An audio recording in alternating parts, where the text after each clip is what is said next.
青宁、清欢，你们两个跟着伺候爷。老女人的眼神瞬间变得狠厉，立马有两个同样眼神狠厉的老婆子手里端着酒杯，挨个的给几个姑娘灌了下去。不过几个呼吸间，那几个姑娘捂着肚子，口吐鲜血，满地打滚的哀嚎。宋青宁吓得打了个哆嗦，下意识的惊得捂住了嘴。老天鹅啊，现在的人命都这么草率了吗？好死不如赖活着呀！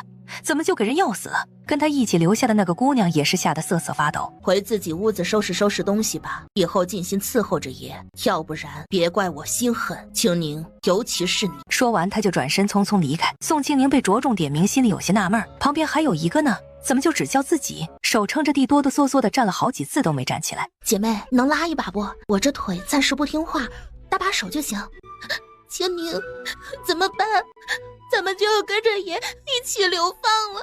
我不想流放，我怎么这么倒霉，被留了下来？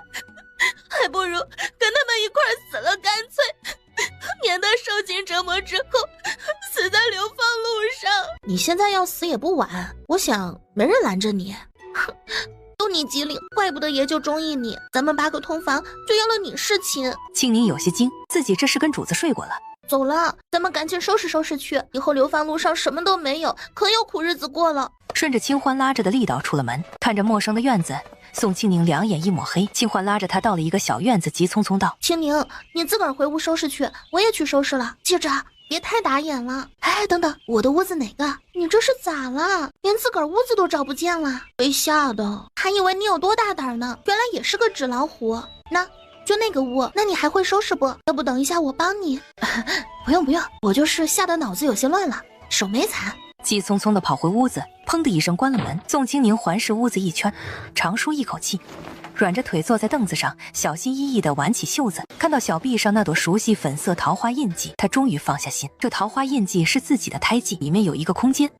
青宁，青宁，收拾好了没有？快点，赶着要出发了，再磨蹭，小心奶嬷嬷骂。宋青宁随便找了一块大布，搂了几件衣裳放进去出门面，打了2个死结挎身上，匆匆忙忙地跑出门。清欢，你知道库房在哪儿吗？就那边。你问这个做什么？不是，青宁，你能不能别装了？整个东宫你可比我熟多了，现在都什么时候了，还在跟我玩这种小把戏？你不嫌累，我还嫌累呢。哎呦，我肚子疼。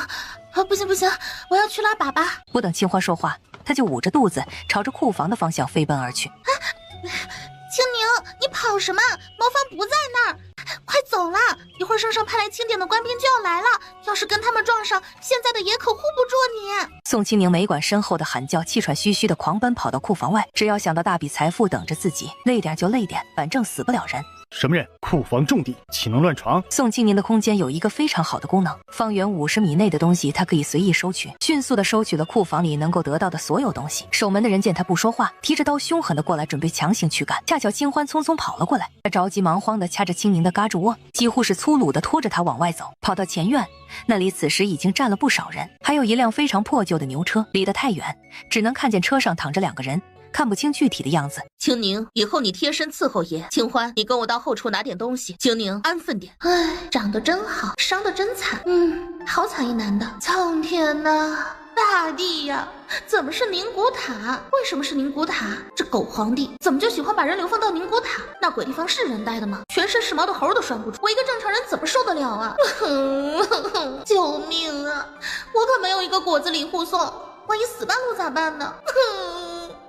回是回不去了，可是来都来了，千万不要半路挂呀。赵成义本来在昏迷，却突然莫名其妙的心口一紧，没一会儿就听到一个熟悉的女人声说话，说的话还如此大逆不道，那嗓门挺大，吵得他脑仁疼。同时他默默吐槽这人的喜好真是不同，居然喜欢那骚狐狸。这样想着，他想睁开眼睛看看，却怎么也睁不开，只能无奈的放弃。一旁用帕子擦着眼泪哭唧唧的李公公见宋青宁杵着不动，在牛车轮子摸了一把，没多少土，又在自己的鞋底子蹭了2手土，不由分说的给宋青宁脸上抹上去，几下就把宋青宁的脸抹成了花猫。公公，好臭啊，我能自己找土不？你自个儿能看，你也别嫌弃咱家，这也是为了你好。哎呦，这抹了土也不行啊，咱家咋看着还是这么标致？标致什么？流放路上要不了几天就能吹成黄脸婆，到时候狗看了都嫌弃。赵成义再次听到声音，终于想起来了，这不是自己出征前要了的小通房吗？那小脸确实不错，流放之路辛苦，到时候恐怕真的会磨成粗夫。主子，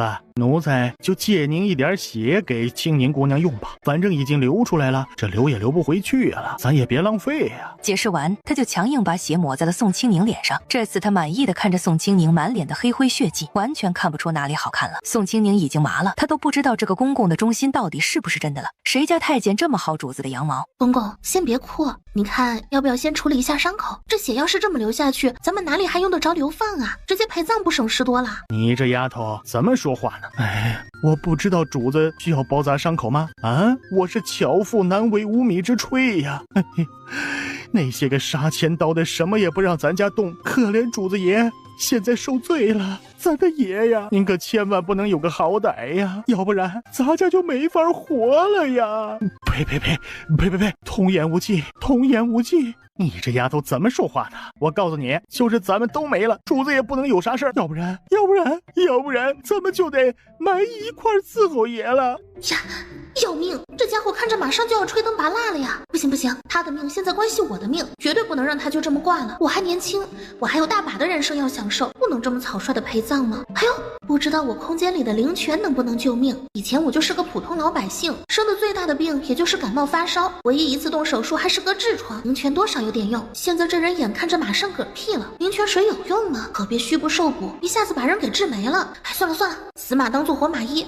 不拼一把，谁知道管不管用？这么想着，他顾不得其他，从自己层层叠叠衣摆上撕下几大块布条子。哎呦，要命！我这死脑筋，这怎么用灵泉水把这布条子给浸湿了？总不能用口水吧？谁家的口水那么多？就是吐也不行啊！冷不丁的跟个灼秃泉似的往出冒水，这些把守的士兵估计直接就得把我嘎了。理由也现成。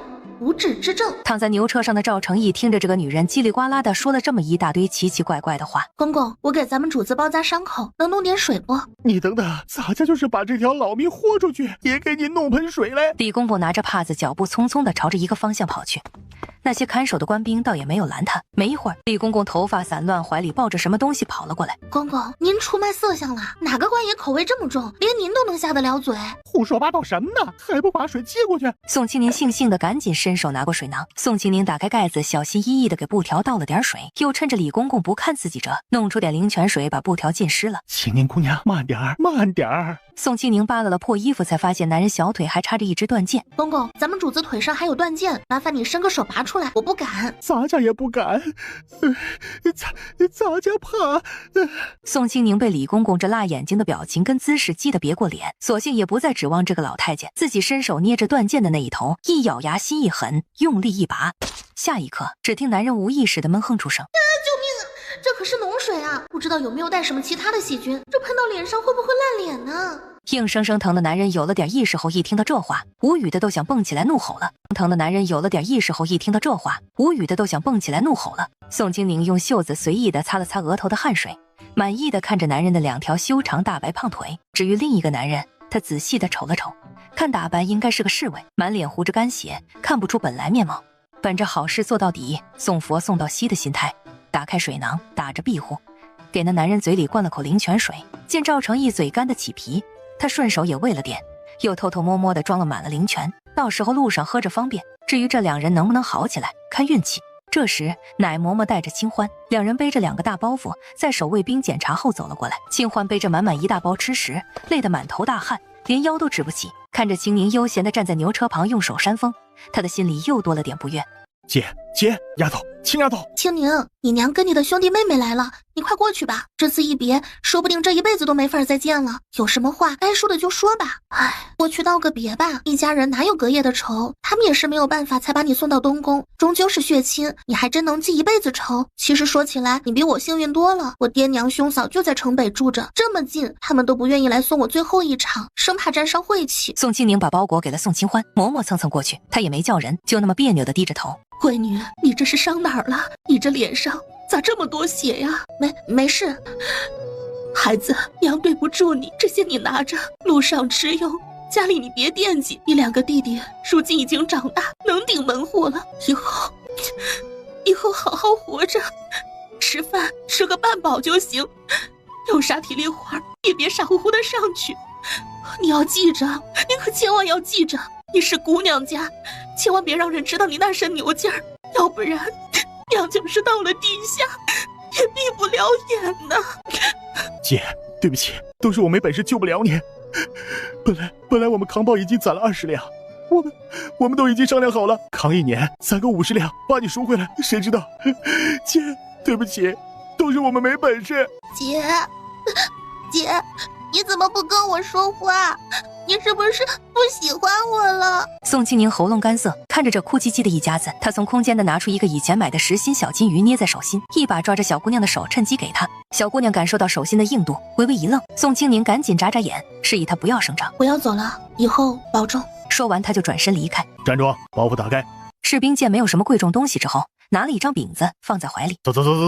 宋清宁无语，还真是不走空啊，连张饼子都要拿。奈嬷嬷绷着脸推着他坐在车沿，别到处乱看，启程了。摇摇晃晃的牛车上坐的时间长了，他开始不由得接二连三的打起了哈欠。安分坐着，这一路也就靠你伺候了。要是有什么疏忽，仔细我收拾你的皮。押解官宣布休息时，所有人都没了丝毫顾忌。几十里路瞬间治好了这些以前是贵人的矫情病，一个个一屁股坐地上，恨不得立马就睡。公公，那个你能不能跟我说说咱们现在的具体情况？那几个送衣服的是什么人啊？那几个是咱们主子的兄弟，分别是3皇子、4皇子、6皇子。咱们主子是故去的圣德皇后所出，自小不受圣上待见，主子努力做的事永远都入不了圣上的眼，奈何占了嫡长子之名，圣上迫于压力才立了太子。后来呀，这皇子就跟萝卜似的相继而出，一个个长了起来，还各有千秋。哪怕他们没有主子优秀，可他们有亲生母亲呢。尤其是6皇子的母亲杨贵妃，10几年了，依旧是盛宠不衰。这次咱们主子战败，肯定有猫腻，就连主子的外祖苏家都受了牵连，这次一起流放了。喏，就在咱们不远处坐着呢。最重要的是，宁古塔的守城将士是杨贵妃的义兄，这些年明着站队6皇子，咱们到了那儿肯定没好日子过。咱家这一把老骨头都无所谓，就是可怜主子了。您别哭了，省着点眼泪。其实就算是没人为难，咱们也不会好过。那地方能冻死个人，以后到了那儿慢慢哭，有的哭呢。去给主子换衣服。宋清宁拿着衣服抖开，好大的开裆裤。又看了看车上的男人，他一脸为难。嬷嬷，要不让公公换？我这笨手笨脚的，万一要是把主子给碰疼了咋办啊？清宁，别忘了你的职责。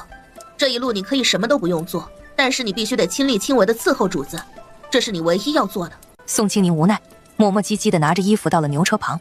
宋清宁屏住呼吸，哆哆嗦嗦的伸手扒拉了一下，果然尊贵无比的太子殿下居然拉裤兜了。救命啊！为什么废太子拉的屎都比别人的臭啊？救命啊！我真的闻不惯别人的屎味儿啊！依稀还有一丝丝意识的太子殿下听到这震耳欲聋的喊声，羞得恨不得连脚趾都蜷缩起来。奶嬷嬷，主子拉裤兜了，咋办呢？还不快收拾！宋清宁不动，太恶心了，他真的不想动。清宁姑娘，咱家帮你。宋清宁看着李公公的眼神就跟大救星似的。李公公接过宋清宁手里的衣服，指了指不远处的小河，去打盆水，一会儿你给爷擦洗。不用给陌生男人换裤子，收拾屎兜子。宋清宁松了口气，拿着唯一的小木盆，欢快地打了一盆水。回来时，李公公已经换好了衣服。还愣着干什么？还不赶紧收拾收拾，给主子穿好。不好吧，男女有别呀！你都侍寝了，还在这跟咱家说什么男女有别？除了你之外，你觉得谁还能伺候啊？行了，别磨磨唧唧的矫情了，赶紧收拾收拾休息，明儿一早还要赶路呢。此时金欢又抱着柴火回来，李公公顺手把脏了的衣服垫子递过去，金欢扔下柴，默默地接过去了河边。宋清宁端着水默念3遍：这不是男人是土豆，这不是男人是白菜，这不是男人是茄子。用湿帕子摸着擦洗男人的屁股蛋子，那股上头的味儿一股一股的往鼻腔钻。受不了了，好臭啊！这样的屎怎么能这么臭呢？太要命了！不行不行，我还是得早点看着跑路吧，再这么下去非得抑郁不可。从来都没有这么伺候过一个人，没想到第一次伺候还是一个陌生人，真是要命！宋清宁手劲太大，黑灯瞎火的根本看不清楚，也不知道擦得干不干净。赵正义只觉得自己的臀部火烧火燎的疼，再加上宋清宁那震耳欲聋的嗓门，他开始清醒起来。宋清宁擦着擦着，心里也没有了那个抵触。收拾干净屁股蛋子，就轮到了前面。男人低沉痛苦嘶哑的声音响起。宋清宁呆了片刻，这人刚才是在跟我开车吗？都这副德行了，不加油居然还能开得动！老天爷，我刚才是在干什么？我脑子真的是被使糊了呀！好丢人呐！以后还怎么面对这人呢？宋清宁僵着身子当鹌鹑，完全没有了正常的思考能力，也不敢看男人的眼睛。说句实在话，但凡位置换换，自己肯定早就大声喊流氓了。赵成义喘息着，拼命压下不听话的欲念，微眯着眼看着羞恼的宋清宁，暗叹口气道：“扶起来。”李公公见宋清宁傻坐着，跑过去帮着赵成义穿裤子。开裆裤穿着是怕腿冷吗？屁股就不冷了？难道男人的屁股跟小孩一样烧着火，不怕冷？还是单纯的觉得撒尿的时候掏鸟方便？哎呦，等到了宁古塔还这么穿，就那恶劣的气候，鸡蛋会不会冻出毛病啊？宋清宁无限遐想，赵成义嘴角微抽，在李公公的帮助下吃力的穿好衣服，疲累的躺回去。马车不远处坐着的苏家一家子见赵成义醒了，过来2个男人，这2人正是战场上幸存的苏家老二苏木以及苏老三苏阳。见赵成义要起来，赶紧道：“您伤得重，别起了。母亲让我转告，别多想，日子又往前看。抱歉，拖累你们了。殿下别多想，我们都是心甘情愿的。先歇着吧，以后再细说。让外祖母到车上来吧，怕老人家的身子撑不住啊。”苏家兄弟点点头，今晚就这样，明日吧。苏家兄弟走了后，奶嬷嬷支起小锅，变戏法似的拿出一小只人参，切了一点点，煮了一小锅参粥，盛了满满一大碗，让宋清宁喂赵成义，而他自己则是领了差役发的野菜团子跟清欢跟李公公吃。宋清宁端着碗，肚子非常诚实的咕噜咕噜叫，好香，好饿，都1天没吃了，我能不能干了？哎，算了，这可是病号的饭，连塞牙缝都不够。等下我还是借着尿遁去吃烧鸡垫垫肚子。赵成义无语的看着宋清宁，这人的牙缝真大。来吃饭，吃了睡觉。赵成义淡淡的扫了一眼宋清宁，薄唇微张，抿了一口宋清宁用小勺送到嘴里的粥，2人没有丝毫交流。赵成义吃了几口就不想吃了，拿走吧。再吃点儿，你现在受伤，要是不吃饭好不起来。行了，不用了。剩下的咋办？奶嬷嬷非常淡定的接过碗，在那个睡得喷香的男人大腿里侧的软肉上一掐。莫风，起床。男人当即疼得直直的坐起来。主子专门给你留的，吃了搁点牛草，今晚守夜。男人搓了搓眼睛，又转头看着赵成义，确认人还在，并活得好好的。随即他意识到自己跟主子躺一块儿，脸色微变，赶紧跳下牛车，一口闷了剩粥，安静的去干活。宋清宁咽了咽口水，突然觉得奶嬷嬷对自己还挺好，最起码没掐人。嬷嬷，我去方便一下。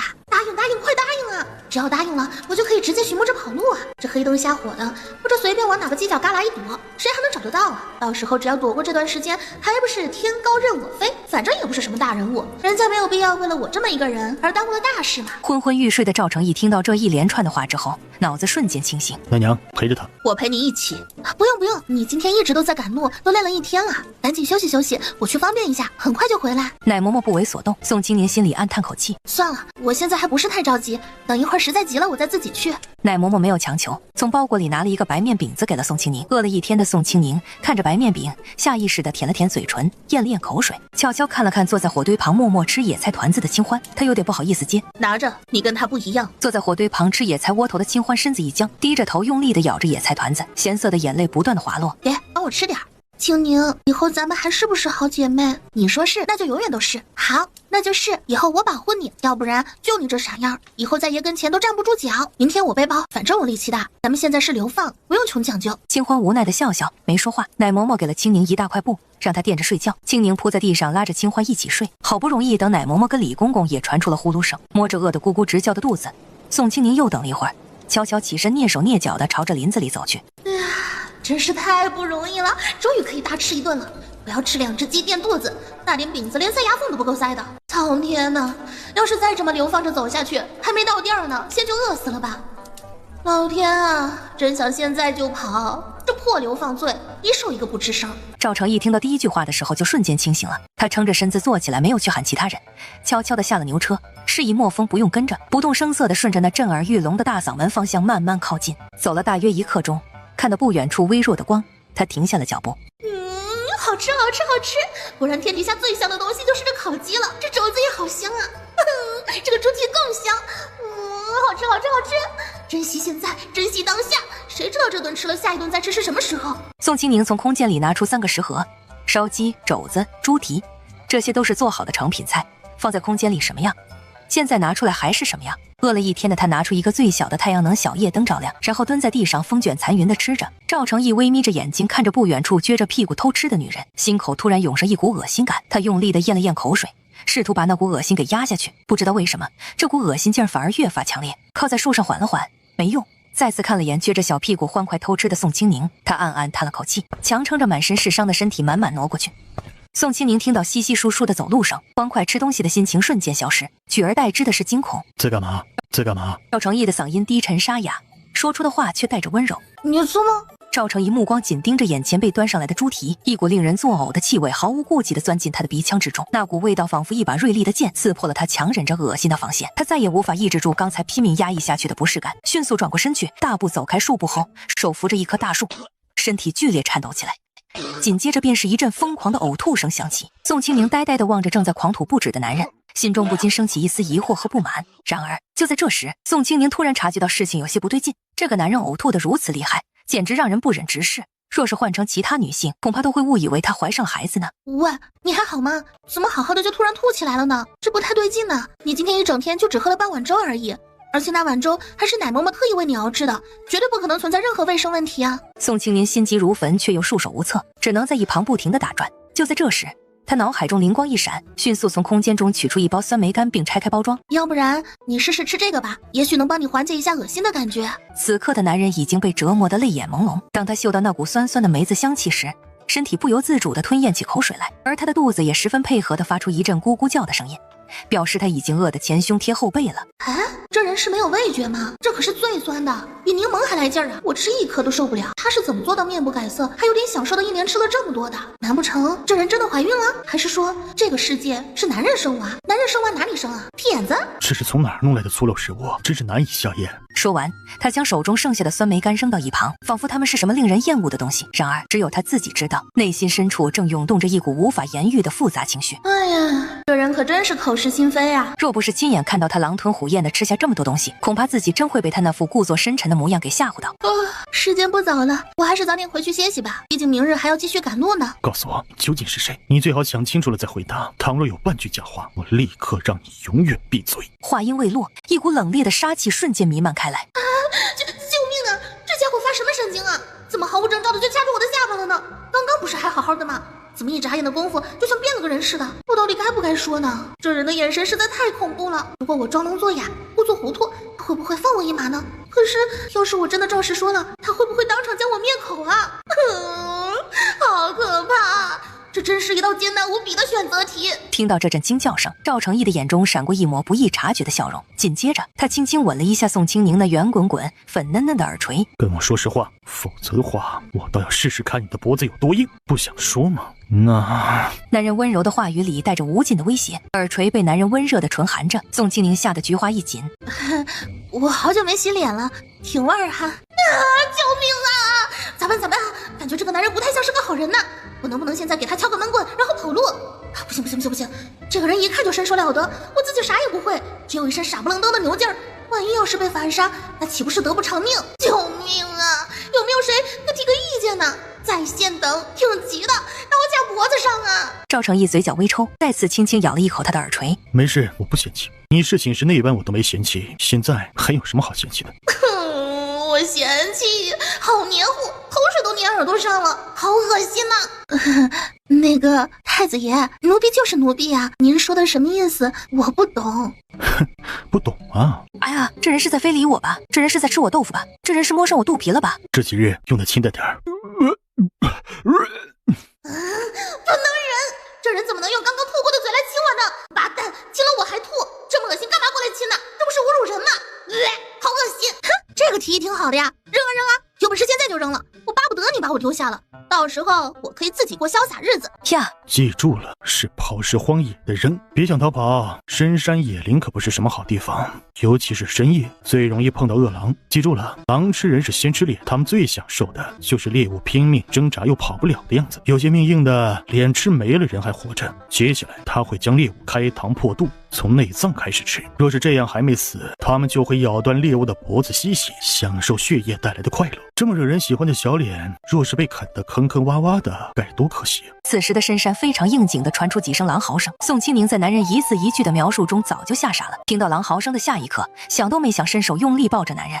我没跑，你别吓我，我害怕。别怕，有我在，只要你乖乖的待在我身边，不背叛我，我就会护着你。放心，我不会背叛你的。这流放路上，我就指着你过日子呢，我怎么可能会背叛你？松手，伤口裂开了。你怎么样？没事吧？对不起啊，我不是故意的，我不知道你后腰还有伤。赵成义心里微动，软了身子，装着要晕倒。宋清宁急得脑子嗡嗡的，顾不得其他，搂着男人的腰，一使劲就把男人像麻袋一样扛在了肩膀，摸黑飞快地往回跑。莫风跟在不远处，有些不忍直视。他不明白自个儿主子到底在玩什么的，好端端的怎么让这个小通房扛着自己跑？难道这是主子新的兴趣？宋清宁来回转的跑了4个圈，愣是没走出多少。大哥，这路在哪儿啊？这黑的一点都看不见，咋走啊？放我下来！宋清宁听到他说话声不对，赶紧放下他。快走，协会招来野兽，快！话未说完，眼一翻晕了过去。哎，你咋了？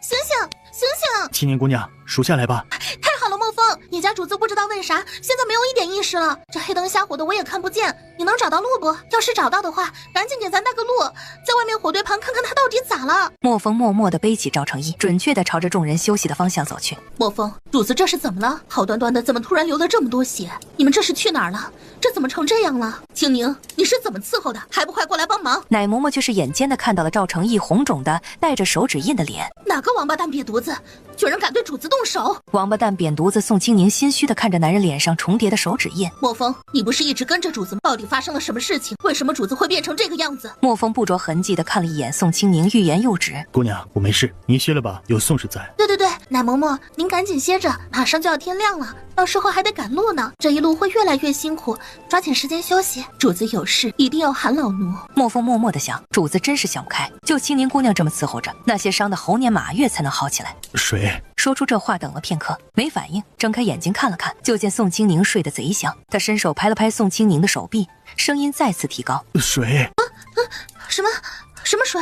宋清宁睡得好好的，冷不丁的感觉有人推自己。喝水。宋清宁看着男人，眨眨眼，终于想起现在的状况，立马拿出别在腰间的那个破旧水囊，把水凑到男人嘴边，小心翼翼地喂着。伺候的男人喝了水，宋清宁不想撑了，摆烂地躺在旁边呼呼大睡。京城流放队伍刚走，负责清点东宫库房的户部官员张良目瞪口呆地看着毛都没有一根的库房，惊得汗流浃背。他不相信废太子的库房能干净成这个样子，颤颤巍巍地弯下腰，伸手摸了一把木质的地板，连个灰都没有。后面跟着准备装箱的人也全都愣住了，这也太干净了吧！除了墙之外，这么大的库房什么都没了。随即他们想到的就是废太子是不是很早以前就做了准备，早就把值钱的东西全都给转移了。下一刻他们又否决了这个想法，因为废太子出征到战败并没有拖延多长时间，而且废太子身边的心腹基本上已经全留在了战场。这件事情事关重大，没有人能担得起这个责任。他们几乎是马不停蹄地赶到宫里，向老皇帝禀告：陛下，今日微臣去清点东宫库房，准备入库，谁知道竟出了鬼，东宫的库房里什么都没了。陛下，什么都没了，连地都是干干净净的，一点都没了呀！微臣罪该万死啊！老皇帝听到这话，下意识地觉得不可能。他很清楚自己这个儿子有不少好东西，怎么可能会一点都没有？他还等着儿子的库房充盈国库，顺便再填补点自己的私库呢，怎么可能一点都没了？老皇帝盯着张良半晌，没人知道他到底在想些什么。没了就没了吧，那小子自小手里就攒不住东西，留着库房也就是个摆设。下去吧，真累了。张良怎么也不敢相信，喜怒无常的陛下居然会这么轻易地放过自己。他当即磕了个头，擦着额头的汗水，几乎是连滚带爬地退了出去。皇帝已经没了心情干活，杨贵妃换了一身桃红色的衣裳出来，人未到，香味已经萦绕满室，红唇微张，嗓音娇软中带着试探：没想到废太子倒是跟姐姐一样聪慧，知道时刻为自己以后打算，不像妾身脑子木讷，一门心思只在陛下身上，整日只想着陛下能好好的。杨贵妃话音刚落，皇帝的眼神骤冷，他突然掐着杨贵妃的下巴，语气淡然又透着阴森感：爱妃，你知道朕最喜欢你的是什么？再有下次就去冷宫吃几天馊饭，陪耗子过夜。男人的语气冷漠的没有一丝感情。陛下，臣妾错了。跪安吧。陛下，妾身哪里错了？您要打要罚，直说就是。您这样，妾身害怕。老皇帝眯着浑浊的眼睛看着屋顶。皇后啊，不愧是你的儿子，都这时候了，还能摆这一道，这心眼儿像你呀，可惜你看不到。杨贵妃还没真的疏解，回了自己的云华宫后，沉着脸让人在外面守着，单独叫了一个大约16、17、面若冠玉的小太监进了内室。至于做什么，成年人都知道。大约1个时辰后，杨贵妃享受着小太监的按摩，嗓音沙哑淡漠道：卓玉，想法子把信送到兄长那儿，日子太无趣，添点乐子。朱玉是杨贵妃从娘家带进宫的，这么多年一直贴身伺候，就连现在伺候杨贵妃的小太监也是他找的。小太监是真太监，为了能更好的伺候杨贵妃，他特地亲自调教过。此时听到主子叫自己，他目不斜视地进去接过信，安安静静地退出去，神色镇定地出了云华宫，熟门熟路地将信给送了出去。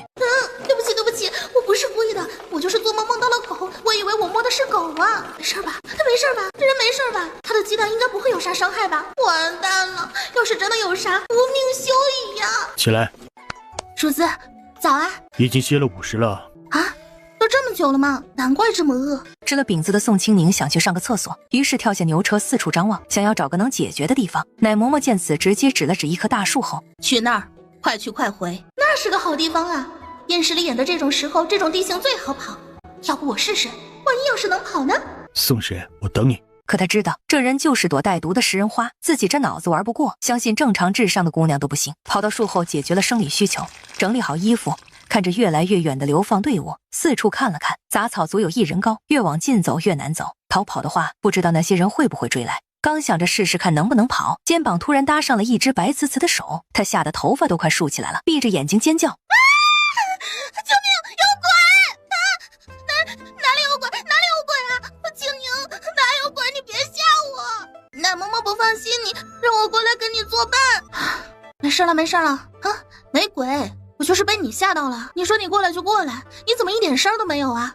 你还把手搭在我肩膀上，要是我是个武林高手，你现在指定已经没命了。清欢松了一口气，行，下次不拍你肩膀了。真是的，一惊一乍的，吓死我了。他疑惑道：清宁，你这些日子胖了不少啊，这腰都有肉啦。嗨，没事儿，反正咱们现在也是流放，往后的日子吃不饱穿不暖，别说胖了，估计要不了多久就会瘦成纸片。走吧。嬷嬷说了，别磨蹭，完事了赶紧赶上去。清欢，你说流放时会有犯人跑呢？跑了会怎么样？清欢冷笑，说什么胡话呢？还跑？往哪儿跑？就咱们现在这个地界，方圆100里之内连个人都没有。再说了，你真以为人家差役手里的鞭子跟红剑是玩具啊？我告诉你，不管是谁，只要敢跑，他们就能就地射杀，到时候在名单上直接一划，割了耳朵就走，根本不需要担什么责任。只要报上去，还能领一份工呢。清宁，你打听这个做什么？该不会是你想跑吧？怎么可能？我怎么可能跑？我都是主子的人了，这辈子生是他的人，死是他的鬼，我跑什么？清欢点头，也是，你这么稀罕主子，怎么可能会背叛主子自己逃跑呢？我很稀罕主子，可不就是当初咱们姐妹几个被选中做通房丫头，就属你蹦跶的欢，你也就是长了一张能看的脸，这脑子可一点都不好使，见天见地，打扮的跟个花母鸡似的，生怕得不到主子的注意。你也幸运，主子第一个临幸的人就是你。你忘了当初主子折腾了你一夜就去出征，你都被折腾的外八字加罗圈腿了，还跑出来嘚瑟，恨不得让所有人都知道你成功的上了主子的榻。都这会儿了，提这些做什么？还不是你自己提起的，现在知道丢人了，要脸啦？早干嘛去了？宋清宁脸红的跟猴屁股似的，哪里还好意思多问？两人大步追上牛车，此时的牛车上坐着一个头发全白、面容慈祥的老太太。清宁，你干嘛？我的手都断了。对不起，我不是故意的。清欢自然知道，他疼得直抽泣，也没怪罪，只是开玩笑道：这几天你得照顾我了。宋清宁猛点头。牛车上的赵成义自然注意到了宋清宁害怕的情绪，上来坐会儿。宋清宁哪里好意思坐？苏家女眷都是小脚，一个个晃晃悠悠走得艰难。多谢，我不累。赵成义也没再坚持。宋清宁不会看时间，他抹了把汗水，继续走。走了没一会儿，他就觉得饿了，胃里火烧火燎的难受，脑子嗡嗡作响，拼命地折腾着，试图引起主人的注意。宋清宁把手插在自己的挎包，偷偷摸摸地从空间里拿出一根拇指粗细大小的5香牛肉干，借着干壳，手捂着飞快地塞到嘴里。熟悉的肉香在嘴里蔓延，宋清宁幸福得差点流泪。好好吃啊！果然牛肉干是唯一的神。当初为什么小气的只买了2头啊？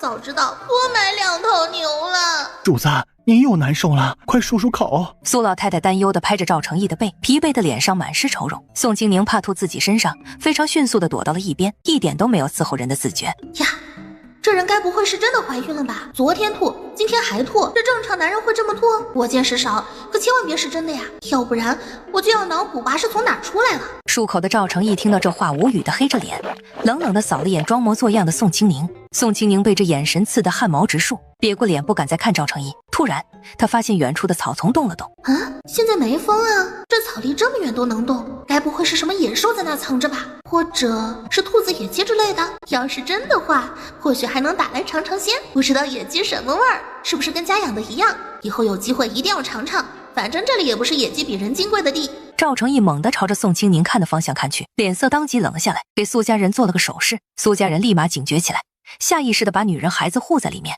刹那间，无数支箭毫无预兆地从四面八方朝着流放队伍飞来，而箭射的最多的地方就是牛车。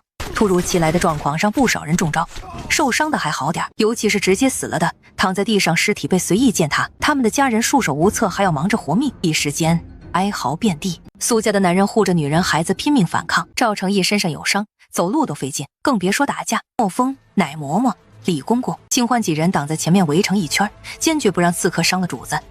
突然，一支利箭裹挟着冷风朝着赵成义的胸口袭来。完蛋，本小姐秃了！完蛋，本小姐秃了！这些该死的刺客给本小姐免费剃了一个鬼子头啊！这大苗的还是在头顶，以后还会不会长啊？刚才那箭过去，我都感觉脑门子起了火星子了。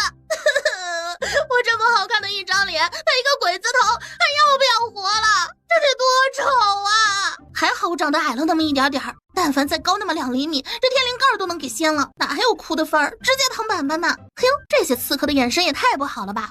这么大的目标都看不见，偏偏往我这小目标身上瞄，就这大体格子，闭着眼睛也能射到好不好？再说了，给箭头上随便抹点什么要命的毒药，哪里需要瞄那么准？稍微擦破点皮那都得开席。唉，看来这刺杀的人脑子不好使，还不专业，连杀手都用得起，干嘛还要收那一点毒药的钱？宋清宁不厚道的默默想着。赵成义无语，这小女人的心还真是没憋什么好东西啊，这么盼着自己死，就那么喜欢当寡妇。瞥了眼宋清宁流血的头顶，只是曾披了一点皮，头发没了还能长出来，只要命还在，以后也不会影响什么。看着女人惊恐的小脸，哼，难看就难看，谁稀罕让你看？就在这时，又有一大队黑衣人提着刀冲过来。清宁，主子交给你了，带他走。清宁姑娘，咱家相信你，快走，我们都可以死，唯独主子不可以，他是咱们的希望。我看起来就这么值得他们信任吗？闹得我都不好意思拒绝了。瞧了眼淡定地坐在牛车上，脸上没有丝毫惊慌与恐惧的老太太，她仿佛将生死已经置之度外。她咬牙，反手揽着男人的腰身，近乎粗鲁地把他扔到牛车上，利落地跳上牛车。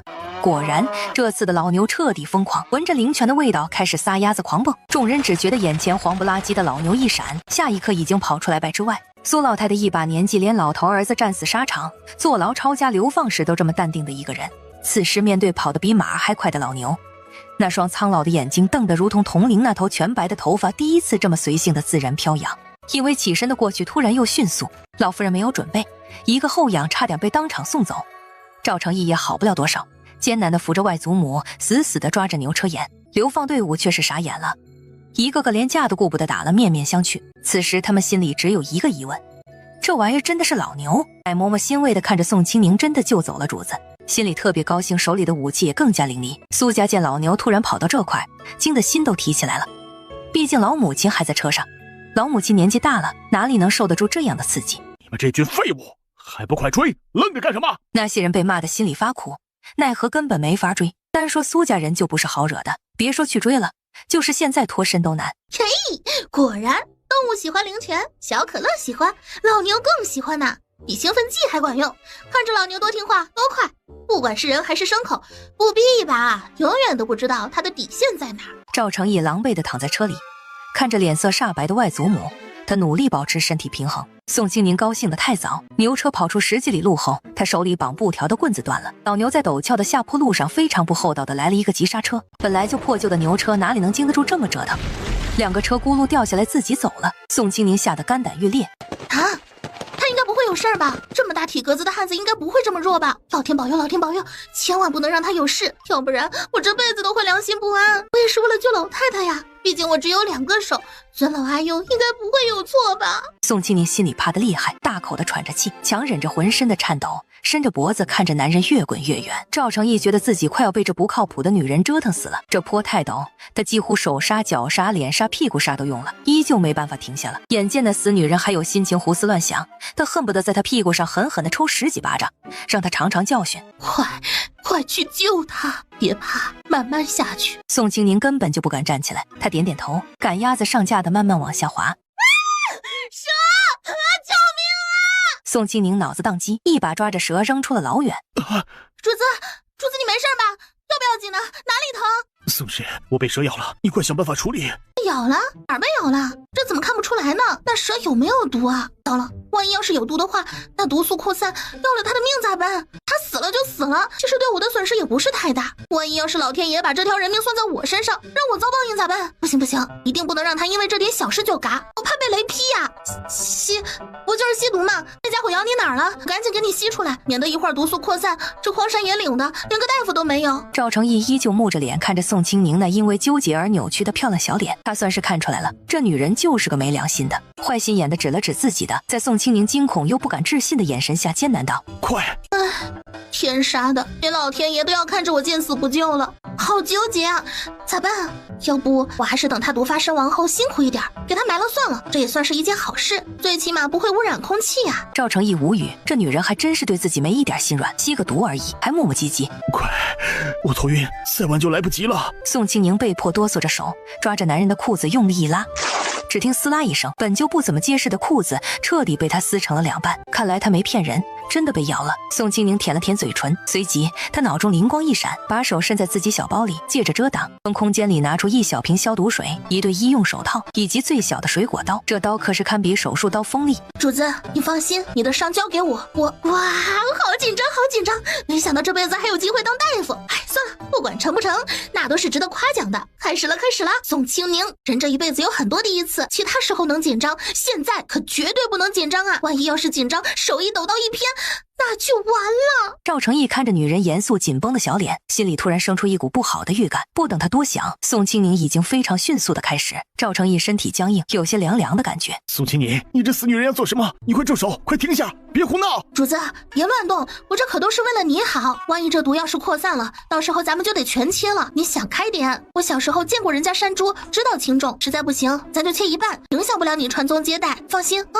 不疼，咬咬牙就挺过去了。现在趁着毒还没散开，我也不给你切，就划一道口子，把毒血全都挤出来。记住啊，你可千万别乱动，要是伤到其他地方，我可不负责。毕竟这种事情我也是第一次干，没啥经验。赵成义目眦欲裂，拼命挣扎着，奈何宋清宁的力气太大，再加上他受了伤，身上根本就没有多少残留的力气，此时如同待宰的羔羊一样，任由宋清宁摆布。害怕宋清宁这个憨货真的动手给自己削一截，他没有了作为太子殿下的矜持与高贵。没，那蛇没毒，没，那蛇没毒，那就是个普通的小蛇，没毒，真的，我认识，你千万别动手，我刚才就是跟你闹着玩的，没想让你珍惜。宋清宁以为这男人是在逃避，毕竟喝醉的人从来都会嚷嚷着自己没醉，于是他飞快上手，2刀下去，轻轻在破皮地方划开个小小的十字。为了让毒清理干净，他还挤了挤。赵成义被生割，疼得眼睛凸起，青筋直冒，生无可恋地看着女人的后脑勺。他觉得这女人就是老天爷派来折腾自己的，肯定是老天爷嫌自己流放还不够惨烈，还得派这么个瘟神煞星来添一把火。挤了血的宋清宁自觉已经清理好，于是拿起旁边的医用消毒水，毫不心疼，一股脑全都倒了上去。眼角渗着泪，大口喘气，眼一翻晕了过去。宋清宁非常麻利地给男人上了药，用纱布包得跟萝卜似的半躺着。妈呀，还以为死了呢，活着就好。深吸一口气，弯腰提着男人胸口的衣服，一使劲就扛在肩上。还以为有多重呢，原来是驴粪担子外面光，只有个子没有分量啊，还瞎这么大个儿了。他把男人放在了老夫人旁边，水囊凑在男人苍白翘着干皮的嘴边，小心喂水。回头看着卧在地上屁股插着好多箭，累得口吐白沫的老牛时，默默同情，帮老牛拔出屁股上的箭，又上了点药。老牛疼得哞哞直叫，又给老牛喂了点灵泉水。谢谢你，跑得够快，救了我们几个，辛苦啦。宋清宁又看了看基本散架的牛车，一阵无语，到底是上哪儿找的这么一个破牛车，还真是难为那些人了。哎呀，宋清宁啊，宋清宁，你真是笨得没边了，这么好的时候不想着赶紧溜，还想着以后的事情还有你操心，人家那么一大帮子人呢，哪个脑子不比你好使？真是的，那些刺客把你的脑子都吓没了呀。想到再次逃跑，他蠢蠢欲动，四处望了望，也没见有什么危险的东西，解下背包，拿出一个大饼子放在男人旁边。赵成义，该干的我都干了，接下来就靠你自个儿了。宁古塔太远太冷，我也并没有要抛弃你的意思，咱们只是暂时分开。哼，以后要是万一再遇到了你，千万别对我动刀子，保重保重。说完他就转身朝着未知的方向跑去，跑了几步回头看了看，好怪呀，这造型怎么看着跟上坟似的。哎，算了不管了，谁吃了算谁的。宋庆宁果断的再次跑，这次他没有再回头。天生路痴的他对于这次的跑路只有一个目标，只要不跟流放队伍遇到，就算是跑了。至于以后，呵呵，先把现在管好，以后的事情自然由以后管。天哪，老虎，这里怎么会有老虎呢？这祖宗是什么时候来的呀？小老虎见他醒了，那双水润冰冷的兽瞳骤然发亮。小老虎用自己的爪子把那粘血的毛发给宋清宁这里推了推，又张了张嘴，示意宋清宁吃。宋清宁诡异的看懂了，小家伙让自己吃，可是没胃口啊，小心翼翼的换了个姿势，虔诚的跪在地上。这位虎哥，对不住啊，我不知道这里是你的地方，冒犯了，我这就走。至于这吃的，那啥，我不饿，也不吃生的，您慢慢享用哈。您要吃什么，小人请您吃，鹿肉、牛肉、猪肉、鸡肉、鸭肉、鱼、螃蟹都是新鲜的，只要您喜欢，请您吃自助都行，别吃我就行。宋清宁说着说着都快哭了，眼见他没反应，跪在地上小心翼翼地退着，同时观察着小老虎的眼神。小老虎见宋清宁不吃，那双兽瞳闪过疑惑，小老虎眼神亮晶晶地凑近宋清宁，再次用爪子推了推地上的带毛小爪子，示意他赶紧的。虎哥，不吃毛行不？我怕不消化。小老虎直直地盯着宋清宁，宋清宁咬牙，在吃带毛肉跟被吃之间，他没出息地选择了前者，哆哆嗦嗦地伸手捡起地上的小爪子，刚准备咬牙往嘴里送，多少吃的表示，一声刺耳尖锐又瘆人的狼嚎传入耳中，接着就是此起彼伏狼嚎，声音显示那些狼越来越近。宋清宁吓得半死，这前有虎后有狼，相比瘸腿的小虎崽子，那光听声音就数量不少的狼群更为恐怖。没有丝毫犹豫，直接扔了手里的东西，噌地站起来拔腿狂奔，真是的有狼追。最气人的是小老虎拖着一条受伤的腿蹦着跑，还能追上宋清宁。宋清宁跑得呼哧呼哧大喘气，没一会儿就感觉双腿像是灌了铅一样，每一步都承重不堪。偏偏小老虎这时候不跑了，一口吊住宋清宁的裤腿子，只听撕拉一声，宋清宁那纤细白皙的腿在这夜里白得反光。他没看见小老虎在看到他的光滑细腻的腿时，眼里闪过了惊奇与嫌弃。见宋清宁还跑，不理他，他一个俯冲咬住另一个。被免费改造了热裤的宋清宁尖叫：“你到底要干嘛？咱们各跑各的行不？都这时候了，你还胡闹什么呢？”小老虎呲牙，快跑几步，转身跳进宋清宁的怀里，三条好腿扒着死死扒着宋清宁不放。宋清宁无奈，一胳膊夹着小老虎继续跑。嫌弃的话自个儿跑。小家伙像是听懂了宋清宁的话，立马放弃挣扎。宋清宁已经跑不动了，他转头看了一眼，吓得肝胆俱裂。只见无数双如同星星一样发亮的眼睛飞快地朝着自己移动。是不是偷吃人家崽了呀？天杀的，你吃什么不好，要吃人家的崽？你怎么不把你自个儿给吃了呀？你咋那么馋呢？这森林里有那么多比你弱的动物，你怎么就专挑扎嘴的下手呢？你吃就吃了，你跑我这儿来干什么呀？你害我干啥呀？我招你惹你了？你要害我，亏你还是森林之王呢，你怎么就不知道一虎做事一虎当啊？狼这种东西最记仇了，杀子之仇啊！就算把你撕成碎片，那都是理所当然的。你害我干嘛呀？啊！你现在把我顶在这儿，你让我咋办呢？我总不能在这树上坐一辈子吧？宋清宁浑身颤抖，哭得泣不成声。怎么就这么倒霉呢？好好的男朋友是个零，都给人家腾位着了，结果不知哪个天杀的把井盖偷了，害自己一脚进去没了命。幸运的再活一次，以为是老天给自己的恩赐，没想到开局就流放，现在好不容易跑出来了，居然被一只没有成年的幼虎给坑了。讲到这儿，他不由悲从中来，忽然他眼睛一亮，小东西，如果我现在把你扔下去，主动把你给那些狼，等他们把你吃干净了，是不是就会退走？小老虎依旧无辜地看着宋清宁，听宋清宁这么说，也不知道是不是听懂了，他的眼睛水汪汪的，喉咙里呼噜呼噜，哪怕脏兮兮的，看起来还是又软又萌。宋清宁不由想到了自己的可乐。不许舔我！宋清宁把小老虎放在旁边的树杈子上，从空间里找出伤药跟一条亚麻布料的裤子，拧开一大瓶碘伏，拿着棉签慢慢的清理两条腿。不知道为什么，他总觉得不对，受了这么重的伤，他居然奇迹的不疼，就是伤口渗人。发现狼群没有要走的意思，不知不觉肚子再次开始唱起了空城计。暂时想不到其他脱身办法的宋清宁，从空间里拿出一大碗热气腾腾的牛肉面，薄如蝉翼的牛肉片在上面铺了满满一层，大口大口的吃了大半碗，才察觉有道目光直直的射来。就见小老虎不知道什么时候调过来，从空间里拿出一袋子大约切成小方块的五花肉，放在小老虎跟前，吃吧，都是上好的五花肉。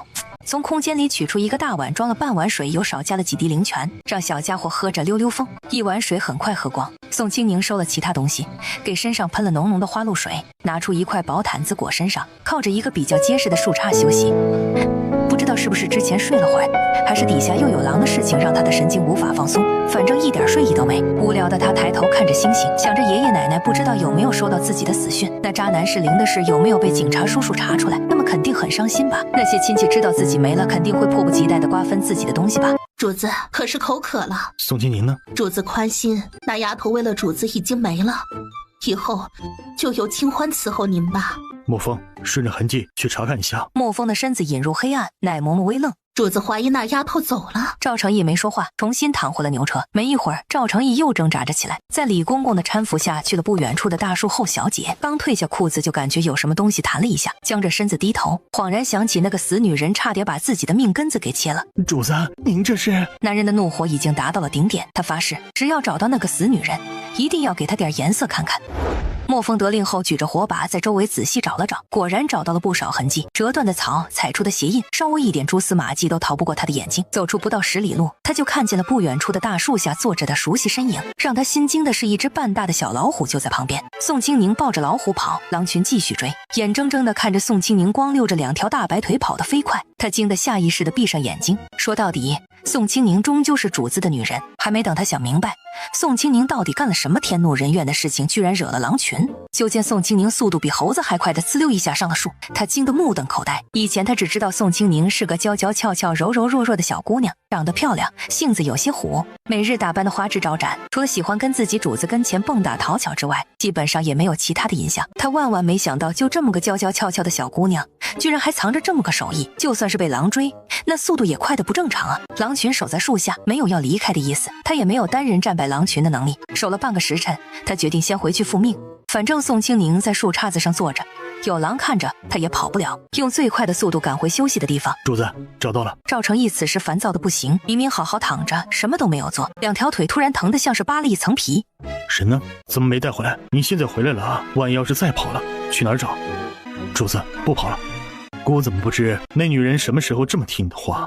主子，宋姑娘不知做了什么，惹怒了狼群，被狼群给围在树上了。属下一人恐怕救不出宋姑娘。主子，宋姑娘的2条腿在上树的时候严重擦伤，如果不尽快救治，日后恐怕不妥。赵成义在听到宋清宁2条腿擦伤时，心里微动，感受着腿上似是上过药后的清凉感。他的快速闪过一个荒唐的想法，随即他又觉得不可能，自己能莫名其妙听到那个女人的心理想法，已经是奇事了，怎么可能还有那样的事？简直就是匪夷所思。想到宋清宁现在有危险，他又皱眉担忧，想办法引开狼群。我的女人就是死了，也要尽我的份，没道理成了狼群的排泄物。莫风一言难尽地听着主子这么说，突然有种主子要拉着狼群排泄物合葬的错觉。主子，没用啊，引不开，属下已经试过了，无用之极。难道要看着那个女人成了狼嘴里的死肉吗？那女人到底做了什么？主子，属下还看见姑娘扛着一只老虎跑，属下想着是不是那老虎得罪了狼群，姑娘只是被连累啊。赵成义心累，按照自己对宋清宁的了解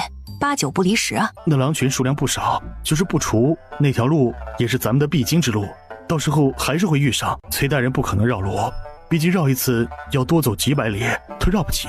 既然这样，明日再看，也该让他长长记性。单飞可不是那么容易的事。诺，你去守着，别让他再趁机跑了。莫风自然知道这是主子不放心，不过他也不该戳破，默默地引入黑暗。这一晚上基本相安无事，除了蚊子有点多之外，奶嬷嬷此时已经起来。主子，您这是咋了呀？不会是蚊子咬的吧？昨天晚上我都没听见蚊子叫唤，我还以为这荒郊野岭的没蚊子，感情这都堆主子这儿了。赵成义2只眼睛肿得眯成一条缝，整整一晚上，这些小畜生就没有消停过。这时，崔简黑着脸走了过来，当他看到赵成义的惨样后，差点没绷住，深吸一口气，缓了缓情绪，才绷着脸道：“废太子都是聪明人，有些事情不需要我说的太明显吧？这一路上，我觉得我已经对你够宽松了。再怎么说，这也是流放队，别太过了。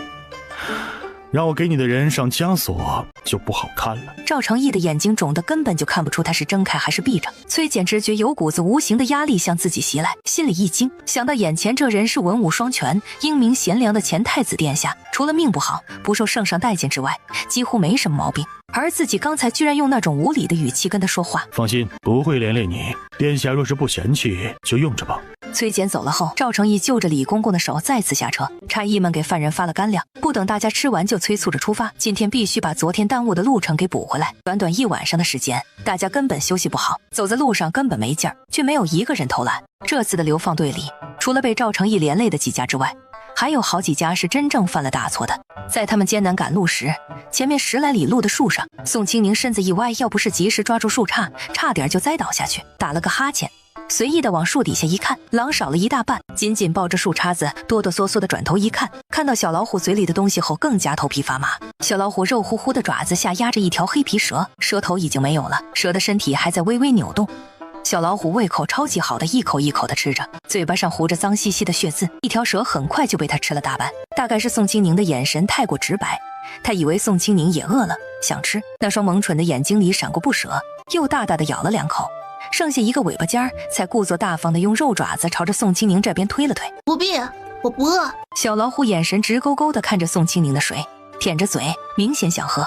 宋清宁此时压根儿就没有一点心情关心他，而是发愁地看着底下几匹狼围着大树用爪子刨土。就这么下去，用不了多久，这棵大树就得被他们给放倒，到时候最大的可能就是摔得半残之后，眼睁睁地看着狼把自己给分着吃。摸了摸自己光滑的脸蛋，想起赵成说过狼吃人先吃脸，他不由得打了个哆嗦。不远处的另一棵大树上，莫风同样发愁，他在想着要不要现在下去把那剩余的几匹狼给斩杀了。老远就看到流放队伍朝着这边慢慢走来，莫风放心了。同样看到流放队伍的宋清宁心都凉了，看着树底下几匹刨坑的狼，鼓起勇气试了好几次都不敢跳下去。流放队伍渐渐靠近，几匹狼敏锐的狼发现来了很多人，他们生性狡诈，却也不敢跟这么多人硬刚，不甘心的看了眼树上的宋清宁，夹着尾巴灰溜溜的跑了。流放队伍很快就走到了树底下，他们自然看到了坐在树上的宋清宁。崔简脸色不好的扬着脖子看着宋清宁晃荡着2条细腿，他自然知道宋清宁是赵成义的通房丫头，昨天一直以为这个女人没了，名单上连她的名字都给划了，谁知道居然在这坐着。这树看着都有5米高了，这女人是怎么爬上去的？以前也没听说太子的女人有这手艺啊。一路上沉默的清欢看到宋清宁之后眼睛都亮了。平躺在牛车上的赵成义冷冷地看着坐在那棵高树上的宋清宁，身上的寒气不要钱的冒着，靠坐在旁边的老太太不由轻笑一儿，你这小通房倒是挺讨喜呀。爱胡闹的女人。随即他撑着身子坐起来，尽量不碰到命根子的伤口，抬头冷冷地看着宋清宁，咬牙切齿道：还不快下来，等着我请你呢。宋清宁欲哭无泪，在赵成义刀子似的眼神下，不忘单手夹着小老虎，压根就不敢看地面，强忍着眩晕，颤颤巍巍地抱着树干子慢慢地往下滑。一儿，别吓到人家，连老虎都不怕，我能吓到他？宋清宁脚尖踢着地，到处乱看。你腿上成这样不疼吗？傻站着干啥呢？还不快坐车上？是不是想跟老婆子我邀功呢？嬷嬷，我不疼。赵成义听不下去了，自己疼得满头大汗，嘴唇都紫了，这死女人还能笑得出来？滚上来！宋清宁赶紧跳上牛车，动作太粗鲁，不小心碰到了满是伤口的腿，因为感觉不到疼，他也就没在意。赵成义疼得闷哼一声，心里更加烦躁。牛车缓缓前行，老太太闭目养神，没有跟宋清宁说话的打算。赵成义脑子里只有疼，其他的全都没心思想。他知道宋清宁一直盯着自己，可他连睁眼都懒得。宋清宁见男人没发难，屏住呼吸，不敢有什么动作。救命啊！这个男人身上的气势好可怕呀！他会不会嘎了我？以前看小说的时候都说太子最爱杀人，废太子更是心里有病。他会不会刚好就都占了？我错了，我对不起我看了那么多小说的经验啊！我怎么就脑抽的顺着那条路跑呢？我怎么就不换条路呢？要是换一条路，我早跑了，何必现在面对这尴尬又可怕的场面？赵成义无语，被吵得更加烦。小老虎实在受不了疼，恼火地呲着牙低吼一声。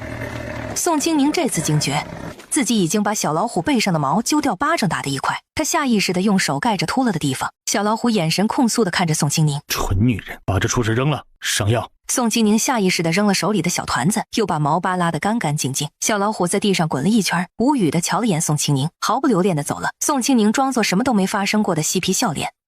主子，你的伤怎么样了呀？要不要我给你换药？包扎的纱布够用不？别客气哈，脏了咱就换，其他地方能省，这可不能省哈。万一要是真杀不上了，哎呦，我都不敢想。快去上药。怎么看起来不高兴啊？那个，谢谢你的关心哈。这大庭广众的，我也不好上药啊。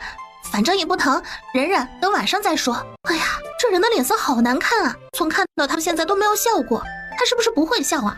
就知道绷着脸训人。他要是不稀罕我，大可打发了。笑。屁眼儿，你这小通房倒是挺讨喜呀！爱胡闹的女人。随即他撑着身子坐起来，尽量不碰到命根子的伤口，抬头冷冷地看着宋清宁，咬牙切齿道：“还不快下来，等着我请你呢！”宋清宁欲哭无泪，在赵成义刀子似的眼神下，不忘单手夹着小老虎，压根就不敢看地面，强忍着眩晕，颤颤巍巍地抱着树干子，慢慢地往下滑。哎，屁眼儿，别吓到人家。连老虎都不怕，我能吓到他？宋清宁脚尖踢着地，到处乱看。你腿伤成这样不疼吗？傻站着干啥呢？还不快坐车上？是不是想跟老婆子我邀功呢？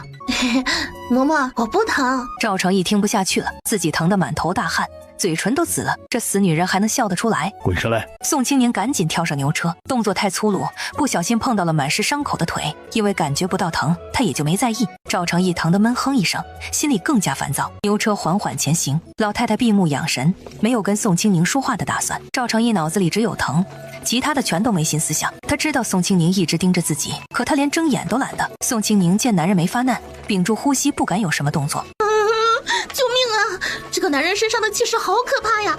他会不会嘎了我？以前看小说的时候都说太子最爱杀人，废太子更是心里有病。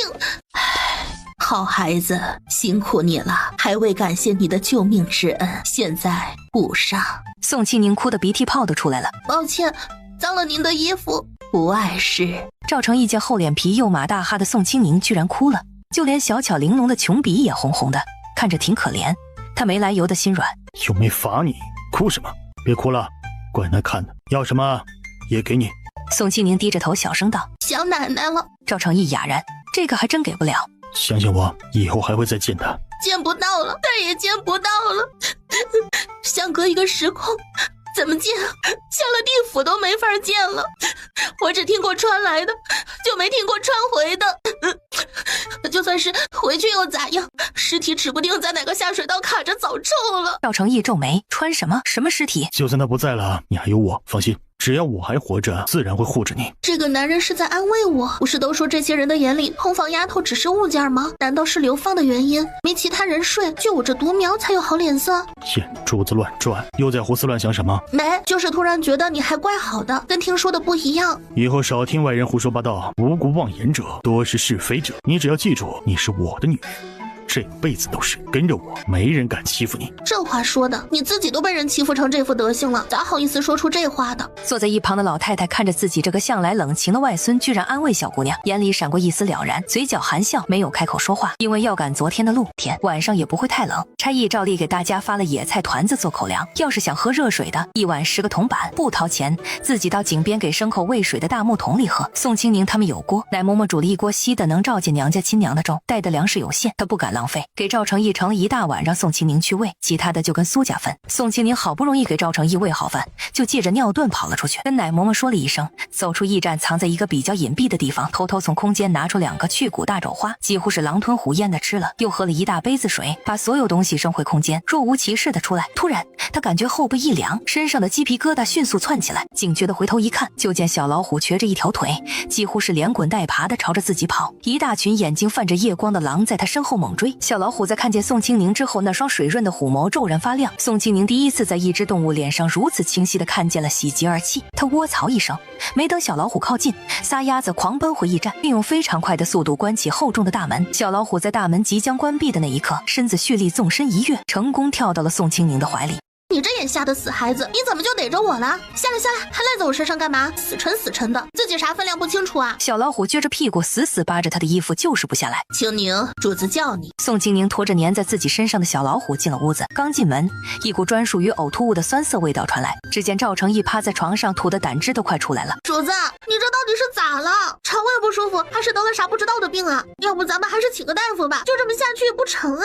水，你的水。宋清宁眨眨眼，知道赵成义的意思。思，爬上床，扶着抱着男人的身体给他喂水，一碗冰凉的灵泉水下肚，赵成义感觉自己又活了过来，躺在床上喘息着看了一眼宋清宁泛着油的嘴。这几日不许吃荤，馒头都没有，哪来的肉？你身上给我拉一块吗？听话。宋清宁呆呆点头。这人的眼神好恐怖啊！他怎么知道我吃了肉？难不成他还会未卜先知不成？主子，没事没事，我就去睡了哈。睡吧。哈，不好吧？我睡觉不老实，要不我还是睡。男人惜字如金，宋清宁也不客气，直接躺着，心大的他几乎秒睡。不过几个呼吸间，就传来了他睡沉的呼吸声。渴了。造孽，果然色字头上一把刀，找女人就不该只找好看的，要找聪明的才是。气鼓鼓的绷着脸，抿着薄唇，心里后悔的冒泡，却舍不得丢了宋清宁。李公公带着头发全白、满身补丁，背着药箱走路，颤颤巍巍的老大夫进来就见宋清宁没规矩的缠着主子睡觉，那腿更是没样子的压着主子的那处。他知道主子受伤了，这么压着光想想都疼。说吧，什么病？公子没病，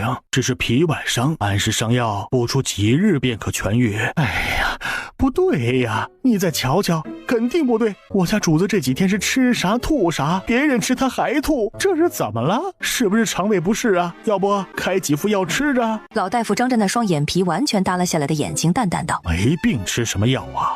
是药三分毒，以为是吃糖呢？给他诊。老大夫刚准备上手，赵成义黑着脸，气势全开。没规矩。老大夫被赵成义身上的气势吓得老脸直抽抽。李公公非常识趣的从怀里拿出一块崭新的丝帕，垫在宋清宁白嫩纤细的手腕上。老大夫嘴角微抽，伸手把脉，手指刚搭上宋清宁的脉搏，他立马道：恭喜这位夫人。不管谁坐上那个位置，应该不会对一个孩子下手。眼神复杂的看了眼酣睡的宋清宁，他说不出什么感觉。高兴有，毕竟是第一个孩子，哪怕是他也不例外。感慨有，感慨宋清宁果然是个有福的女人，一次就有了。虽然那晚要了一整晚食髓知味，可他还是不得不承认宋清宁有福。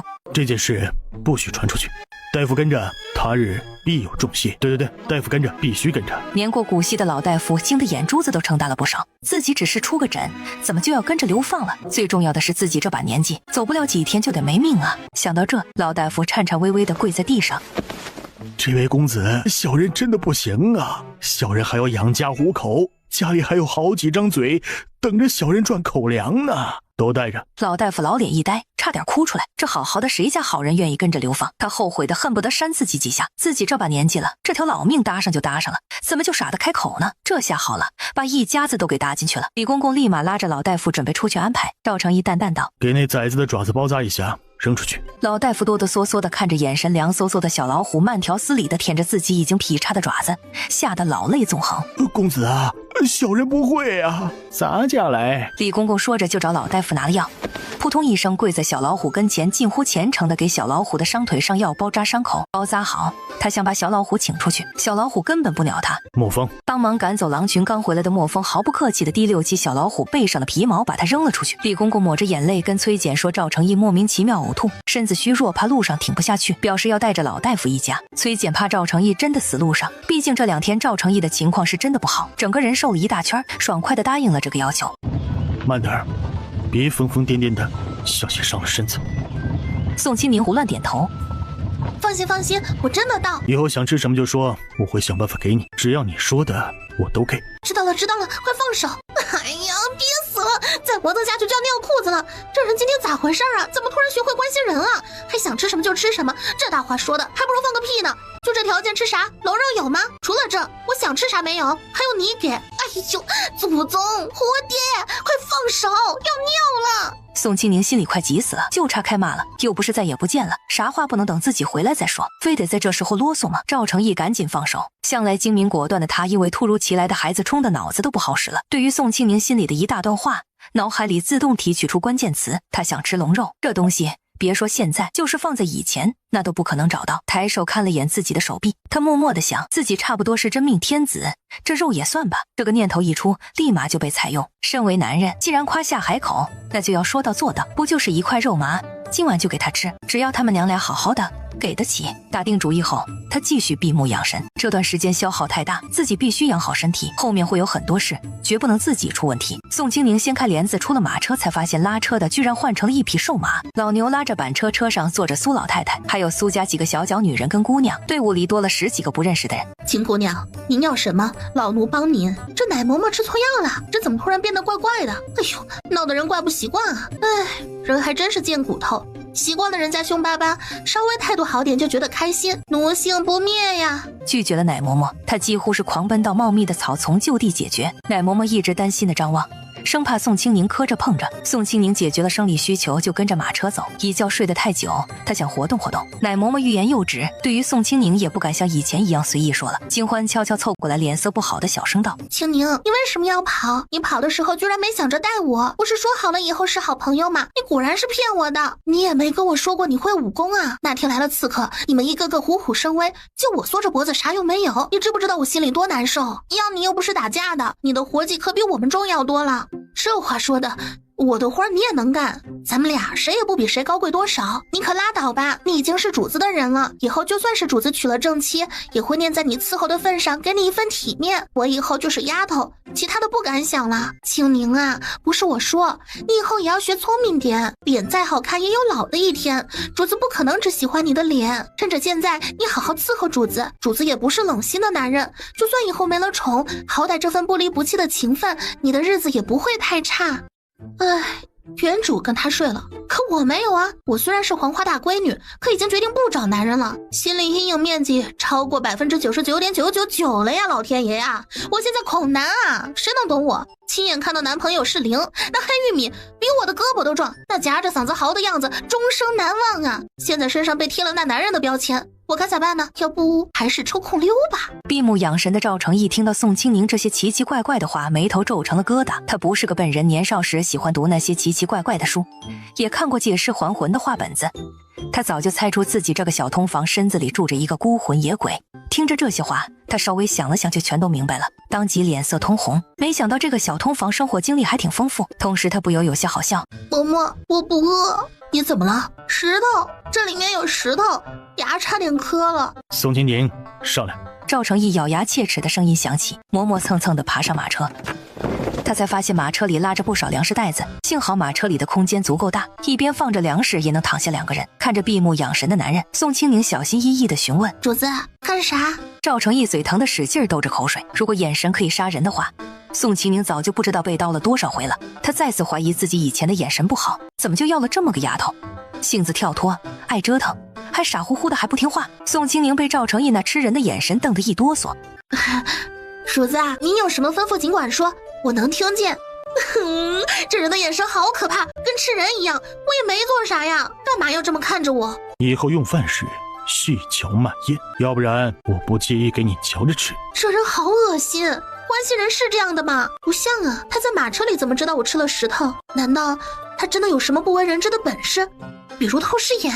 想到这，宋清宁下意识地捂着自己的胸，一副看流氓的眼神看着赵成义。赵成义不屑地扫了眼宋清宁傲人的胸，指尖不着痕迹地搓了搓，那眼神却是明晃晃地表示我不稀罕你这2两肉，伸手拉着宋清宁躺在自己旁边。走了这么久，歇歇，以后别胡闹了，你的身子受不住折腾。宋清宁僵硬地窝在男人臂弯。我的样子看起来很娇弱吗？就我这比牛还壮的体格子，怎么可能娇弱？还是这个男人看在我是小通房的份上才关心的？唉，宋清宁啊，宋清宁，你可千万不要当真，这些男人3妻4妾可是合法的。万一以后这棒槌找的正妻是个心黑的，棒槌容不下你，到时候恐怕怎么死的都不知道。唉，现在还是流放路，等以后到了地儿，只要跑不了，肯定还要跟他睡。不知道避孕药好不好买，千万不能怀上他的孩子啊，要不然以后生下来的就得眼睁睁的看着孩子叫别人娘，生娃一场连个娘都不配当，太憋屈，还不如不生。最关键的是，3妻4妾的男人轮着睡，听着就好脏啊！那跟一张纸擦了无数次不同的屁股，还反复使用，有什么区别？艾滋、花柳不都是这么来的吗？不能想，不能想，太辣眼睛了！唉，草率了，当初啥都准备了，唯独没有准备这玩意儿。看来唯一的办法就是借男人最安全。赵成义听着身子一僵，脸黑如锅底。这个女人不愿意给自己诞下子嗣，真以为这个世上随意一个女人就有资格上自己的榻？睡会儿吧，以后只要你听话，我不会亏待你。主子，什么叫听话？听话的标准是什么？话一出口，宋清宁就有些后悔，万一要是这祖宗不爱听自己发问，还发火咋办？好了，赵成义并没有回答的打算。没一会儿，马车再次启程，流放队伍缓慢前行。走了好一会儿，赵成义才淡淡道：“你只需听我的，旁人不敢伤你。”昏昏欲睡的宋清宁冷不丁的听到这么一句，立马清醒。别胡思乱想，安心跟着我。跟着你，我怎么安心？在流放路上危险重重，哪里能安心？哪里能安心？祖宗啊，要不你大发慈悲放了我吧！我除了吃喝玩乐之外，啥都不会呀！我没有其他女人那些通天的本事，还会拖累你。至于这张勉强能看的脸，反正你也睡过了，不稀罕了，以后再找其他女人去吧。我怕死啊！宁古塔不是人待的地方啊！突然，一个凉凉的软肉压在自己嘴上，粗糙的舌头顶开自己的嘴，缠了过来。宋清宁崩溃的睁眼，就见男人如蝉一般长长的睫毛，那双冷冽的眸子闭着。男人的亲吻声色僵硬，宋清宁惊得猛然推开身上的男人，捂着嘴，不敢相信自己这么个女汉子居然能发出这种声音。救命！这棒槌怎么突然上嘴还上手？我自从穿越就没洗过，馊了呀！这人真是不挑啊！小鸡刚动手术就发春，硬得起来吗？赵成义被宋清宁一推，等你伤好了给你。天哪，这人怎么这么不要脸？谁要了？谁想要了呀？这孙子自个儿发春，还把责任推到我头上来，他怎么不上天去啊？都这副德行了还发春，也不看看自个儿行不行？果然，这天底下的男人都一个德行，挂墙上才会消停。不行，我可是黄花大闺女，绝不能就这么草率的跟着棒槌睡。主子，发生了什么事？你还好吗？赵成义撞在车壁上的声音太大，奶嬷嬷急得赶紧询问，又不敢掀开帘子看，毕竟刚才发出的声音明显就是在做那档子事儿，他不敢贸然打扰。喂，睡会儿吧，不动你了，等你想要的时候再给你。呸！谁要了？净知道给自己脸上贴金。赵成义选择性耳聋，轻轻拍着宋清宁的后背。宋清宁以为自己睡不着，谁知很快陷入了沉睡。听到宋清宁熟睡的呼吸，赵成义小心翼翼地把大手放在宋清宁小腹，感受着怀里女人娇软的身子。他唇角含笑，长得好，身段好，也不是全无用处。睡着的宋清宁放飞自我，腿搭在男人腿上，小手无意识地胡乱摸索，居然摸开了男人的衣襟，非常顺利地摸着男人精壮的肚皮。宋清宁摸着男人光滑的肌肤，咂咂嘴。可乐，你咋褪毛了？啥时候练出的腹肌？你这小懒虫，什么时候勤快了？赵成义僵着身体，脸黑如锅底。他知道这个频繁在这女人嘴里出现的可乐是条狗，几次三番被这女人当成狗，他忍了，毕竟怀着自己的子嗣，没必要为了这点事闹。同时他暗暗发誓，以后绝对不能让这女人碰那些畜生，都被带坏了。到了晚上，队伍停在了一处大山洞，赵成义并没有下马车，他不喜欢人多的地方挤一块，山洞里好不容不下这么多人，不少没抢到位置的人就坐在外面狼吞虎咽地吃着手里为数不多的口粮。秦欢神色复杂地拉着宋清宁到了一个小角落。哇，你在胡说什么啊？哪有？遮遮掩掩干什么？你第一次侍寝时恨不得所有人都知道主子有多厉害。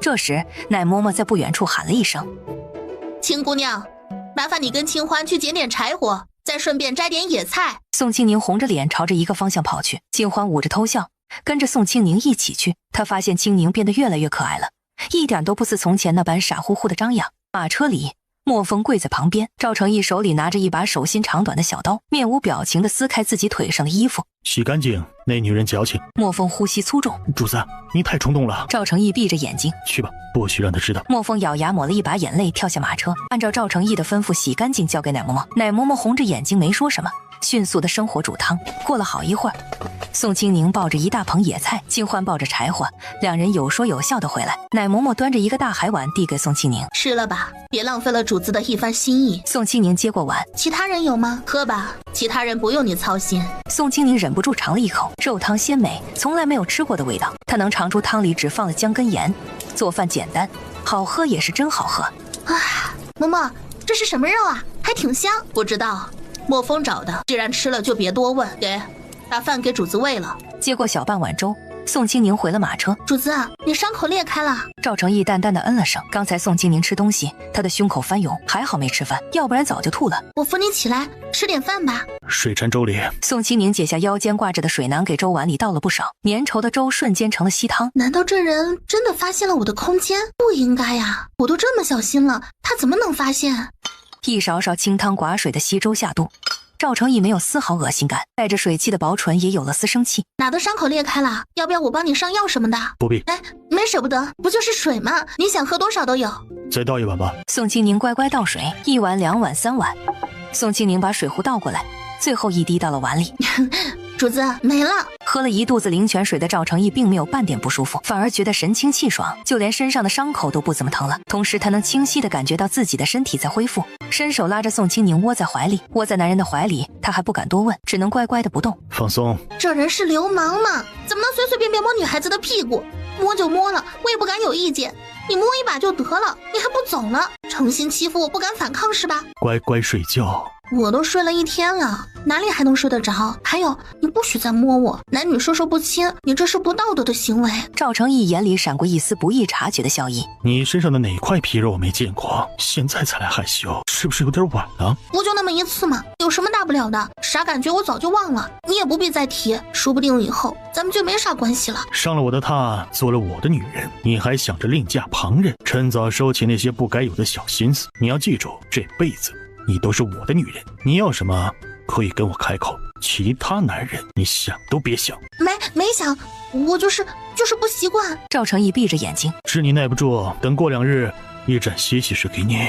主子，我啥病？有治没？千万不要有病，千万不要有病！好不容易才能再活一次，有那么多的好东西还没用呢，我怎么能够死呢？你别胡思乱想，你没事。谁家好人没事天天看大夫，还1天3次的看？该不会是真的得了啥不治之症，他不忍心告诉我吧？老天鹅呀，你可千万别这么残忍！我平时可没求你啥事儿，现在你就大发慈悲，保佑保佑我，千万别让我得那些老婶子的怪病。赵成义屈指在他额头上轻轻敲了一下。又在胡思乱想什么？不是跟你说了吗？你只需要安心休息就是。你的身子好得很，别一天到晚自己吓自己。大夫只是给你诊平安脉而已，用得着什么大惊小怪吗？现在啥条件呢？还平安脉？都这时候了还穷讲究了。唉，被人突然这么重视，总感觉心里不踏实。赵成义把宋清宁抱着挪到里面，用自己宽大的身子挡着，尽量把宋清宁护在怀里，不让人看到他。狭小的山洞挤着好几百号人，好不容易能休息，一个个坐着互相依靠着，就那么睡着了。呼噜声仿佛能震动顶掉土渣。宋清宁睡眠质量那么好，却没有一点睡意。谢谢忍忍，这2日受苦了。男人的大手干燥温暖，隔音效果也不差。宋清宁咬着唇闭眼装睡，众人做梦也没想到这场雨会下5天。5天时间，差役带的粮食哪怕1天只发1餐也完全见底。崔简站在洞口急得来回踱步，然而再急也没办法，雨始终下个不停，一日冷过一日。宋清宁偷偷装了几次灵泉水，除了自己口渴时喝点，其他一股脑的全给了赵成义。赵成义几天水饱下来，身上的伤肉眼可见的好了起来。因为水的原因，他也没再吃啥吐啥。神奇的是，就连腿上缺了的那块皮肉基本也都好了起来，只留下一层浅浅的疤痕。妈呀，3关跟着5关跑，这男人的颜还真是不错呀，最起码比那上赶着卖屁股的要俊100倍。果然我以前就是瞎，唉，可惜了，这人是废太子，看样子还是脑子精明的废太子。不知道他葫芦里卖啥药，以后说不定还能翻盘逆转，到时候我这小通房的身份根本不够看，莺莺燕燕一大堆，随随便便来几个有身份的都能捏死我，惹不起呀，惹不起，惹不起，我还是躲得起的。人活一辈子，命才是最重要。要是他真的被贬为庶民，就不用这些烦恼了。我开一个果蔬店，足够养他。在想什么？宋清宁眨眨眼，没，就是想下顿吃啥。你想吃什么？想吃桃罐头。赵成义皱眉，哦，那是何物？是蜜桃吗？差不多。唉，这鬼天气到底什么时候才能停？这是没完没了的了是吧？我空间里堆着8000瓶罐头啊，啥口味的没有？闹到现在只能想想咽口水。唉，要是赵成义愿意放我走就好了，我想办法弄个户籍，再买几个如花似玉的少年伺候，一个捏肩，一个捶腿，一个扇风，一个剥葡萄皮儿，一个唱曲儿，一个煮饭，完美。日子过得要比那皇帝老儿都要滋润。心里幻想着好事的宋清宁没有发现，男人的脸色越来越黑，圈着他的手臂越来越紧。亲亲，随意买卖户籍，户籍造假者行腰斩，3族流放，男丁终身苦劳，女子入教访司，后代世代为奴。天哪，是不是我刚才脑子糊涂了，把心里想的东西嘴上给说出来了？救命啊，千万不要啊，我只是想想而已，嘴瓢嘴瓢，完全就是嘴瓢。哎呀，我刚才到底有没有说啊？这人的脸色好难看啊，看他的样子我好像真的说出来了。怎么了？我刚才是不是说了什么不该说的？你说的什么意思？赵成义只是想让他打消念头，并没有真的想吓坏他。这随口一说，你别在意。哎呀妈呀，吓死我了！这人的随口一说，差点要了我半条命。突然，苏家那边发出好几道哭声。这几日一直精神不济的苏老太太倒在了地上，嘴唇泛紫，脸色白得吓人。赵成义心里一惊，下意识的就要过去看看。突然，他回头直直地看向宋清宁，眼眶通红，还带着水汽，嘴唇颤抖，嗓音克制又带了丝祈求：“亲亲，你的水能不能……”宋清宁瞄了一眼男人别在腰间的水囊，垂眸眼下心底的复杂。对于他在这个时候还会问过自己，按照他的身份来说，已经算是给了自己足够的尊重。对于男人的尊重，他心里也舒服了不少，抿着唇用力点点头，答应可以答应。至于能不能有用，他也不知道，毕竟这不是仙丹。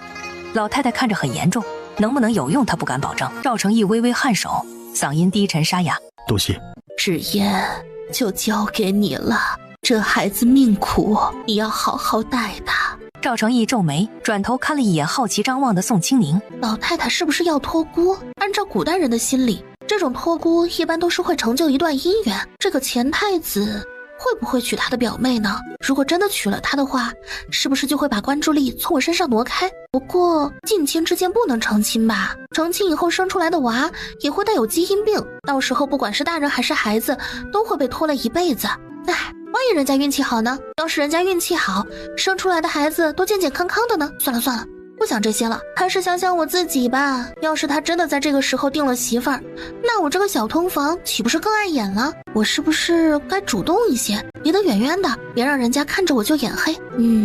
对，就这样决定了。只要他把媳妇儿定了，我就抽空跑，到时候天高任鸟飞，海阔凭鱼跃，我就不信了。我带着这么多的物资，还在这个吃人的世道活不出个人样。就算是没办法和其他前辈比肩，我也可以找一个偏僻的小村子生活，大富大贵什么的不想，自个儿的智商自个儿清楚。人家古代只是生产力低下，不是智力低下。就我自个儿这脑子，还是安安稳稳找个地方开个果蔬店，过好自己的小日子就行。在心里做好决定的宋清宁看向赵成义的眼神淡了是热切，他希望这个男人干脆一点，大发慈悲的好心一点，有了正儿八经的媳妇之后，把自己这个打酱油的给放了。在这一瞬间，赵成义脸黑了个彻底，他转过头看着精神不济的外祖母，柔声安抚道：“您放心，不管什么时候，她都会是我的妹妹，以后我也会给她找一个能够靠得住的如意郎君，您也要好好的呀。”老太太眼里闪过一丝失望，不过她也没有强求，而是虚弱的点头：“也好。”说罢，老太太就陷入了沉睡。苏家人不敢休息，几次试探了老太太鼻息，确认是睡着后才稍稍松了一口气。赵成义回到了位置，脸色难看的要命。宋清宁以为他是因为老太太身体的原因才不高兴，缩着脖子不敢说话。崔简知道老太太病倒，犹豫了好一会儿才过来，脸色不好的对苏家人道：“老夫人生病必须出去，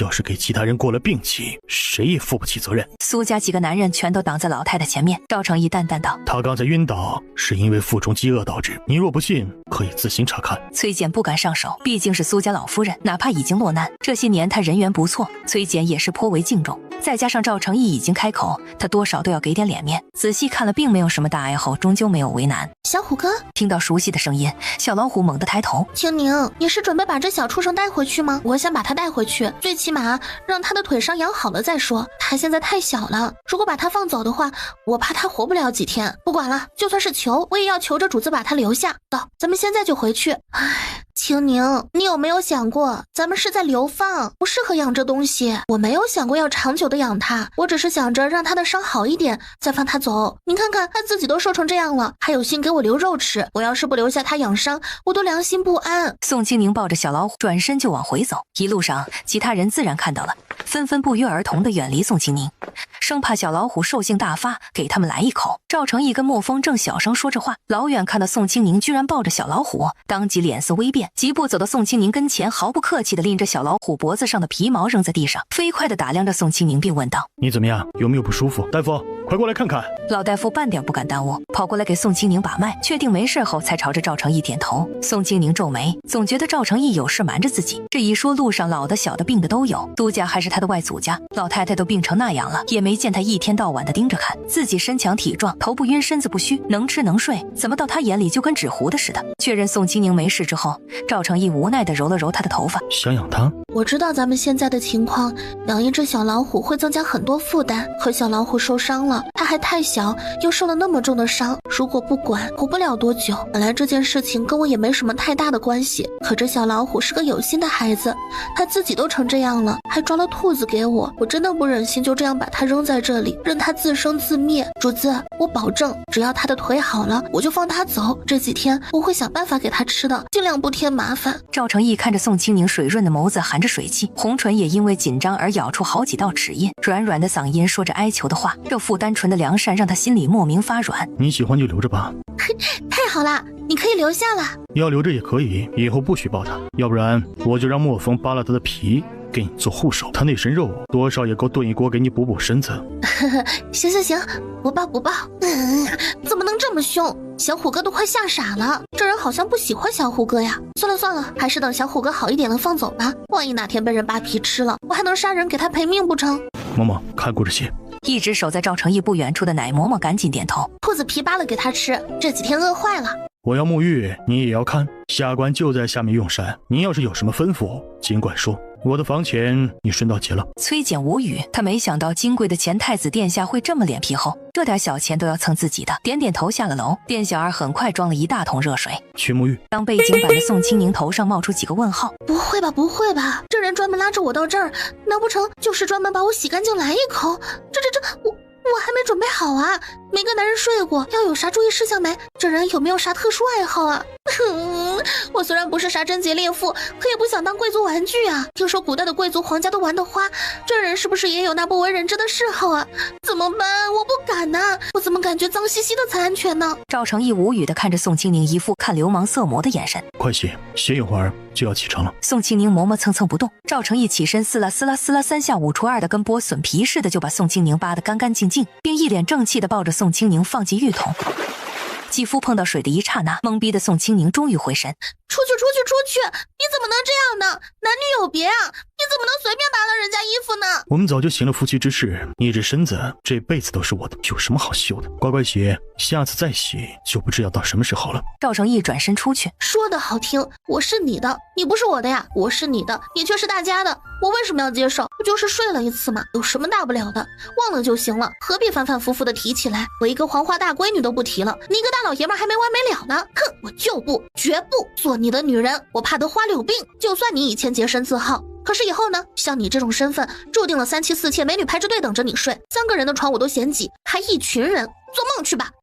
气死了！刚才那家伙脱衣裳的时候，我怎么就傻了呢？我怎么就傻乎乎的站着不动呢？现在好好的被人占了便宜。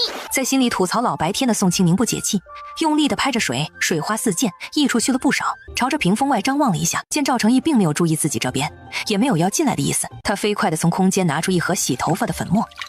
当初在购买物资时，想着怕万一遇到的是末世，那些带着味道的洗发水不好用，就买了足够洗一辈子头的侧白洗发粉，没什么味道，洗得还干净。匆匆洗了一个战斗澡，刚准备喊，就听见屏风外传来道陌生的女人声，屏住呼吸，尽量让自己神游天外。此时，一个黑衣劲装的女人正跪在地上给赵成义汇报：主子，东宫的库房被盗了，连地上的灰都没了，满朝文物都在污蔑您，提前把东西都转移了出去。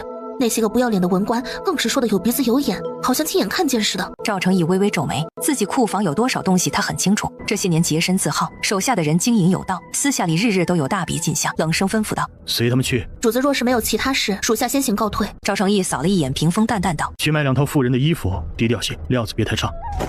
女人利落地从窗口跳下，因为客栈旁边就有成衣店，她倒是不用跑得太远。宋清宁哪怕再神游太虚，也听到了东宫库房的字眼，下意识的就觉得心虚啊。还好，这些人不会发现我把那些东西吞了，要不然恐怕得死翘翘了。哎呀，下次还是悠着点吧，要是暴露了，不知道这些人会不会把我当妖怪烧了。不行，以后就算是在赵成义跟前，也不能太放松。正所谓上岸第一箭，先斩枕边肥猪，不只能抱，还能腾地，一举两得。我可是金猪，万一要是被他盯上，前途堪忧啊！拿我自己的未来赌男人的心，无异于走钢丝，一步错了都没活路。以后我还是装的再傻点，要不然太危险，比尖比不过，比傻，我是专业的。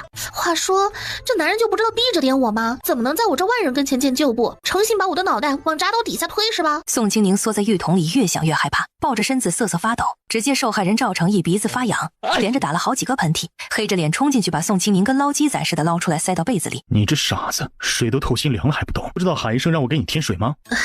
没事，我不冷。赵成义非常强硬。不，你冷，以后不许你再这么粗心，你的身子最重要了，乖乖躺会儿，我去沐浴。赵成义丝毫不嫌弃宋清宁洗过的，就添了一桶半热水，飞速的清洗了身体。青宁姑娘，许久不见。宋清宁根本不认识，也不敢表现出来。你不记得我了？也是，你只记得主子，属下莫云，以后姑娘别忘了，这是给您跟主子的衣服。忘不了，忘不了，以后肯定记得牢牢的，再也不会忘了。莫云眼神有些复杂，不过终究没多说什么。不过一盏茶的时间，赵成义就披着锦衣出来。莫云低着头，主子，库房的事要查吗？不必，退下吧。宋清宁悄悄松了一口气，莫云利索的跳窗离开。赵成义非常自然的脱下衣服，换了新的穿上。穿衣服要走了。主子啊，你能不能出去？我自己穿好就出来。赵成义转身出门，宋清宁根本就不知道这些衣服该怎么穿，这是哪个穿里面，哪个穿外面，磨蹭了好一会儿，穿好了没有？该走了。宋清宁皱眉，胡乱的穿好衣服就出了门。赵成义看到他出来，下意识的皱眉，好好的衣服怎么穿得乱七八糟？糟糕，该不会真的穿反了吧？完蛋，丢人了！赵成义突然拉着他的手进门，飞快脱了他的衣服，又一件件穿好。你是我第一个亲自伺候的人，要我感谢吗？还是要磕一个？不必，以后乖一点就好。我还不够乖吗？宋清宁跟着男人的脚步下楼，崔简早已吃饱喝足，见两人下来，他也松了一口气。由于时间紧张，他们也没有多留，马不停蹄的出了镇子。莫风买了不少吃食用具，奶嬷嬷正在规整。老大夫一家掏了大半家底，买了2头牛衣服以及不少粮食跟药品。此时他们已经不心疼银子了，只希望能安全到达，以后有这2头牛也好过日子。赵成义也没再占用他们的东西，就连之前用了的马车以及一小部分粮食都折现了银子给了他们。一大群流民衣衫褴褛、骨瘦嶙峋的走在路上，时不时有小孩的哭喊声，男人暴躁的打骂声。他们看到流放队伍也不避让，哪怕差役的嗓子都喊冒烟了，依旧跟听不见似的。宋清宁抱着小虎哥，掀开帘子看着外面的惨状，心里不免生出几分悲凉。还好有空间，还好活着。赵成义自然也看到了外面的凄惨，他的脸色异常的冷冽，拳头攥得死紧。宋清宁弱小无助，根本不敢靠近，尽量远离点。受灾的村子太多，灾民遍地，情况非常糟糕。好不容易熬到了晚上，没赶到驿站，只能就地休息。差役们发了粮食，各自休息。灾民们也休息在不远处，看着犯人手中的吃食，咽着口水。宋清宁窝在马车里内急，外面黑压压的流民他又不敢下去，憋了老半天，终于憋不住，着急忙慌地掀开帘子跳下马车。小虎哥紧随其后。经过这几天的休养，他的腿已经大好，身上也长了不少肉。青姑娘，你要什么？内急，去方便。说着就拉着清欢朝着一个方向跑。赵成义淡淡吩咐，让莫风随行保护。小虎哥一直跟着。青宁别怕，姑娘，发生什么事了？我刚才不知道踩到了什么，软软的，绵绵的，很吓人。姑娘没事，只是个死人而已，这里没人，姑娘可以在这儿解决，属下会看着。宋清宁的心里更加不淡定了，什么叫没事？只是个死人。青宁快点儿，咱们走了这么远，回去还费劲呢。宋清宁在四周看了看，这里确实挺安静，想着现在也不是矫情的时候。再说了，就现在这黑灯瞎火的样子，不管是活人还是死人，能看到啥？想通后，咬咬牙，飞快的解决。往回走时，小老虎突然发出呼噜呼噜的响声，再次路过流民堆。宋清宁明显感觉到那些不怀好意的眼神一直打量着小老虎。沐风突然低喝道：“看什么看？”随着墨风的话落，那些刺人的眼神收敛了点。到了篝火旁，奶嬷嬷皱眉不满道：“怎么去了这么久？路上都是人，走得远了些。”嬷嬷，别这么苛刻好不好啊？青姑娘又不是小孩，心里有数呢。哼，就你一天怪会做好人，闹得我这老婆子跟个恶人似的。嬷嬷，这是哪里的话？你也是为了大家好啊。青姑娘，回马车休息吧，现在情况与之前不同，以后尽量别下来到处乱跑，尤其是白天，你的脸到处乱跑会招惹是非。宋清宁乖巧点头，他清楚奶嬷嬷也是为了自己好，他是个惜命的，这张脸太过招摇，不敢拿自己的命去挑战人性的恶。转身招呼着小老虎，让他跟自己一起上马车。就这篝火的光，他才看清小老虎提着前爪想往嘴边凑，又干呕一声，好家伙！只见小老虎的前爪明晃晃的沾着一大坨屎，他便把那可怜兮兮的目光放在宋清宁身上。别，千万别找我，这事我真帮不了你。一来我不擅长，二来你下不了嘴的，我更下不了嘴啊！小老虎不死心，举着自己的爪爪，跳着脚朝着宋清宁扑过来。宋清宁吓得直接跳上马车，隔着帘子，他朝着小老虎大喊：“你爱咋的就咋的，反正别来找我。就算是把爪子剁了，那也是你的事儿。矫情什么呢？不就是踩屎了吗？搁地上蹭蹭就行了，还来找我，美的你！”乖乖窝在男人怀里，贴着男人的胸口。我就待一会儿，探一会儿，不管以后这个男人是谁的，最起码此时此刻他是我的。自恋一下，就当是我的吧。男人手臂默默收紧一点，亲了亲他的头发。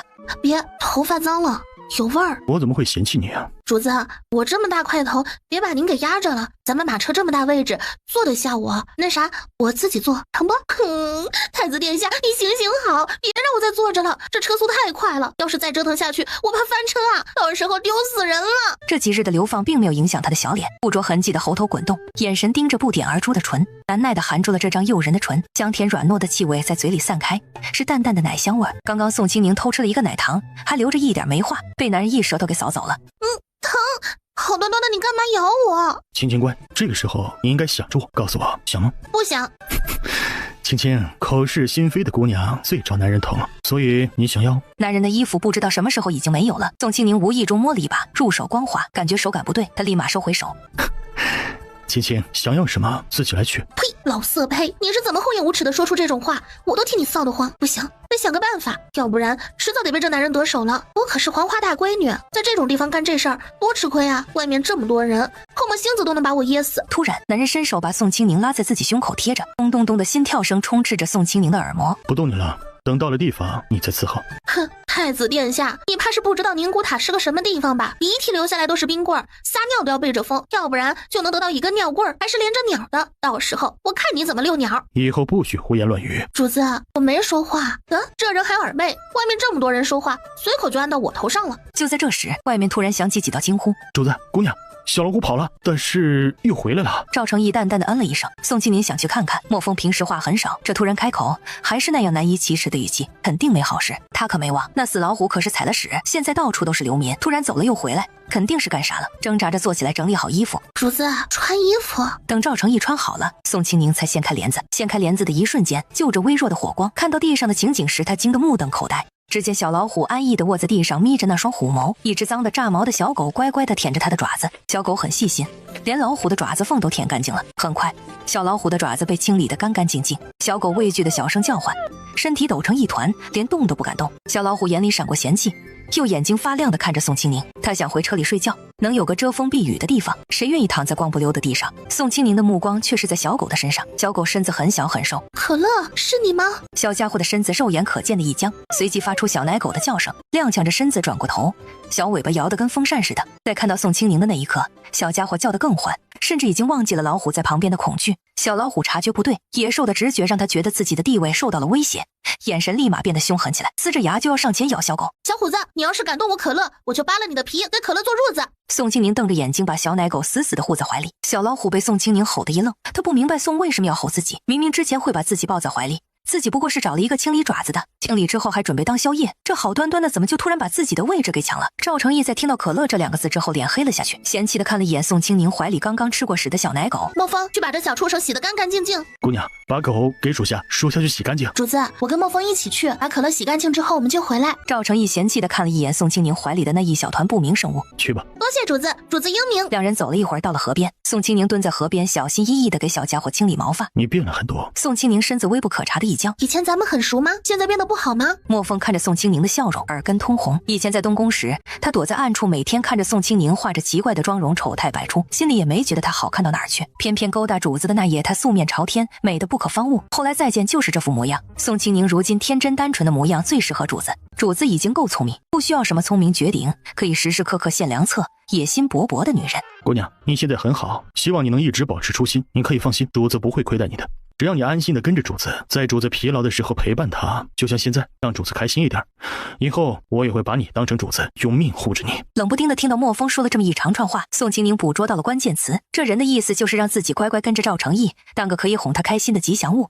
莫风，我的身份只是一个通房，我知道主子胸有宏图，也知道做大事的男人以后身边绝对不可能只有一个女人。我性格马虎，嘴还笨，什么都不会做，还是个嘴馋的。除了这副皮囊能看之外，其他真的没有什么太大的优点。你说的我可以答应你，只是我可以求你一件事吗？可以。如果有一天主子厌了我，不要我了，我失宠了，你能不能帮我一把，把我送到一个安全的地方？我这人没有多大的心愿，以后就想着开一个杂货铺子，带着我的狗，挣的银钱够我们俩吃就行，其他的我都不贪。我之所以想让你帮我，也是因为这世道太可怕。你也知道，一个女子出门在外很危险。说句不要脸的话，我这张脸太能招惹事儿，我怕以后要是主子不要我了，我连活命的机会都没有。我的要求不高，只是活着而已，哪怕是边陲小镇，只要活着就行。说是有必要，我也可以把这张脸划了。总之，只要我跟我的狗平安活着，其他的都是小事儿。莫风，行吗？莫风神情复杂的看着宋清宁，这些日子他眼睁睁的看着主子越来越宠着宋清宁，宋清宁每天都是安乐享受的样子。他以为宋清宁真的就是个只知道扒着主子生存的菟丝花，没想到他的脑子居然这么清醒，连失宠以后的路都想清楚了。我答应你，真到了那个时候，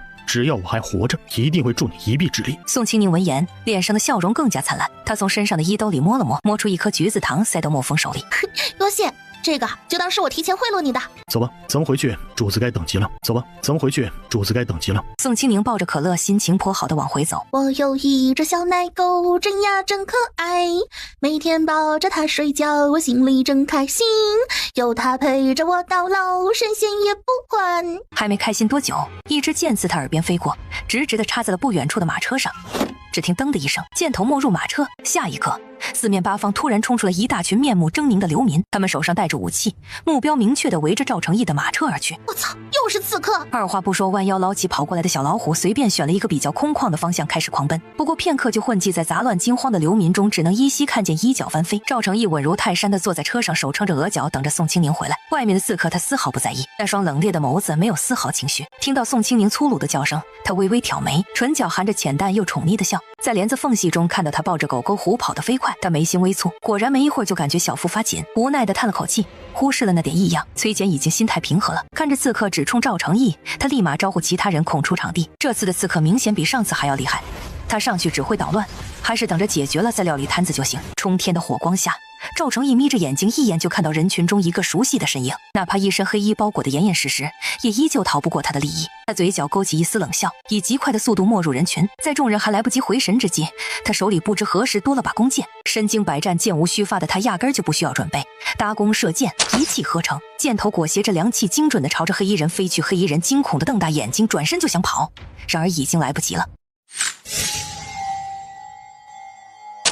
与此同时，一个黑衣人冲了过来，逮住这难得的机会就要给赵成义一刀。突然，人群中冲出一个乞丐，猛地抱着赵成义，用力一推，噗嗤，刀剑没入皮肉的声音响起，乞丐背上被砍了一刀，软软的倒在地上，下一刻晕死过去。刺客见黑衣人倒下，顿时慌了手脚，手忙脚乱地拖着黑衣人的尸体，以最快的速度撤退。主子，您还好吗？没事，收拾了吧。秦姑娘呢？刚才也没见着她回来啊，这会儿指定吓坏了。身上受了几处伤，同样气喘吁吁的清欢四处张望了一下，心里一阵焦急。奶嬷嬷绷着老脸看着地上躺着的人，刚才他看得清清楚楚，这人突然冲出来也算救了主子一次，如今也不能让他就这么躺着。他招呼着李公公一起去扶，刚碰到那人的手臂，奶嬷嬷就知道这是个姑娘，他眼里闪过一丝警惕，想着等这姑娘醒了之后要弄清楚她要做什么。如果是冲着主子来的，那就别怪自己心硬。秦姑娘别跑了。宋清宁停下脚步，气喘吁吁地看着莫风，你没去帮忙？不是有刺客吗？快去帮忙啊！不是我说你，你得分清楚主次，我撑死了就是一个通房小丫头，万一要是主子有啥好歹咋办呢？说句不好听的，不管是我死了还是你死了，那都没什么大不了，关键是主子不能有事啊！他要是有事了，咱们全都活不了。放心，主子不会有事，先跟我回去吧，说不准这会儿主子已经处理好了。好，我跟你回去。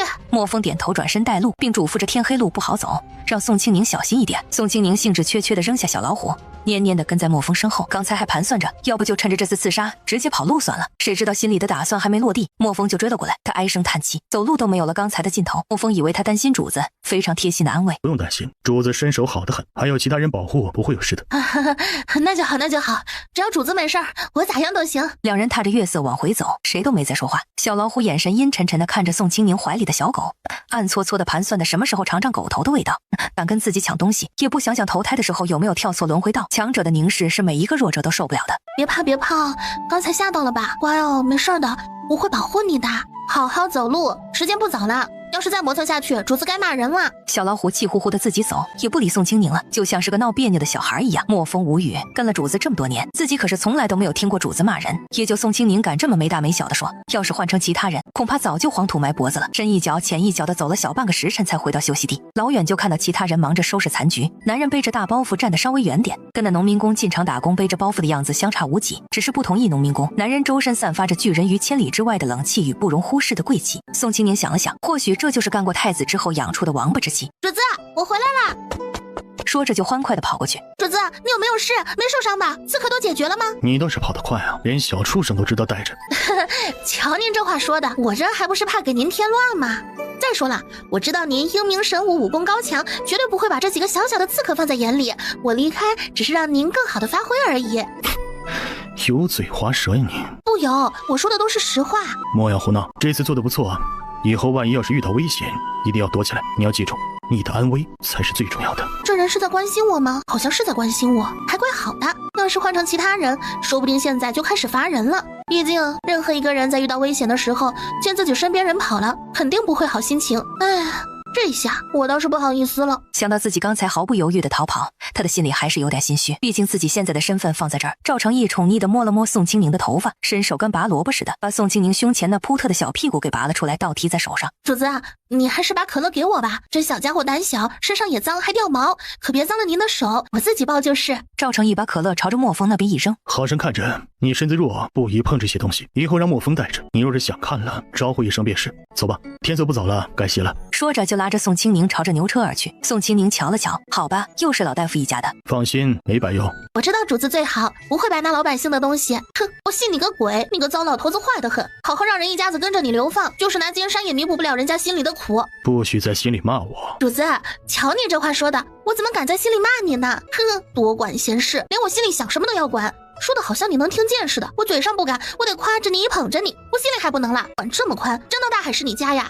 主子，你英武不凡，最是体恤百姓，能跟着你是我三生修来的福气，如果可以，别说是这辈子，下辈子下辈子我也想跟着你。呵呵，千万别当真，我只是口嗨而已，恭维上头人的话听听忘了就行了，等以后你三妻四妾女人一堆的时候，还能想起我姓甚名谁？别胡思乱想，安心养身子，万事都有我在，放心好了，只要你不背叛我，这辈子我都会护着你。说着就打横抱着宋清宁上了牛车。宋清宁抱着男人的脖子，一副大受感动的模样，跟着男人躺在牛车上，感受着男人在自己背上轻拍，他暗叹口气，哎，这男人是真的不错呀，最起码在我这个没有见过世面的人眼里是真好啊。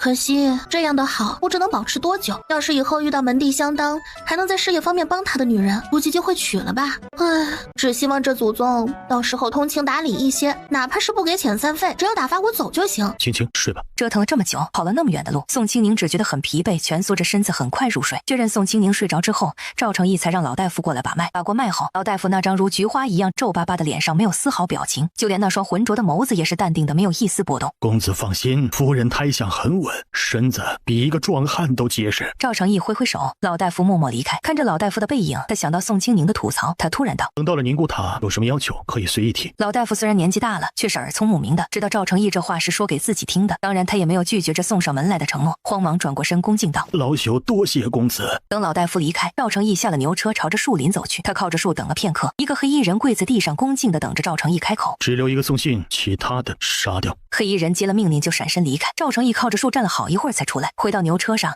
看着酣睡的宋清宁，他神情蓦然一松，好香。接着手腕一转，手里凭空出现一大瓶黄桃罐头。赵成义亲眼看到东西凭空而出，眼里透着惊愕，随即神情晦涩难懂地看着宋清宁，抿着唇伸手拿过宋清宁怀里的罐头，看着透明的玻璃瓶子，研究了好一会儿才把瓶盖给拧开。罐头的香气扑面而来，连日来没有胃口的他嘴里不由得分泌着液体，嘴巴快过大脑，不等思考，下意识地把罐子凑到唇边，小小的抿了一口。以往不爱吃甜食的他，此时觉得这罐头汤就是人间最美味的东西。再次喝了几口汤，拿着筷子夹起一块果肉放到嘴里时，他的脸上露出一丝满足，一口两口连着好几口。喝了最后一口汤时，他猛地惊住，错愕地看着空荡荡的瓶子，摸了摸饱胀的腹部，没有丝毫恶心感，反而觉得非常舒服。他不敢置信自己居然在不知不觉的情况下一口气吃了这么多。自认为不贪嘴的他脸色难看，空到大的瓶子好像在嘲笑他的嘴硬，随即他眉头舒展，自我鞭策道：下不为例。第二天一早，宋清宁睁开眼睛就闻到车厢里有股熟悉的味道，想到自己昨晚一晚上做梦都在吃好吃的，内心震惊。这不是罐头味吗？难道我昨晚做梦的时候真的把罐头拿出来吃了？狐疑的看着闭目养神的赵成义，想了想，还是小心翼翼的试探道：叔子，我昨天晚上睡着之后有没有做什么奇怪的事？怎么昨夜做梦时心里骂你了？没，我怎么敢骂您呢？在我心里您就是祖宗，我天天在心里变着法的夸您呢。再说了，像您这么十全十美的男人，我有什么好骂的？完全没有一点缺点。一大早被枕边人这么捧着夸赞，赵成义的心情颇好。宋清宁说的这些明显就夸张的话，他却觉得异常舒坦，睁开眸子看着眼前面若桃花的女人，指了指自己的薄唇，意图明显。刚睡醒的宋清宁脑子还没有彻底清醒过来，她眨巴着眼睛看着男人干净的、漂亮的、红润有光泽的嘴唇子，从怀里拿出帕子跪坐着，俯身过去，对着男人的嘴就是一顿猛擦。唉，这人看着老大不小了，擦嘴还有人帮忙，果然呢，会享受的人就是不一样。宋清宁的手劲儿大几下，搓得赵成义的嘴红了一大圈。赵成义黑着脸，他严重怀疑这个女人就是在跟自己装傻充愣，一把抓着宋清宁软嫩的小手，长臂一揽，将宋清宁揽进怀里，对着那粉嫩的唇亲了亲。明白了吗？您漱口了吗？赵成义嘴角微抽，放心，我不嫌弃你，很香，很甜，也很软，我很喜欢。宋清宁脸臊得通红，惊得原地石化。他很怀疑这个男人是不是听不懂人话。我嫌弃，我嫌弃！一大早睁眼，嘴里不知道滋生了多少细菌，呼出的气都是浊气。有病的话，这一块传染那都是最便利的，咱能不能别互相传染呢？乖，听话。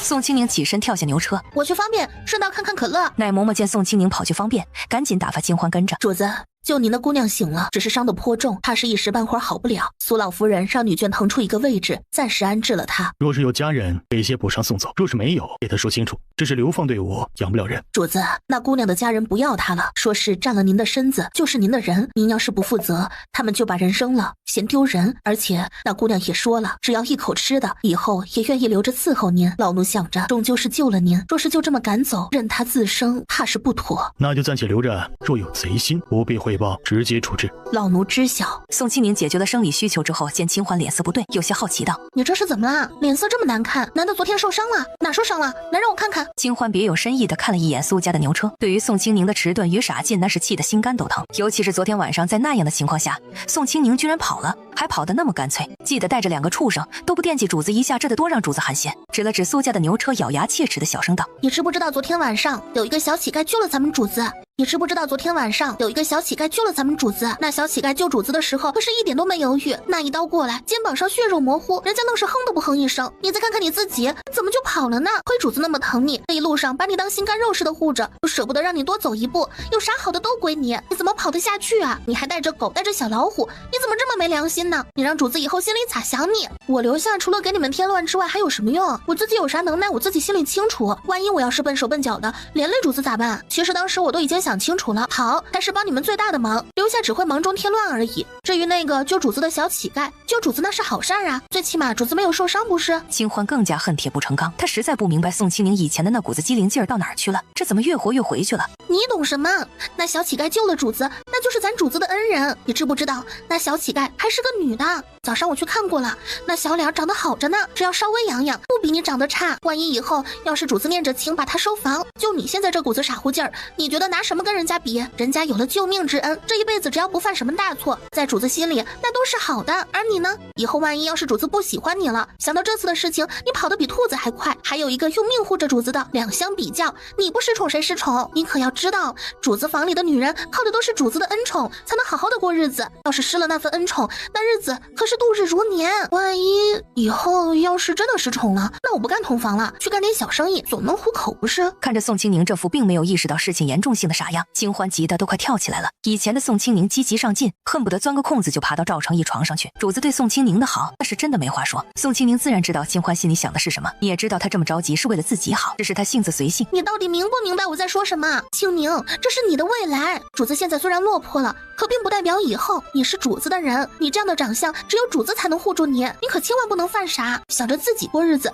你不知道世道有多乱，你这样的脸出去之后，连个夜都过不了，就会被人抢了。放心，我一定把主子的心抓得牢牢的，保证不会失宠。清欢见宋清宁终于开了一点窍，心里悄悄松了一口气。哼，以后的小乞丐要是靠近主子，你一定要防着，更不能让主子要了他。不管他耍什么花招，都不能让他得逞。看你说的，这跟防贼有什么区别啊？如果主子真有那份心思，咱就是拿把锁把主子的裤裆给锁了，那都没有用。男人的那块肉，一辈子都老实不了。清欢目瞪口呆地看着宋清宁这番豪放的言论，随即脸色惨白，眼神惊慌地看着他身后，嘴唇哆嗦着，艰难地挤出2个字：主子。在说什么？宋清宁身子一僵，他没想到这个男人居然站在自己身后。清欢已经跑开，他连求助都无门。主子啊，你怎么下来啦？哎呀，您看这外面多脏多乱啊，在车上坐着就行。您要是要小姐，等我回去给您扶着夜壶，怎么能劳烦你亲自跑一趟呢？我的老天鹅，他刚才没有听到吧？我真的是嘴瓢不小心的。我自己甩自己一巴掌以作惩罚，我以后再也不敢了，行不行？赵成义眼里闪过一丝笑意。你刚才说什么肉？我只是嘴馋了想吃肉，只是咱们现在这条件有限，我也就是想想跟清欢说说。你放心，我真的只是想想，没有其他意思，你也不必放在心上，就当是小女儿的牢骚。对了，主子，清欢说昨天刺客特别凶，你差点受伤，还好跑出来一个小乞丐救了你。我还想着要不要去看看那个小乞丐呢，你说我要不要去看看？不必，只是一个无关紧要的人而已，无需你劳心。回牛车上歇着吧，别累着。宋清宁乖乖地朝着牛车跑去。接下来几天，流放队伍难得走得顺畅，唯一不顺的就是那个救了赵成义的姑娘。她说自己叫草芽，稍微好了一点之后，就自觉地爬起来跟着奶嬷嬷他们一起走。不管奶嬷嬷怎么劝都没用，一心要跟着赵成义。面对痛苦的流放之路，丝毫不含糊，每天走得异常开心，经常带着那种崇拜爱慕又小心翼翼的眼神看着赵成义。有事没事的就找赵成义搭话，通常都是他叽叽喳喳的说一路。赵成义觉得很烦，又怕他吵到宋清宁的休息，影响了腹中的孩子，也担心宋清宁在这样的噪音下会不会心情不好。每次烦的时候都会冷冷的呵斥他闭嘴，得到这么一个小小的回应，他都会暗自开心。当然，在这期间，他把宋清宁完全忽视了个彻底。他不知道的是，他在赵成义心里啥也不是，恩情这东西根本成不了束缚。同时也准备到了下一个城镇时给些钱让他离开京城。富丽堂皇的秀兰宫里，赵成义，我一定要让你血债血偿！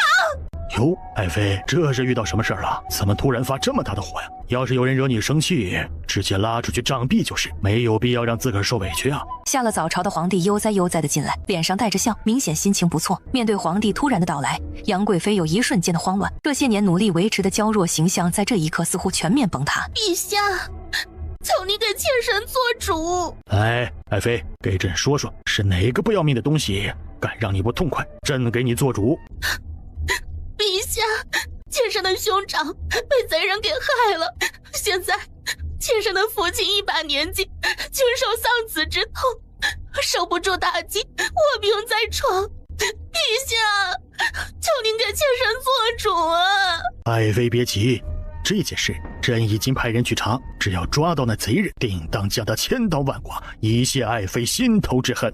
嘿，朕什么时候哄骗过你呀？臣妾多谢陛下，妾身就知道陛下最好了。在朕的心里，爱妃才是最重要的。前太子什么时候会回来呀？他能回来吗？果然呐，人还是得受点小挫折才能成长。作为储君，光仁慈是坐不稳这个位置的。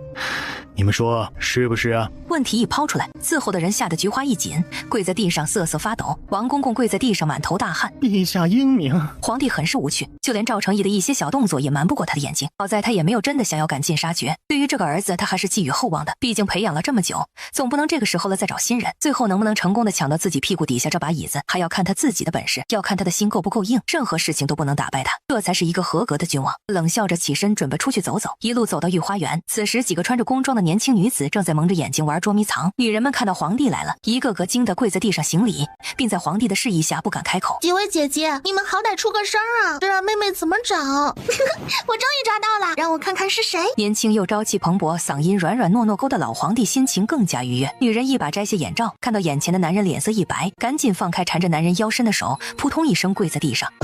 妾身参见陛下，冲撞之处请陛下恕罪。爱妃莫怕，朕恕你无罪。多谢陛下宽厚。皇帝也没心思再赏花，陪朕走走吧。女人哪有不应的，乖乖巧巧地跟在皇帝身边。皇帝自然知道女人在偷看自己，他心里美滋滋的。两人不知不觉走到了一片竹林。陛下，您快进来，这里真好玩。老皇帝看着活力四射的小女人，心里更加喜欢在这个死气沉沉的后宫里。有多久没有听到这样的欢笑声了？老皇帝跟着女人坐在竹亭里，看着女人气喘吁吁，随着那急促的呼吸，胸前的那团柔软跟着一起一伏。他眸子微暗，已经不想再等。爱妃，过来，别怕，过来，让朕好好瞧瞧你。老皇帝自然看出了女人的犹豫，不动声色地给王公公使了个眼色。王公公心领会神，不过一盏茶的时间，整个竹亭便被粉色的纱帐包裹起来，就连脚下都铺了厚厚的白色长绒毯。女人再也没有了犹豫的借口，还没走到老皇帝跟前，就被男人有力的手臂猛地圈住腰身。有多久没有尝过这样干净软嫩的唇瓣了？老皇帝食髓知味，大手抚上女人柔软的身子。爱妃，告诉朕，你叫什么呀？听到老皇帝问自己，他无意识的回答：谭婉柔。告诉朕，可是喜欢朕？妾身最喜爱陛下。老皇帝眼里闪过一丝满意，伸手用力一扯，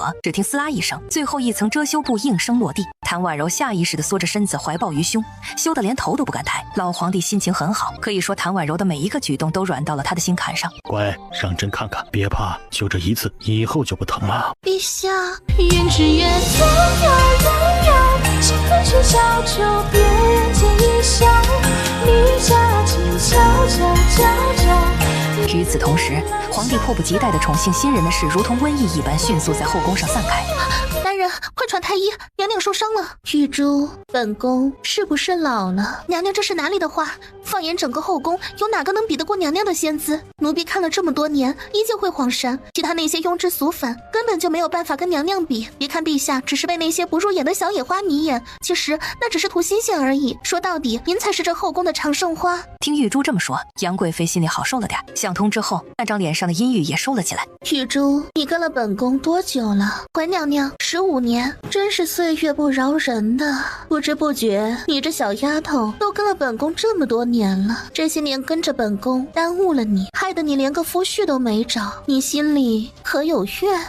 娘娘这是折煞奴婢了，奴婢能跟着娘娘，那是前世修来的福气，奴婢愿意一辈子伺候着娘娘。本宫知道你忠心耿耿，自然会为你打算，放心，跟了本宫不会让你吃亏。娘娘对奴婢有再造之恩，奴婢这辈子都不会背叛您。如果奴婢生了异心，就让奴婢不得好死。行了，大好的日子说什么死不死，怪晦气的。本宫自然知道你的忠心，等陛下闲了，就去跟陛下说说，本宫受伤了，奴婢这就去。岁月不饶人呐，朕终究是老了。陛下，你一点都不老，你可厉害啦！守在外面的王公公不动声色地擦了擦额头上冒出的汗水，心里不由吃惊。陛下在这世上有时虽然豪放了一些，可这些年从来没有如此的放纵过。心里暗暗盘算，看来这位主子是真的入了陛下的眼，以后怕是前途无量啊！大约过了1炷香的时间，里面的动静终于停歇，接着纱帐被掀开，老皇帝抱着谭婉柔大步离开。他直接把谭婉柔带回了自己的寝宫盘龙殿，直接封了谭婉柔为柔妃、赐春和殿。这一旨意一出，整个后宫是真的炸开了。玉珠一直在盘龙殿外守了一整夜，既没有等到给陛下传话的机会，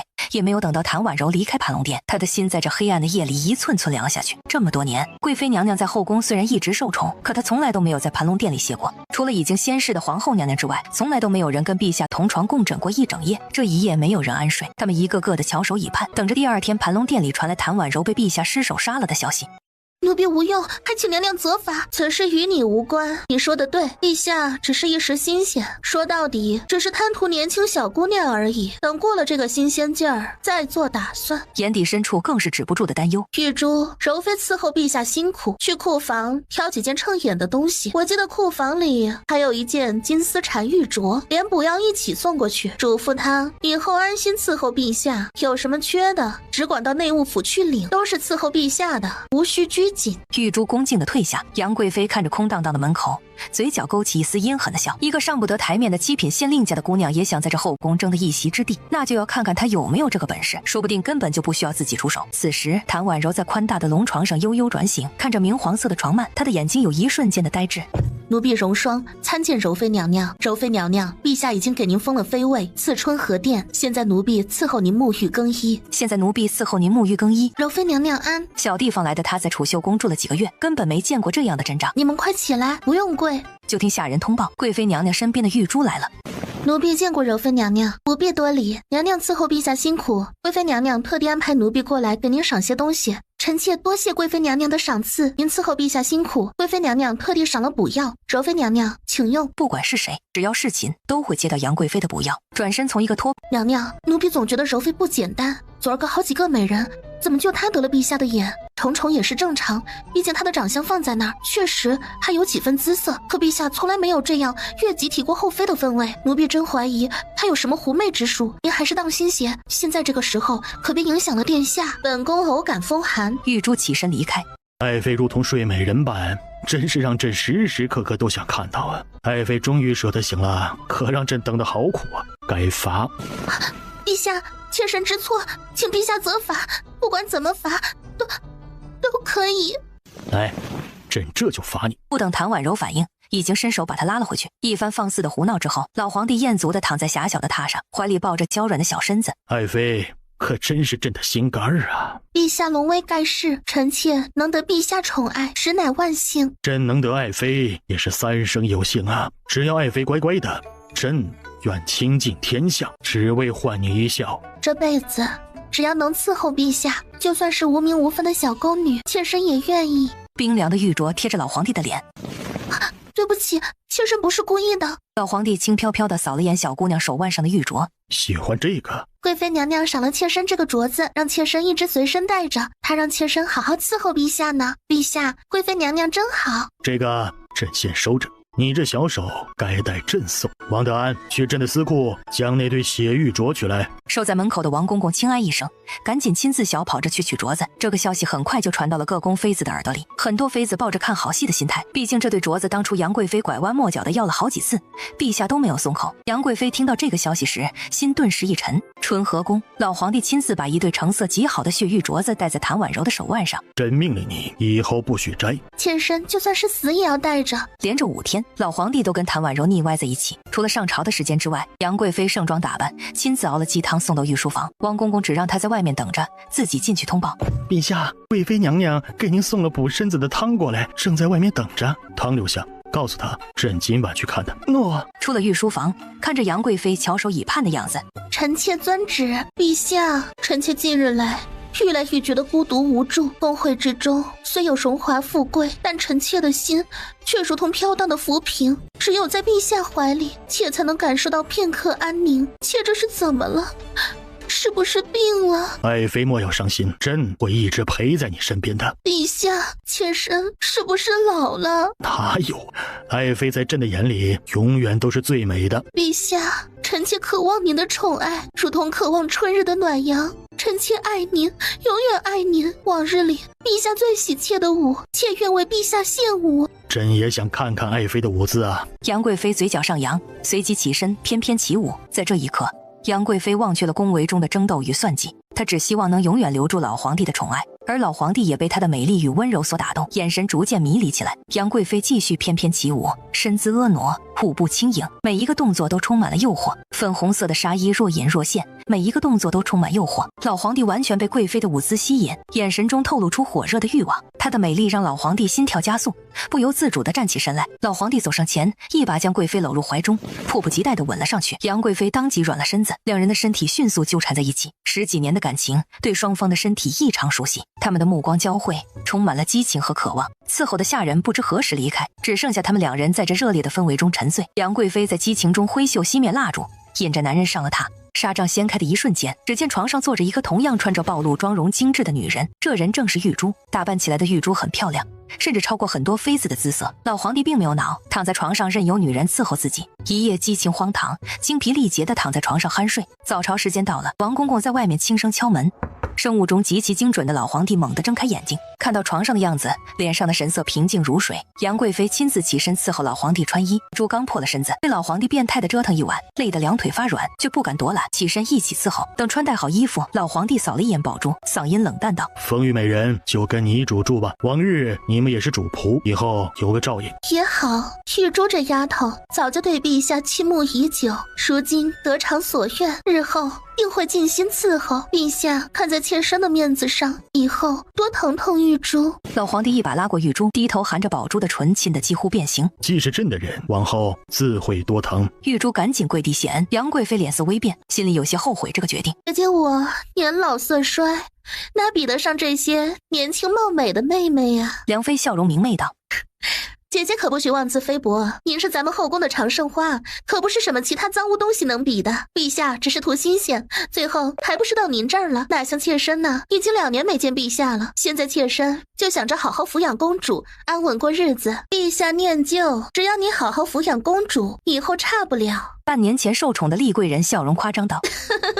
姐姐可真是谦虚啊，陛下惦念您也是理所应当。不过有些人呐，就算再怎么打扮，也比不上姐姐的万分之一。被扫到的谭婉柔脸色瞬间变难看。各位姐姐都是国色天香，我怎敢与姐姐们相提并论？谭婉柔示弱的话没有引起丝毫同情，更加没有平息妃子们的嫉妒之火。杨贵妃见谭婉柔即将撑不住，才恍然惊觉，哎呀，妹妹怎么还站着？快起来，快起来！你现在可是陛下的心头宝，要是在本宫这儿出了什么问题，本宫可担不起。谭婉柔终于松一口气，刚准备站直，谁知腿一软摔在地上。哟，柔妃这是怎么了？这是不满贵妃姐姐吗？现在陛下可不在，你这是摔给谁看呢？不是，我没。软软糯糯的嗓音带着娇怯与无助。杨贵妃终于看了那张脸，眼睛瞪得老大，眼里满是不可置信。这张脸居然跟先皇后有80%相似，怎么可能？当初选妃时明明没见，她到底怎么混进来的？柔妃去外面石子路跪着，什么时候知道错了？什么时候再跟本宫说错哪儿了？谭婉柔不敢置信，她明明什么都没做，怎么就要受罚？奈何她性子软，不敢说，只能默默去外面跪地。很快妃子走得一干二净，只有谭婉柔跪在石子路，强撑着忍受着1个时辰的责罚。最终她不堪重负，晕倒在地。杨贵妃没有丝毫心软，让玉珠用最细长银针直接穿进她的食指，尖锐的疼痛让谭婉柔瞬间清醒。娘娘说了，装一次晕，给你醒一次神。哼，一个上不得台面的东西，也想跟我家娘娘比肩。这件事很快传到了老皇帝的耳中，老皇帝龙颜震怒，几乎是飞奔到秀兰宫。当看到谭婉柔脸色苍白、摇摇欲坠地跪在铺满石子的小路时，他心里的火越发高涨，红着眼睛跑过去抱着谭婉柔。妹妹怎么还没回去？的份上，看在这么多年情谊的份上，给妾身一次机会吧。陛下，臣妾没事，是臣妾不小心的，您别为了成节大动干戈。传太医，贵妃，谁做的？陛下，是奴婢，都是奴婢做的。奴婢看不惯柔妃太嚣张，才想给她点教训。您千万别怪娘娘，娘娘心地善良，一心为您，她什么都不知道。陛下，是妾身管教不严，妾身愿意受罚。来人，将此婢就地杖毙。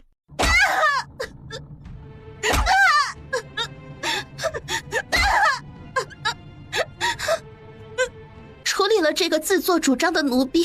玉珠听到这话，绝望的身子一抖，瞪着眼睛被打得骨头尽断，血肉模糊而死，到死都盯着杨贵妃。杨贵妃，你也太放肆了！真的准备把朕当猴耍吗？神以为朕昏庸至此连是非都不分了吗？竟敢教唆下人做出此等事情！若是朕今日饶了你，往后如何再让后妃安心？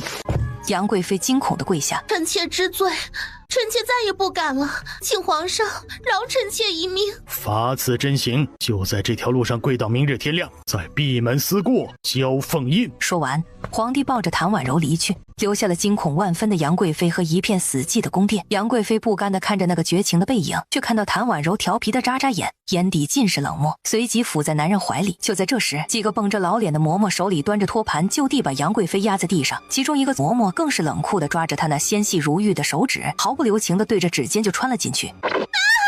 贵妃娘娘，陛下有旨，您禁足日何时满，这针何时去？喜欢给人用这些阴司，想必您自己也喜欢。既然喜欢，就要欢欢喜喜的受着。娘娘，你怎么不孝？是不满意陛下的恩赐吗？陛下说了，娘娘若是不孝，就是蔑视君恩，禁足多加1年。瘫坐在地上的杨贵妃扯了扯嘴角，臣妾遵旨。嬷嬷没再过多为难，完成了老皇帝的旨意，就收拾着离开。杨贵妃转头就对上那双眼珠子都要凸出来、满是痛苦怨毒的眼睛。安心去吧，本宫不会让你白死。留下的老嬷嬷心疼地扶着她，艰难地回了内室。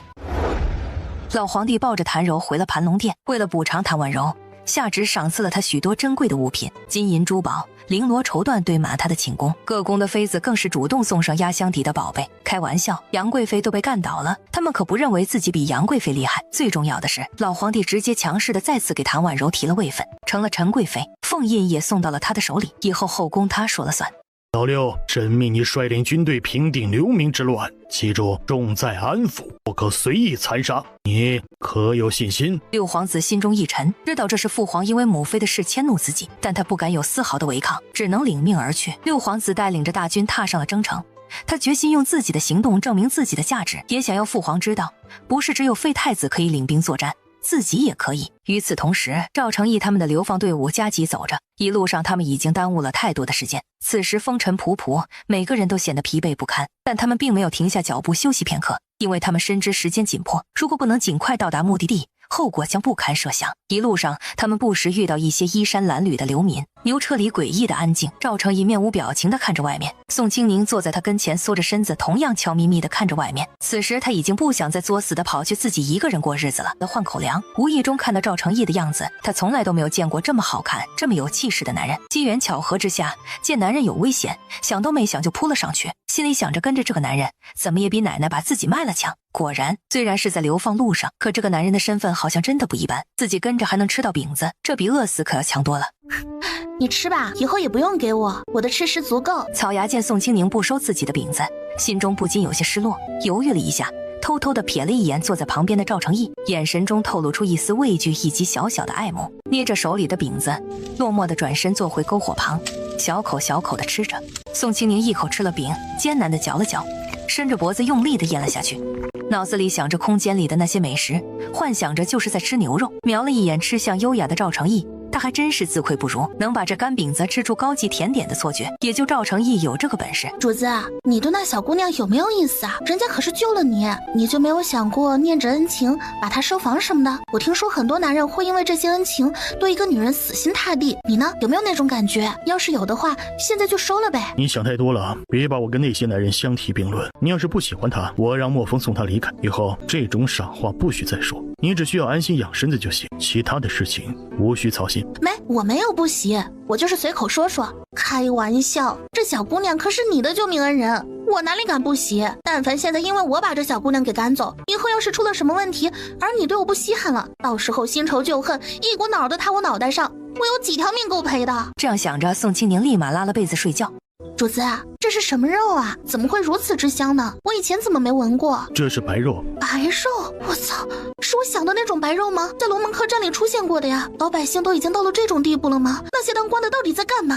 你若是想吃肉，我让莫风想办法找。现在睡觉，乖，听话。宋清宁几乎是下意识地闭上眼睛，不由自主地往男人怀里靠了靠。这简直太可怕了，只在电视上出现过的情节却离自己如此近。此时他一点都不好奇了，甚至只要在心里想一想就觉得有些恶心。不要，我不吃，我不爱吃，最起码我现在不想吃。宋清宁靠在男人怀里，没一会儿又困意上头。确认宋清宁再次睡着之后，赵成义脸色骤冷，轻手轻脚地放开怀里已经熟睡的人，瞧了瞧车壁，去处理了。靠着车打盹的莫风自然早就闻到了这股奇异而诱人的香气。这些日子同样食不果腹的他，肚子不争气的咕咕直叫，听到主子的吩咐，默不作声地顺着香味传来的方向而去。来，小兄弟，我来尝尝我们刚煮好的汤，味道可正了。大晚上凉飕飕的，来一碗暖暖身子，还能睡个好觉。莫风犹豫了一下，还是好奇地走进了那口锅。当他看清锅里翻滚着的东西时，一股强烈的恶心感涌上心头，差点让他当场呕吐出来。这东西绝对不能吃，立刻将他们埋了。小兄弟啊，现在这年月，大家日子都不好过，咱们也不过就是想活下去而已，没必要彼此为难吧？你说是不是这个理儿啊？这些都是人啊，同类相食，有违天理啊！神？哪来的人呢？你问问这些人，锅里的东西是什么？是人吗？告诉这些可不是什么人，这是羊。看看这一大锅香喷喷的羊肉汤，多么诱人！你要是眼神不好，就赶紧给我滚开，别耽误老子吃饭。莫风站在那里，身形挺拔，眼神漠然。这时，除了那几个眼神凶残的人蠢蠢欲动之外，其他流民也开始异动。那赤裸裸的眼神很显然已经把莫风也当成了食物。下一瞬，还没等流民们有所动作，莫风就如同一道黑色闪电般迅速闪身到了那个大胡子面前。他的速度之快简直超乎想象，那大胡子甚至都来不及做出任何反应，只听到清脆的咔嚓声响起，紧接着大胡子便瞪大双眼，直挺挺地倒在了地上。这些流民显然没想到莫风会突然动手，而且速度还这么快，他们还是惜命。面对直挺挺的尸体，不少人生了退意。兄弟，别杀人，我们不吃了，埋就埋，不劳您费心，我们这就埋。让开，快埋了，咱们散了。突然林子里再次传来脚步声。主子，朝廷已经派人来救灾了，用不了多久就会来，这些不必再吃，现在埋了。跟我去搬粮食，虽然不多，给大家填个肚子。赵成义的话让众人一愣，面面相觑间不敢相信，现在这个世道，谁会把粮食无缘无故拿出来？告诉你们也无妨，我是废太子。话音未落，流民们顿时炸开了锅。他们虽然只是最为普通的老百姓，但心中却是无比清楚太子殿下到底有多么好，因为他们深知太子殿下一心扑在百姓身上，全心全意地为民众谋福祉。太子流放，他们坚信是有奸人陷害。没一会儿，流民哗啦啦地跪了一地，几个男人主动把锅里的东西抬着到了。莫风，去车上拿粮食，主子当心。说着转身飞快地朝着牛车跑去。莫风，快，主子早就准备好啦。莫风刚跑近，宋清宁提着一麻袋就放在了莫风肩膀，冷不丁的肩膀一沉，差点被压趴下的莫风眼神难掩震惊。一袋不够吗？那再来一袋。说着又提起一袋，站起来落在上面。莫风压得腿一软，不愧是习武之人，200斤东西居然这么轻松。莫风一脸无奈，心中暗自叫苦不迭，这哪里轻松了？他的腰都快要断掉了，好不好？他心里震惊。当莫风犹豫着是否要离开时，宋清宁眨了眨眼睛，还不够吗？缓了一口气的莫风听到宋清宁语气不对，赶紧道：我先走了，你在马车待着，外面很危险，主子一会儿就回来，你千万别乱跑。宋清宁坐回车上，趴在车窗口，眼睛没有什么焦距。刚才他本来都要睡着了，赵成义突然叫醒他，只让他拿些粮食，能吃就行，多的没说，就那么走了。他不知道赵成义什么时候具体知道自己空间的，只是顺着拿出5大麻袋全麦面粉，至于其他，等赵成义回来再说。拿去吧，赶紧煮了吃。无需莫风亲自动手，只见那几个男人抬着麻袋，哆哆嗦嗦地将其拆开。面对这来之不易的食物，每个人都格外珍惜。满满一大锅水，他们甚至连多放一点都舍不得，毕竟这可是货真价实的精细粮食啊，怎能如此挥霍浪费呢？食物散发出来的诱人香气迅速飘散至整片树林之中。刚才负责搅和饭的老头大声地嚷嚷着，让大家慢一点。你们到底想不想吃饭了？再这么挤，锅都挤塌了，到时候就算饿死了，那也是你们自个儿不争气。添水，再熬。一锅接着一锅，第2锅，第3锅，直到天色彻底明亮，那口巨大的铁锅仍在不停地炖煮着糊糊，热气腾腾，香气四溢。经过整整一夜马不停蹄的忙碌后，赵成义感到自己仿佛被抽干了所有精力一般，浑身无力，疲惫不堪。当他望向那些流离失所的人们时，脸上总是挂着能抚慰人心的温暖笑容。就在这时，一脸阴沉的崔简气势汹汹地找了过来，映入眼帘的一幕让他怒火中烧。你究竟想怎样？我警告你，不要玩任何花样，否则休怪我事先没有提醒过你。老老实实流放吧，别再出什么幺蛾子了。等到达宁古塔之后，你就是把天翻过来，都跟我毫无关系。你应该知道，这一路走来，我念及你曾是废太子的身份，对你已经格外宽容。可你自己瞧瞧，得寸进尺。1刻钟后启程，本官不等也等不起。流民们见赵成义他们要出发，一个个也不歇着了，赶紧背着自己少到可怜的行囊，准备跟着一起上路。赵成义大声道：你们不必跟着，朝廷已经派来了救灾军队，最多1日便可抵达，你们只需在这里安心等待便可。他们对赵成义异常尊敬，他已经开口了，他们只好停住脚步。赵成义说罢，转身离开。在崔简那几乎吃人的目光下，他非常淡定地上了牛车。坐在车厢角落的宋清宁见帘子掀开，抬头面无表情地看着表情非常自然男人。哼，挺自然呢，白要了我那么多粮食，难道就一点表示都没有？他好歹告诉我怎么知道我的空间的呀？我都已经这么小心了，忍了这么长时间我都没开过荤，他到底怎么知道的？还那么自然地跑来跟我要，好像笃定了我会给他似的。他是吃定了我现在得让他保护是吧？阴险的男人，不行，以后还是远离一点，要不然哪一天裤衩子都给赔没了。见宋清宁一脸戒备的样子，青青，过来。哼，你让我过去我就过去，那我多没面子。在事情没有说清楚之前，休想让我给你好脸色。就算是知道了空间又如何？我还有最后的王牌没有压出来，那点粮食我就当做慈善，反正我不缺。心中这般想着，便也懒得再理会赵成义。生气了？好了，现在你可以告诉我了，我听你解释。赵成义眉头微挑，他没有解释什么，而是伸手在车壁的隔层里开始找东西：罐头、酱牛肉、草莓、烧鸡、饮料、香辣羊排，最后拿出半个烤乳猪。随着一件件东西被拿出来，宋清宁脸上的表情不断变化着。起初他的眼神充满了震惊，仿佛看到了什么难以置信的事情，接着这种震惊逐渐转化为茫然，最后当所有的东西都展现在他面前时，他的脸色变得十分苍白。你第一次在夜晚睡梦中取出这些东西的时候，确实让我感到十分的惊讶，但随着时间的推移，我也逐渐习以为常了。他的目光充满了宠溺，似乎早已接受了他这个独特的行为习惯。天哪，要死了要死了！我怎么会有这种要命的坏习惯呢？以前做梦的时候可从来没有出现过这种情况啊！怎么一到这里就养成了如此要命的毛病？怎么办？这种情况该怎么改呀？不行，总不能因为这个就不睡觉了吧？该死的，我太大意了！别怕，有我在，我会保护好你的，放心吧，这件事绝不会有第3个人知晓。怎么办？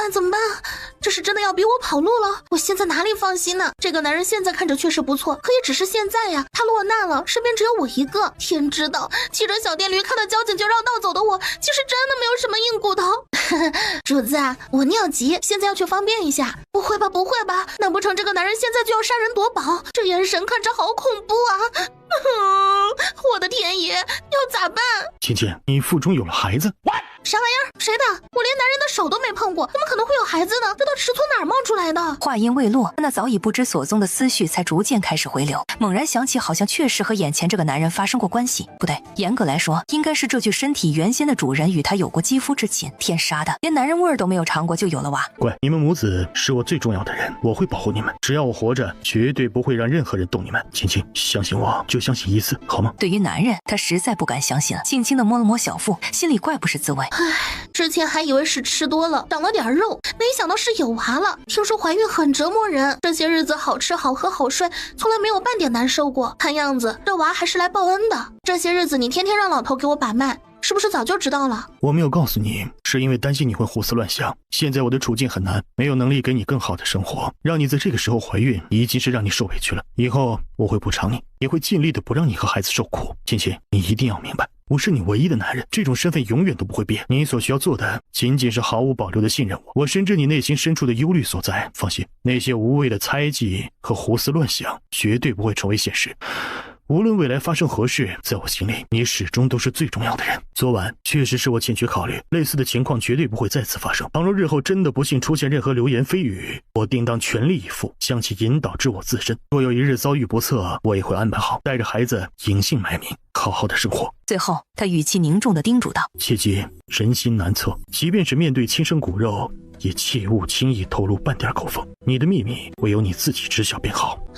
这个男人现在说的人模人样，我该不该相信？好像除了相信之外，已经没有什么好的路了。现在单飞都不现实，这个小家伙来的真不是时候。算了，就信一次。这样想着，宋清宁感觉自己的身体逐渐放松下来，不再像之前那样紧绷着。他轻轻地将身子往后仰去，微微倚在男人宽厚坚实的肩膀上。此时此刻的他并没有察觉到，就在他刚刚靠近男人的一刹那间，对方眼眸底部那抹深深的紧张之色瞬间消散无踪。青青，我希望孩子能像你，是个乖巧懂事的小姑娘。前太子殿下，你眼拙了。我从来都不乖，要不然也不可能在有了空间后败光近千万家产。青青，从现在开始，无论你想要什么，我都会竭尽全力的满足你。外面的世界很乱，并没有你想象的那么好。像你这样皮相好的姑娘，很难安然无恙的生存下去。要知道，很多男人不会拘泥于小节。听到这话，宋清宁不禁低下头，心中暗自嘀咕着：这个男人简直就是一个善于欺骗小孩子的狼外婆。只可惜我并非那种天真烂漫容易上当受骗的小红帽，这张脸就是行走的祸端。以后要是真的出去，就用空间的化妆品化成黄黑皮，再做几个长毛的痦子，怎么丑怎么来，怎么安全怎么来。我可以请求您一件事情吗？有话直说便是，只要是我力所能及之事，必定不会让你失望。若是将来某一天你决定起兵反叛，还倒霉的干不过人家时，能不能事先通知我一声呢？我也好及时带着我们的孩子离开，好歹能给你留个后。答应吗？会答应吗？恐怕很难吧。任何一个男人在听到如此无理的要求后，不怒扇对方2个耳光就算客气的了。毕竟任何人都不愿意要一个只有福同享有难就跑的女人吧。赵成义默默凝视着宋清宁，当听到他心中真实的想法时，眼中闪过一抹无法掩饰的无奈之色。你说的确实有道理，是该提前准备，你跟孩子不该被累积。啊？怎么可能？这也能忍？这个男人的心到底是由什么材料制成的？竟然如此坚韧不屈。换做普通人，如果遭遇这般忘恩负义的念头，难道不应该心生怨恨，从此断绝往来吗？宋清宁无精打采地躺在被窝里，仿佛被抽走了全身的力气一般。他随手伸过去，自然而然地抓起一个猪蹄，然后狠狠地咬了一大口。好久没有这样肆无忌惮、毫无顾忌地吃肉了。毕竟那个惊人的秘密早已在这个男人面前暴露无遗。哇的一声吐出了许多酸水。由于整整1天1夜没有进食，他所吐出的仅仅是一些胃酸而已。一旁的奶嬷嬷见状，不禁大吃一惊：主子，您这是怎么了？好好的怎么会突然呕吐起来呢？青青，水。宋清宁早在奶嬷嬷凑过来时，就已经眼疾手快地收了车里所有的吃食。赵成义接过水囊，扬起脖子，咕咚咕咚灌了一肚子水，才勉强压下恶心感。哇哦，难道这就是传说中的女人怀孕，男人孕吐吗？真是分工明确呀！怪不得最近这个家伙吃啥吐啥，而我却只是睡得比较多而已，并无其他不适症状呢。这样人还怪好的嘞。大家各自分担一些孕期反应，那怀宝宝和生宝宝似乎也就没有那么困难。此时此刻，已经喝足了水的赵成义听着这话，无奈的紧闭双眼。青青，我想吃罐头。看到男人这样，几乎没有任何犹豫的宋清宁迅速从空间拿出一瓶硕大的橘子罐头。赵成义深深的看了一眼宋清宁，那双薄薄的嘴唇缓缓开启，轻轻咬住勺子里的那一半橘子。男人只是将橘子含在双唇之间，并没有咀嚼吞咽，反倒是任由果汁被挤压出来，顺着嘴角流下。宋清宁再也无法抑制内心的冲动，他的思维完全被眼前这个男子的美貌所迷惑，情不自禁地俯下身去，用力咬向男人嘴唇间夹着的橘子，并顺势轻咬了一下男人的嘴唇。就在宋清宁俯身抢夺食物的时候，赵成义的眼中飞快地掠过一抹淡淡的笑容，他并未反抗或阻止女人对自己的亲昵举动，而是选择顺从地让她得逞。那啥，挺好吃的哈。确实很好吃啊。你自己吃吧，明明是肚子不舒服嘛，又不是手不能动了，一个大男人还有别人喂，也不知道害臊。赵成义垂眸不语，眼里的笑意却是仿佛能溢出来，他似乎知道该怎么跟这个小女人相处了。然而此时此刻，宋清宁却生起气来，整整2日，宋清宁未曾与他讲过只言片语。孩子他爹，你还好吗？子嗣嘛，有一个也就够了，真的没必要再多生了。难道你不喜欢我为你生孩子吗？哎呀，话说回来，可怜巴巴的样子就是这样子演的吗？好了，别哭鼻子了，我很喜欢咱们的孩子，更喜欢你生的。如果你真的非常想要，那就再等过几年的，等我们的生活稍微安定一些，再继续生。那个时候你想生几个都行，这样可以吗？哎，好羡慕那些想哭就能马上哭出来，而且哭得特别漂亮的人呢。其实仔细想想，你说的确实挺有道理的呢。孩子嘛，一个挺好哈。这时宋清宁似乎意识到了什么，他迅速转过身去，紧紧地用被子将头部包裹起来。我现在要睡觉了，不是我，是孩子想睡了。哎呀，天哪，真是太丢脸了！难道我刚才发疯了不成？竟然会对他撒娇卖萌，这实在是太要命了！我可是堂堂正正的女汉子啊，怎么能做出这种让人羞臊的事情呢？绝对不行，绝对不能再有下一次了。宋清宁半梦半醒之间，只见眼前的男人指尖夹着一张纸条。保险，那纸条也不大，就算是脏也没啥，让他一个人的嘴就行了。可他为什么好端端的要亲我？我不想吃纸啊，我不想吃这种一看就不是很卫生的纸啊！宋清宁心里拼命吐槽，身子却是软在男人怀里，眼看男人跟啃猪头肉似的没完没了，他心一狠，用力一推，男人的后脑勺碰在车壁上，不知道是不是太疼了，那张俊脸黑沉黑沉的，突然被推开。赵成义有一瞬间的懵。你这聪明的小笨蛋啊！眼见赵成义并未动怒，宋清宁心中稍安。对不起啊，我真不是故意的，刚刚睡醒迷迷糊糊的有些懵，你大人大量不会生气吧？要不然你再亲一次行不？这次我保证乖乖的，一动也不动。哎呀，这个男人也太弱不禁风了吧，就这么轻轻一推，居然就撞到墙上了。启禀主子，六皇子有请，想与您一叙。你要去吗？过去看看吧。好的，那我就在这里等你回来。你先到外祖母的马车上去等我吧，等我办完事就回来接你。话音未落，他便抱起宋清宁轻盈的身躯，从牛车上跳下来，快步走到后面的一辆牛车旁，小心翼翼地将他放在车辕边。外祖母，请您帮忙照看下他。乖孩子，放心吧，外祖母在呢。赵成义离开之后，苏家的几位女眷开始用不易察觉的目光上下扫视着宋清宁，他们的表情显得颇为复杂。母亲，这里真是太挤了。不就是挤了一下吗？有什么大不了的？咱们至少还有车坐呢，可以免受徒步之苦，也算得上有点福气。你再看看外面那些人，一个个累得气喘吁吁，脚步踉跄，仿佛下一秒就要倒下似的。接着他又假惺惺地说道，你父亲还活着，他也常常教导你要知足常乐，懂得珍惜和谦让，所以啊，咱们可不能跟那些上不得台面的东西一般见识。而坐在车沿边的宋清宁听到这些话后，微微眯起双眸，尽管他有些轻微的社交恐惧症，但并不代表他愚蠢迟钝。当然听得出来，这个女人分明就是在故意刁难自己。虽然他尚不清楚赵成义为何会将自己安排在此处，但他坚信赵成义绝对不会平白无故的这样做。此时此刻遭受这样的欺负，他心中不禁燃起一团怒火。老夫人，您一路劳顿辛苦了，只是我这双腿坐得久了些，有些发麻，想下去活动一下筋骨。话音未落，只见他双手扶住车沿，动作利落的纵身跃下牛车，紧接着他迈着轻盈的步伐迅速追上了前方的清欢等人。就在宋清宁突然跳下牛车的那一刻，整个车厢仿佛瞬间凝固一般。母亲，您掐疼我了。你这妮子一天天的事真多。老三家的，你觉得老三从战场回来亏了你了？母亲，您怎么能这样说呢？老三他可是您的亲生儿子，我从来没有觉得他亏欠过我什么。外面挤不到你们娘儿俩。母亲，儿媳不过是随意说了几句话而已，谁知道那个小通房竟然如此不经斗，自己脸皮薄，气性大也就罢了，在怎能怪到儿媳头上呢？此事明明就是儿媳没有错，母亲您这般责备于我，着实有些不公。况且那女人不过是个上不得台面的暖床丫头罢了，竟敢给儿媳难堪，不过就是仗着殿下的宠溺纵容，殿下见到儿媳时都会有礼的喊一声三舅母。可如今呢，一个小小的暖床丫头都敢骑到儿媳的头上作威作福了。说到这里，柳春燕忍不住又哭了起来。一个丫头而已，凭什么那么大气性？母亲要是为了一个上不得台面的暖床丫头罚儿媳，儿媳不服。柳氏，你可知你现在坐的车也是殿下置办的，咱们是他的至亲。且不说咱们如今这个境地是受他牵累，就是单说情分，他照顾咱们也是理所应当，不是？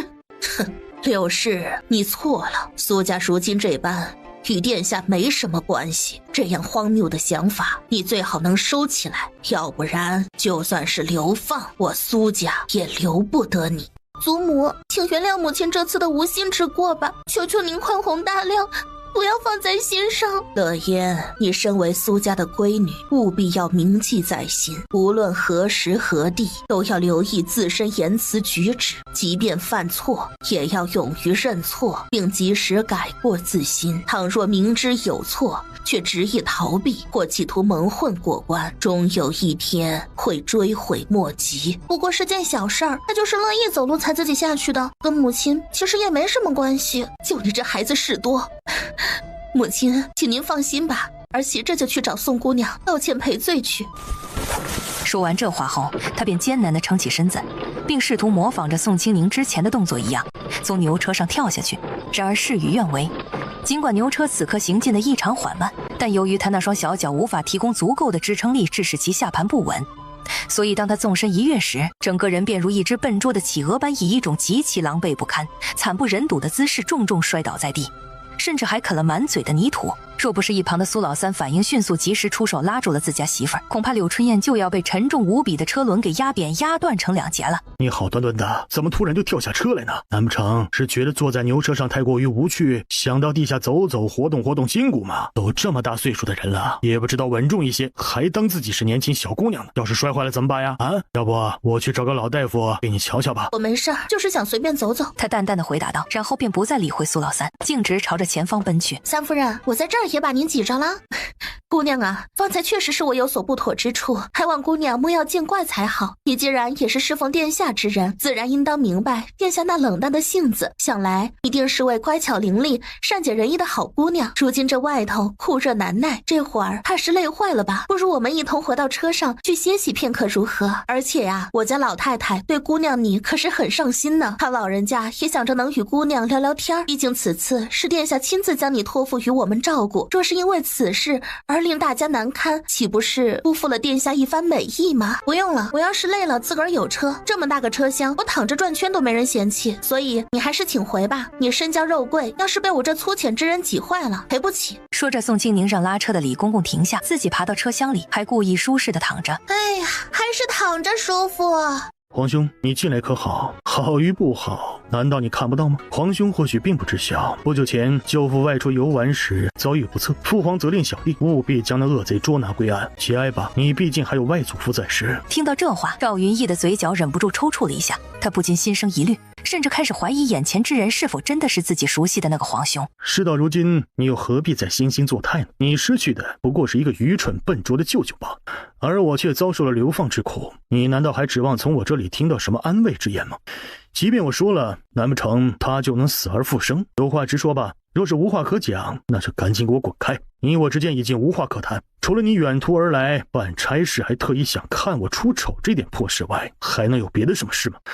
你如今目的已经达成，为何还赖着不走？莫非还等着我设宴款待你？看着我如此落魄潦倒，你理应开怀大笑才对呀。你怎么不笑了？是不是觉得这场戏还不够精彩？还是说现在死的人还不够多？皇兄，还有件事，别忘了你在流放，手别伸那么长。你在流放路上收买人心这事儿，我会如实向父皇禀告。老六，你还是跟黄口小儿一样，一点长进都没有。赵云逸脸色很不好，眼神阴鸷地盯着赵成义。你都到这副田地了，你还能得意到什么时候？你以为你自己还能翻身？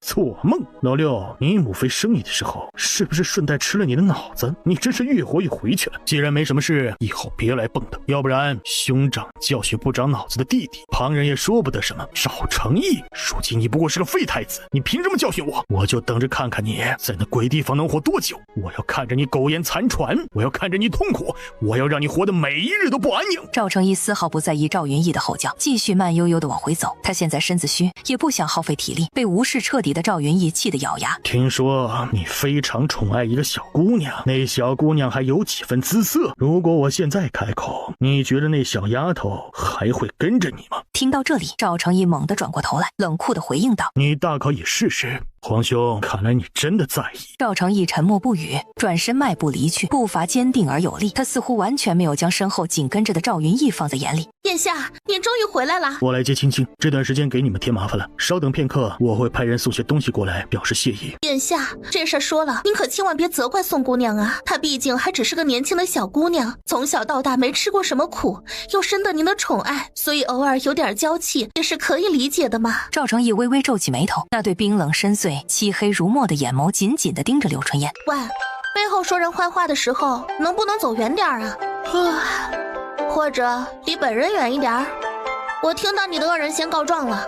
当然了，此时条件有限，没办法远离，我也理解。你可以小声一点，只要不吵到我睡觉，就不会影响我的心情。同理，我也不会跟一个长舌妇计较。柳春燕没想到宋清宁居然这么不知礼，看样子比自己还口无遮拦，从来都没有被人这么当面的对过。她只觉得脸烧得慌，细细密密的汗珠自额头冒出，不自觉地咽着口水。她怕了，怕赵成义会收拾自己。刚刚我只是在车沿那里稍作停留而已，结果那夫人就开始抱怨车内太拥挤了。这位夫人还含沙射影的指责说是我挤到了他们母女俩。虽说我这个人脸皮稍微厚了那么一点吧，但还远远没到恬不知耻的程度呢。总不能霸占着别人的座位死赖着不走吧。所以啊，我干脆就回到咱自己的车了。要知道，就算别人的地方再好再舒适，那也终究比不上咱们自个儿家呀。事情经过就是如此这般了。好了好了，我要去睡觉了，你们接着慢慢聊哈。宋清宁一口气把整个事情的来龙去脉说得清清楚楚、明明白白，既没有加油添醋渲染一番，更不曾有丝毫的闪烁其词和拐弯抹角之处。说完之后，就准备回去继续躺着。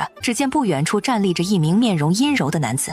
这是哪家的二椅子没拴好，竟然让他跑出来了。稍等片刻，他刚才提到了皇兄，难道说这位也是个皇子吗？哎呀，仔细想想，似乎的确曾在哪里见过呢。赵云逸凝视着眼前那张精致绝伦、神态天真无邪的脸庞，眼中掠过一抹惊艳之色。乖乖待着，不许乱跑。老六，你太过了。车内的小丫头，你是否可曾想过换换主人呢？不必担忧，本皇子可与那位废太子大不相同，我可是最懂得怜香惜玉之人。只要你愿意跟随本皇子，我必定会对你百般宠爱，让你享尽荣华富贵。妈呀，这人真以为自己是富丽堂皇的茅房吗？可惜啊，本姑娘不急，也不是非上不可。果然龙生九子，各有不同，不是空穴来风之言。听到宋清宁的这些话，赵成义心中的怒火仿佛被一盆冰水浇灭，消失得无影无踪。皇兄啊，以你目前这副模样，根本无法保护好他。女子所钟情的乃是那些强大无比，能够给予他们无上尊荣和奢华生活的男子。然而此刻的你呢，只是一个一无是处的废人罢了。即便你暗中藏匿了东宫库房里的那些财物，但仅凭那点微不足道的东西，难道还妄图扭转乾坤？简直就是痴人说梦。还是老老实实前往宁古塔修筑城墙吧你，我自会派人悉心的照料于你。没办法，谁叫我们是亲兄弟呢？赵成义已经不想再废话，撑着身上上了牛车。宋清宁一见赵成义上来，便迅速从床上弹坐而起，满脸兴奋地说道：主子，那个二椅子，哦不对，你那位兄弟走啦。做得不错，你所受的任何委屈，我都会替你一一讨回公道。听到这话，宋清宁不禁眨了眨灵动的大眼睛。从今天开始，连续几天都扣除他们的食物供应吧，几天不接济，饿不死人。只有真正损伤到自己利益的时候，才能清晰地认识到错误。现在长长记性，以后总有好处。不过也就几天，终归是你舅舅的家眷，总不能因为这点鸡毛蒜皮的小事儿，导致你和舅舅之间关系疏远，生了间隙，那就不好啦。我就知道青青最是深明大义了。哎呀，别再夸我啦，什么深明大义呀，我可不敢当。你再这么夸下去，我就要飘了。那么现在还想继续睡觉吗？当然要睡了，等到晚上开饭的时候我再起床吧。今天我要坐在外面吃。好，都依你。此刻，门外的赵云逸简直气得七窍生烟，他猛地转过头去，恶狠狠地盯着站在不远处、满脸惶恐不安的崔简。你们这些人对待流放之人可真是优厚的很啊！究竟是谁给了你们这么大的胆子，竟然敢给罪犯准备牛车？哼！这算哪门子流放啊？这和出门旅游又有什么区别？六皇子息怒，这并不是下官擅自做主啊！当初离开京城的时候，便是这般安排啊。此一时彼一时，当时那小子就只剩下最后一口气，即使有心逃跑，也是力不从心。可如今呢，他生龙活虎，哪里还用得上牛车这种慢吞吞的交通工具？做事要学会灵活应变，否则一辈子都难有出头之日。崔简的面色阴沉至极，仿佛能滴出水来一般。回六皇子，下官不过是按照规矩办事而已，并无任何越矩之处啊！听到这话，赵云逸只是冷冷地哼了一声，然后甩了甩袖子，便转身离去。崔简见状，立刻变了脸色。刚刚因为六皇子的阻拦，他们前进的速度变得异常缓慢，耽搁了太多时间。此刻，他必须抓紧赶回来才行。都给我快走！若是今晚不能按时到达目的地，谁也别想休息。犯人们无奈之下，只得加速前行。姐姐，那个您手上剩下的半个饼子可以给我吗？拿去吃吧，日后若是觉得饿了，尽可询我要吃食。毕竟你尚年幼，正值长身体之际，切不可饿着肚子。多谢姐姐赏赐，不可乱了辈分称呼。无妨，咱们各论各的便是。苏长胜听闻此言，连连点头称是，心中暗忖：还是姐姐通情达理。说着就把饼子一分为三，给祖母一小半，给了老父亲一小半，他自己大口吃了起来。柳春燕咬牙切齿地看着自己的傻儿子，被那死丫头的半个破饼子收买，气得呼哧呼哧喘气。长胜，还有没有规矩了？把东西还回去！没看见那是畜生剩下的吗？苏老三拿着手里的饼子，吃也不是，不吃也不是。面对妻子那吃人的眼神，只觉得手上的冰就跟石头一样。吃慢点，喝点水。苏长胜咽下嘴里的吃食，咕嘟咕嘟喝了一大碗水。谢谢姐姐，既然叫了声姐姐，往后不必客气。不客气。柳春燕差点被这个愚蠢至极的儿子给气死，她绞尽脑汁也想不通，自己如此聪慧机敏之人，怎会生下这样愚笨木讷的孩子？难道她真的看不出那个死丫头分明就是有意刁难、挑衅身为其生母的自己吗？咱家这辆牛车有点小，这几日委屈你们母女俩在外头过夜。听到这话，柳春燕顿时愣住了，而另一边，苏芷嫣搀扶着老夫人回到马车上，并在她身边躺下来。祖母，嫣儿啊，把那些心思都收起来吧。祖母，您难道不觉得他过于小家子气，难登大雅之堂吗？这样的人家又怎么能配得上？哼，孩子啊，你可看走眼了，一个来自乡间的小丫头罢了，无非就是凭着自己稍有几分容貌迷住了表哥而已。像她这种以色示人之人，终究难以持久。那姑娘可是个有福气且活得明白之人呐，看人呐，切不可光看外表。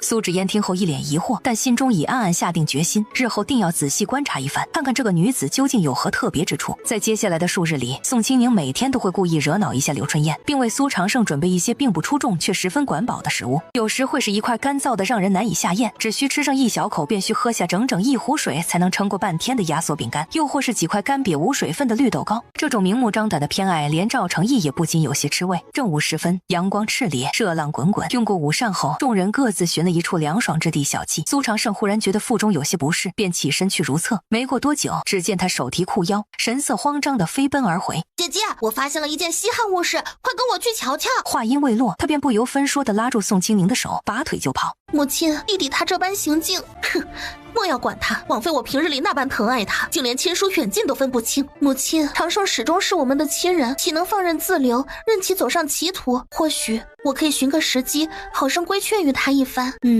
也好，你身为长姐，往昔他对你之言尚算听从，此番也由你出马劝说吧。但愿他能迷途知返，待到将来，总要姐弟二人务必要相互照应，彼此扶持才好啊。无关紧要的人，又怎能真的靠得住？与此同时，苏长胜紧紧地拉住宋清宁，左拐右绕，最终抵达了一个僻静的小山坳处。一股难以言喻、令人作呕的恶臭扑鼻而来，而跟在后面的赵成义却突然间捂住嘴巴，手扶着树干剧烈呕吐起来。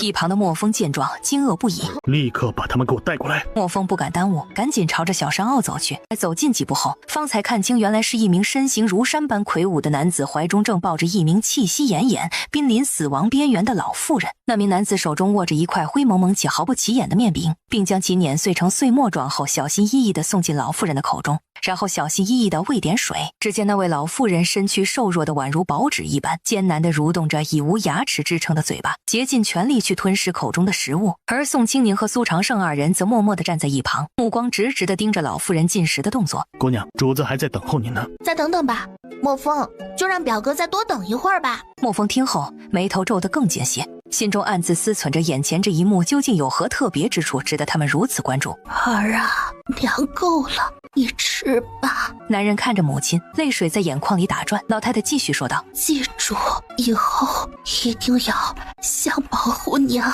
一样保护这位姑娘。娘这辈子没什么遗憾了，临死前还能吃上一口饭，没有像那些受苦受难的饿死鬼一样，也算是享了福。他的声音越来越低，最后几个字几乎微不可闻。然而就在话说到一半的时候，老太太突然没了声息，刹那间这个坚强的男人再也无法抑制内心的悲痛。宋清宁无奈地叹息一声，轻声说道：走吧，这种事以后别再找我了，我这人眼窝子浅，没有那么多的眼泪跟着哭。顿了一顿，又接着道：这世上可怜之人太多了，我也做不来那般菩萨心肠之人，处处怜悯施舍，毕竟我也是泥菩萨过河。唉，姐姐，是那个大个子，他说只要给他一点食物，让他母亲能够安心离去，他甘愿卖身做奴仆。我看他身形高大健壮，若能收做护卫，定当可靠，所以才想将他引荐于你。而且祖父曾教导过我如何识人辨人，依我之见，此人并非奸猾之徒。你身边要是有个得力的护卫，以后也好过一些。一脸认真的少年：小家伙啊，人心难测，画龙画虎难画骨，知人知面不知心呢。长胜啊，你如今已不再是年幼无知的孩童了，很多道理无需姐姐多言，想必你也心知肚明。你应当清楚，谁才是真正与你血脉相连、真心关爱你的亲人。听到这话，苏长胜紧皱着眉头，稚嫩的笑脸严肃又认真地盯着这位说起话来总是拐弯抹角的姐姐。你到底想要说什么意思呢？难道我曾经有否认过你们不是我的亲人不成？有话就直说好吗？我可不像你那么聪慧机敏，可以轻松理解那些复杂费解的话语。对于我这种脑筋转不过弯的人来说，还是简单直接点比较好。唉，你这个傻孩子，明明清楚了解目前母亲的处境艰难，却还要因为一些微不足道的好处而去依附他人。你这样做，怎么对得起含辛茹苦抚养我们长大的母亲呢？你要知道，你可是咱们三房唯一的男丁啊，日后守护母亲、支撑门户的重担，可就全落在你身上了。苏长胜听着这话，抬头看向眼前这位一脸认真的姐姐，眼神中透露出一种难以言喻的复杂情感。姐，你瞧，咱爹这不还活得好好的吗？父亲，我没那个意思。苏老三对闺女的失言毫不在意。闺女啊，别怕，爹一直在呢。这句简单的话语如同春风拂面般温暖，让苏乐嫣心中充满了安全感。苏乐嫣的泪水不禁夺眶而出，她瞪大眼睛仔细端详着眼前的父亲。对不起，父亲。好了，你就陪在你母亲身边吧。闺女啊，如今你也长大成人了，很多事情你也应该能分得清是非对错。你母亲有时候说话可能不太注意分寸，但你作为她的女儿，理应好好规劝她，而不能跟她一样口无遮拦。如果遇到什么不明白的地方，可以去找你的祖母请教一下，她经历的事情多，见识也广，给出的建议总不会错到哪里去。父亲请放心，女儿都明白了。苏老三和苏长胜看着苏乐嫣急匆匆地跑回到柳春燕那里，然后转身继续前行。苏长胜忍不住叹了口气：唉，父亲，我觉得您刚才那些话算是白说了。臭小子，你怎么说话的？乐言可是你姐姐，她虽然比你年长一些，但是终究是姑娘家。你身为男子汉大丈夫，保护家中的女眷本就是天经地义之事。就像你姐姐说的，若是有一日我真的不在了，这个家还要靠你。其他人可以说你母亲、你姐姐的不是，但是你不能，因为你是儿子。如果就连你都指责他，他会很难过。身为儿子，不该这样，你懂吗？我没有，是母亲每次看我的眼神，就差明说我笨了。苏老三嘴角微抽，尴尬地摸摸鼻子。妻子确实经常嫌弃儿子不如家里其他孩子聪慧。青宁姑娘确实很好啊。她的声音很轻，但语气坚定。是啊，的确很好。主子，外面有人找青宁姑娘。谁会在这个时候来找我呢？我在古代可没有认识的人呢，除了和我们一起被流放的这些人，就连一只老鼠也不熟悉。把人带进来吧。宋清宁则一脸无辜地望着赵成义，喃喃自语道：我真的没有什么相熟之人，或许是对方找错地方了吧。等会儿一见便知分晓。完蛋，该不会是原主认识的人吧？好紧张，万一要是老相好，我得装什么样子啊？在宋清宁万分紧张之下，门口再次传来了脚步声。门打开的一瞬间，宋清宁的心提到了嗓子眼。首先映入眼帘的便是一脸严肃、紧绷着脸的莫风。紧接着，莫风向旁边侧身移动一步，于是一个身形如同一座巍峨高山般雄壮伟岸的男子出现在眼前。此人宋清宁仅只是看了一眼，便立刻辨认出来，这不正是白天遇到过的那位壮实小伙子吗？突然间，只听见扑通一声巨响，一个身材魁梧的大小伙子毫无征兆的双膝跪地，直挺挺的跪在了门口。我娘让我跟着你，从今往后，我会将您当成我娘一样全力守护。我对其他并无所求，只需能填饱肚子就行了。这位小哥，你不必如此行礼，有何事不妨先起身再说，我们可以好好商量，实在是没有必要行这么大的礼。听到这话，大小伙子顺从地站了起来，但他的目光仍旧紧紧锁定在宋清宁身上。唉，小伙子啊，你真的不必如此执着，我不过就是顺手给了你们一个饼子罢了，并没有想过要求什么回报啊。而且咱们如今都被流放成为罪人了，前途未卜，生死难料啊！你跟着我只会受苦受累，甚至可能会遇到危险。所以听我一句劝，别再固执，只要你对我说声谢谢就可以，然后去过属于自己安稳平静的生活，行不？不可以，我娘曾经嘱咐过我，一定得紧跟着您才可以。您可千万别嫌弃我，虽然我只有16，可是我身板壮，还有一把子好力气，往后我绝对能够保护您的周全。我娘病倒足足有10天了，我们的粮食都吃光了，我娘病着，我没法去山里找吃的，我求了很多人，希望他们能施舍些食物给我娘。如今日子难过，没有人愿意伸一把手。您心好，给了我们一块饼，让我娘走的时候肚子里好歹有些吃食，没饿着肚子上路。我娘说了，做人不能没有良心，你给了我们粮食，我们不能白拿。你要是不愿意让我跟着，那也行，除非我娘开口。应该还无需做到那种地步吧。唉，古人都是这么实心眼吗？看样子我是遇到了传说中用一个饼子换了一个忠心耿耿的护卫了。天上不会掉馅饼，我怎么就这么不相信呢？话说这人刚才说自己16了，这个样子怎么看怎么不像啊？谁家的16这么大块头？是啥长这么大的？宋清宁狐疑地看着门口的男人，他没有开口留人，从一开始他就清楚自己的身份，没那么大的脸做主。留下来吧，莫风，今后就由你来带着他。你叫什么名字呢？我叫乌木。话音刚落，房门再度被关闭。把他留在这里真的好吗？万一会有什么意外？别担心，我心里有数，想要什么自己去拿便是。啊，这人要干嘛？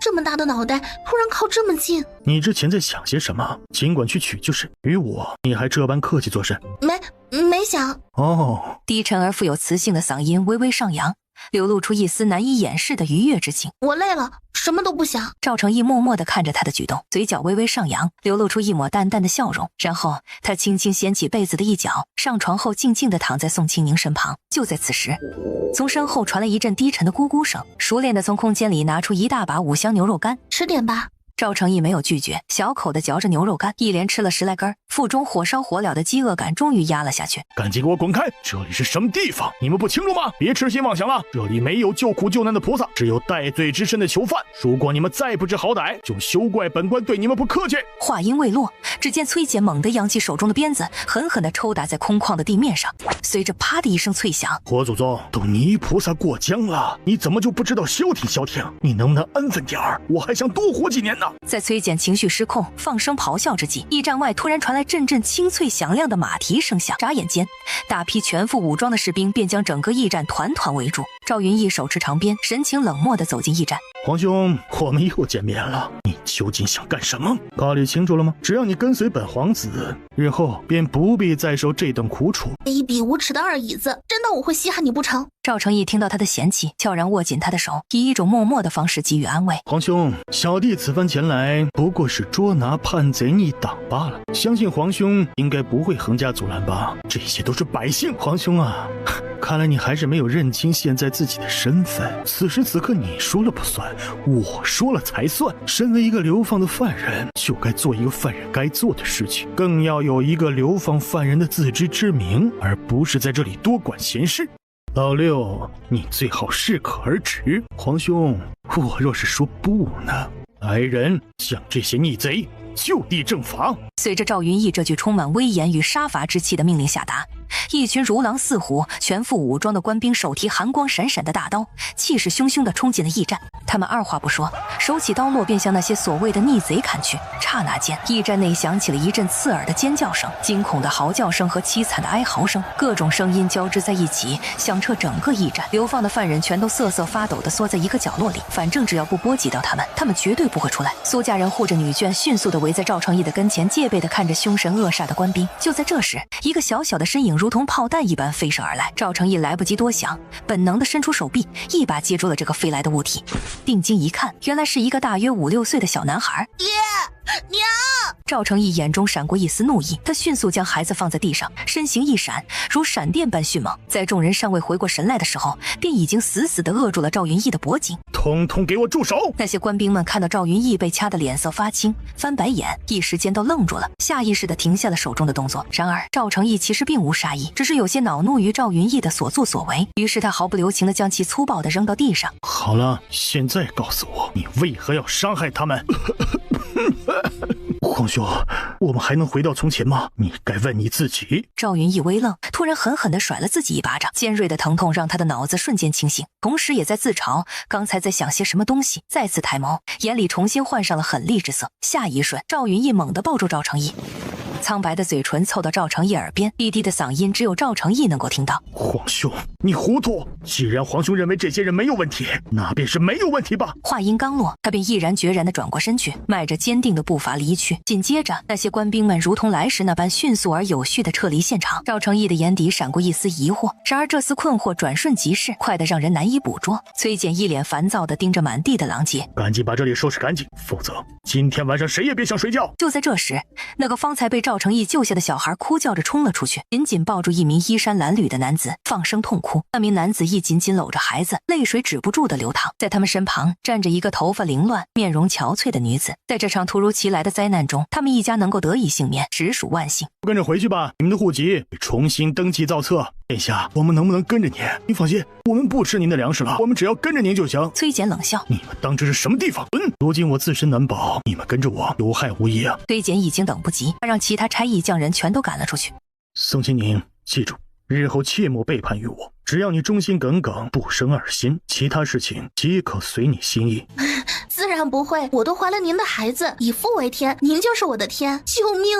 这人突然怎么了？好恐怖，好像电影里那些分不起手的阴郁变态呀！怎么办？这人好像比我那喜欢黑玉米的前男友更加恐怖啊！那个恶心人，顶多让人没胃口。这个祖宗好像要命啊！唉，我要不要提前规划跑路？虽然我没啥本事，可我会开店会种地呀。不等多想，男人的唇毫无预兆地压下来。宋清宁惊愕地瞪大双眼，看着眼前放大的俊脸，脑海一片空白。闭眼。宋清宁回过神来，急忙闭上眼睛。这世间我不再看那浮华，今生不变成牵挂。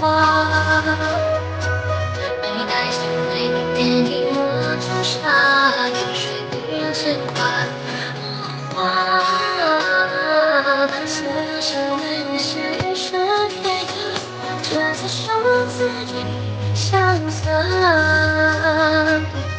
把两白发岁月那年。轻轻把眼一睁开吧。此时正像只鸵鸟一样缩着头的宋清宁，一听到这个熟悉的声音，便条件反射般的迅速睁眼。你别怕，若是有一天当真山穷水尽，我会放你走。天哪，这家伙怎么说变就变？我只请求你一件事，保护好我们的孩子。可是有句古话叫覆巢之下无完卵，到那时你真能确保自己还有余力吗？到时候你自然就会明白的。赵成义很自责，想到宋清宁每次受伤疼的都是自己，又看着宋清宁红扑扑的小脸，他眸子微暗，迅速摒弃那荒唐的想法，继续挥洒汗水。结束之后，宋清宁微微喘息着，懒懒地躺在床上，偏头看了一眼收拾的男人，又突然想起前世那死男人抱着黑人小哥尖叫的糟心画面。唉，好像人种不同，黑人天生就不一样。妈呀，太吓人！死去的前男友，我敬佩你。赵成义的手突然僵硬住，他猛地抬起头来，那双深邃幽暗的眼眸紧紧地盯着宋清宁，仿佛要透过他的眼睛看到他内心深处一般，轻声问道：还要吗？宋清宁像是被吓了一跳，他立刻转过身去，假装睡着了，还故意打起了呼噜，声音之大，连外面都能听得清清楚楚。赵成义见状，微微垂下双眸，嘴角勾起一抹不易察觉的笑容，然后顺从地躺在被窝里。青青，你是我的了。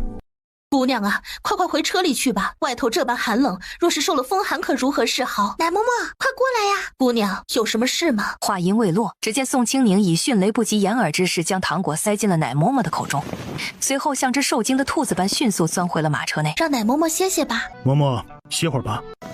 多谢主子。接着，他在清欢小心翼翼的搀扶下，缓缓坐到了牛车边缘处。哎呀，你这个老婆子呀，现在可真的是愈发会拿捏分寸，故作姿态喽。哼，你这老家伙才是越来越没有规矩可言。眼看着雪越下越大，这路还有很长，要是再这么下去，大家的日子会更加难过。其他犯人感受着愈发寒冷刺骨的天气，心中焦急万分，却又无可奈何，惶恐不安。而他们那身残破老旧、纯衣百结的囚服，压根儿不具备丝毫抵御严寒之力。然而眼下天降大雪，都他娘的快点走，再磨磨蹭蹭，今天晚上睡雪地里。只要你们不怕死，老子奉陪到底。伴随着崔简震耳欲聋的吼声，流放队伍前进的速度略微加快了一些。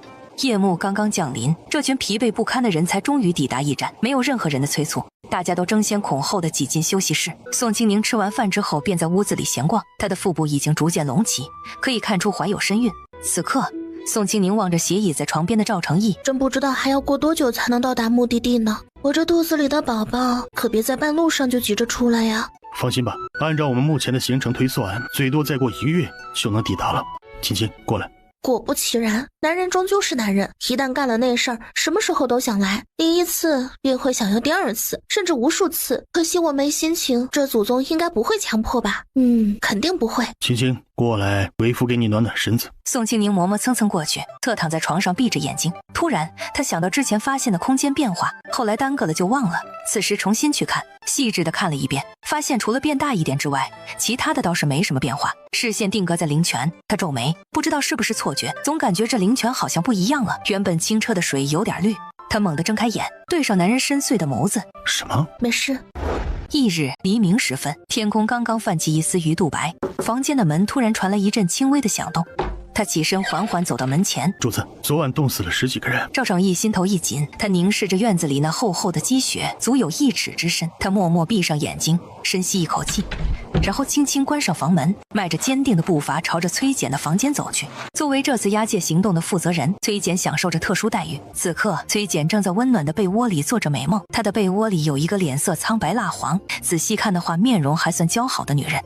滚出去！爷，昨晚您可是答应过奴家的，只要奴家尽心尽力的服侍您，您就会赏赐给奴家2件棉衣玉冬啊。崔简听了这话，差点没笑出声来。他不屑地哼了一声，往日里再高贵又如何，如今还不是为了几件破衣服就如此低声下气。不过看到他那副楚楚可怜的模样，以及不经意间流露出的媚态，崔简的喉咙不由自主地收紧了一下。奈何门依旧被敲着，他不耐烦地赤脚下地。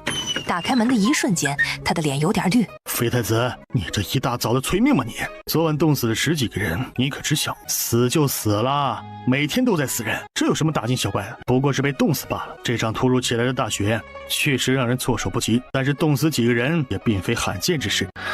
等再过2天，大家逐渐适应了严寒天气，自然也就不会再有人冻死了。听到崔简如此冷漠无情的话语，赵成义心中顿时燃起一团怒焰。这次被流放的人中，大部分都与他有着千丝万缕的关系，其中许多人更是因为他而遭受牵连。先暂停1天行程，我会去尽力筹备一批冬季衣物。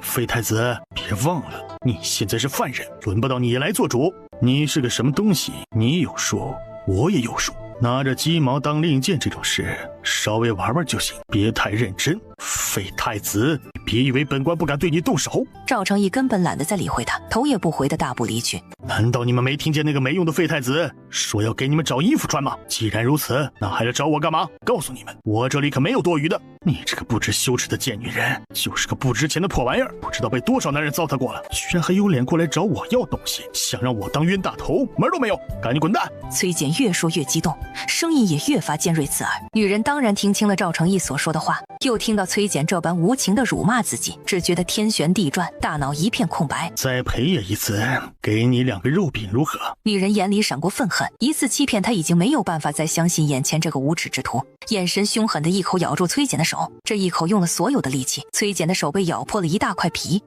崔简气得用力抽出自己的手，一巴掌扇在女人脸上。女人被打得晕头转向，头发散乱，她的眼神却是依旧倔强又绝望。崔简毫不客气地拎着她没有穿好衣服的身子扔了出去。冰凉的雪地里，女人狼狈又难堪地躺在地上，她绝望又呆滞地看着阴沉沉的天空，鹅毛般的雪花落到她的身上，脸上落进她的眼睛里，好似要尽其所能地洗尽她满身的污秽。她嘴角勾起一丝无力的笑，艰难地爬了起来。她现在还不能死，昏迷不醒的丈夫，饿得嗷嗷直哭的孩子都在等着自己。宋清宁急着上厕所，刚出门就看到一个女人衣衫不整，光着脚走在雪地里，随时都有摔倒的可能。她吓得把尿意都给憋了回去，赶紧紧走几步，在女人摔倒之际伸手把女人捞了回来。你怎么样？多谢姑娘，奴家无碍。转身踉跄着身子离开。我家宋清宁就在这屋里，你要是有什么事就来找我，能帮的我会帮。女人身子一僵，轻轻点点头，再次起身，看着女人的背影消失，那刚才憋回去的尿液汹涌而来。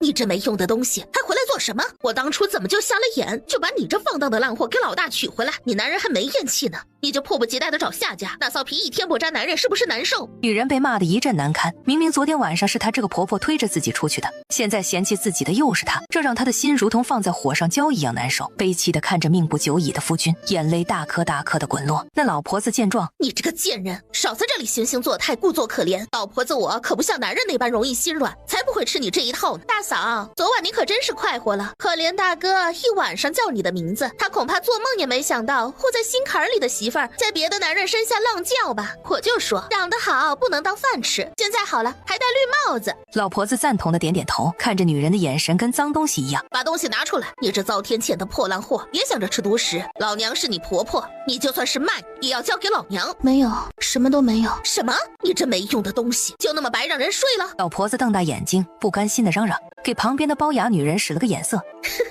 大嫂，不介意咱搜搜吧？嘴上问着，手上却是上来就掐。你这骚狐狸贱货，白跟人睡，一点东西都没。我看你就是想男人了才跑去干的。包雅女人撕扯着女人的衣服，丝毫不在意那岌岌可危的衣裳连遮体都困难。女人身子颤抖，绝望地看着男人，脑中突然想起宋清宁的话，她的心里升起一丝希冀，默默想着就试一次，要是不行就带着夫君孩子走吧，总归这世道不让人活。你这骚狐狸要干嘛？难不成还要不孝？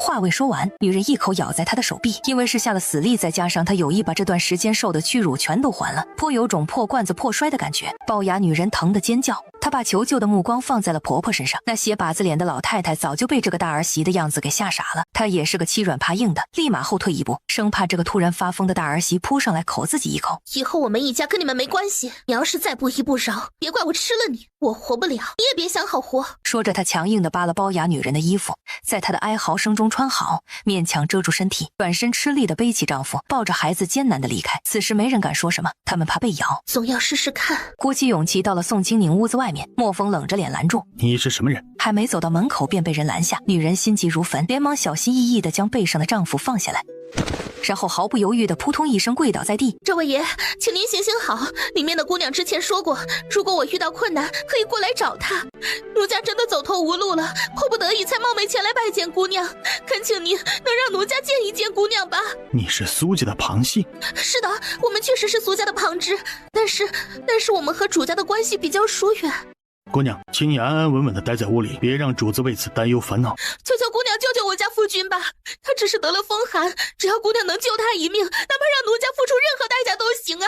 奴家愿意为姑娘做牛做马，绝不推辞。姑娘，此时此刻可不是您耍心思的时候，毕竟人心难测，防人之心不可无，还是保护您自己最为要紧了。你等等。说着，他转身回了屋子，从空间里找出感冒、退烧、消炎的几种药，按照分量放在杯子里，又用灵泉水冲开。看着药化开，他端着杯子再次出门，把药递了出去。爹，这是风寒药，你试试看。女人见此不禁喜形于色，连忙又磕了一个头，表示感激之情。然后她小心翼翼地将男人扶起来，接过杯子后便开始一点一点地给他喂药，将剩下的小半杯药喂给了自己可怜的孩子。看到父子二人都服下了药，女人一直悬着的心终于落了下来。多谢姑娘救了我们父子一命，日后若有需要，姑娘尽管差遣，我定当全力以赴。先找个屋子休息会儿，中午再找我拿药。本着送佛送到西的心理，转身进屋到空间里翻了2套最旧的老式灰色棉衣棉裤。衣服穿着吧，虽然不好看，好歹暖和。姑娘为何？我只是想，他日若是祸临己身，也有人能出手帮一把，哪怕只是微不足道的伸手。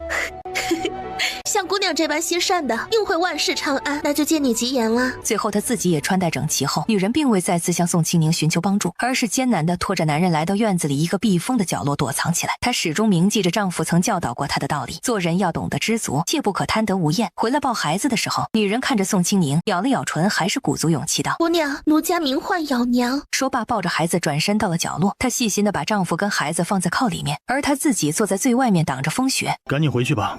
再等等，我就在门口站一会儿，等会儿我再回去。莫风，可乐去哪儿了？莫风下意识地摸了把胸口，空荡荡的，平时的那个毛茸茸的小脑袋并不在，他的脑子有一瞬间的懵，随即才想起了刚才小家伙蹦跶着要去小姐，他才把他放下来。这会儿去哪儿了？他还真不知道。小家伙的哼唧声愈发响亮起来，这一次连莫风都听到了。二人对视一眼后，便急忙循着声源开始寻找。当他们终于发现目标时，面色均是猛地一变。原来那只小老虎正蜷缩在角落里，口中叼着可乐。此刻可乐的两只小爪子还在不停地挣扎着。宋清宁见状，误以为小老虎想要吃掉可乐，顿时被吓得失声。哎，对了，我刚刚遇到一件事儿，有个女人过来找我求助，她丈夫和孩子生了重病，命悬一线。我看他们实在可怜，便给了些治疗风寒的药物，顺便还拿了几件衣裳给他们。现在那一家子人正蜷缩在院子的角落里呢。赵成一听后，轻轻将宋清宁放置于床榻之上。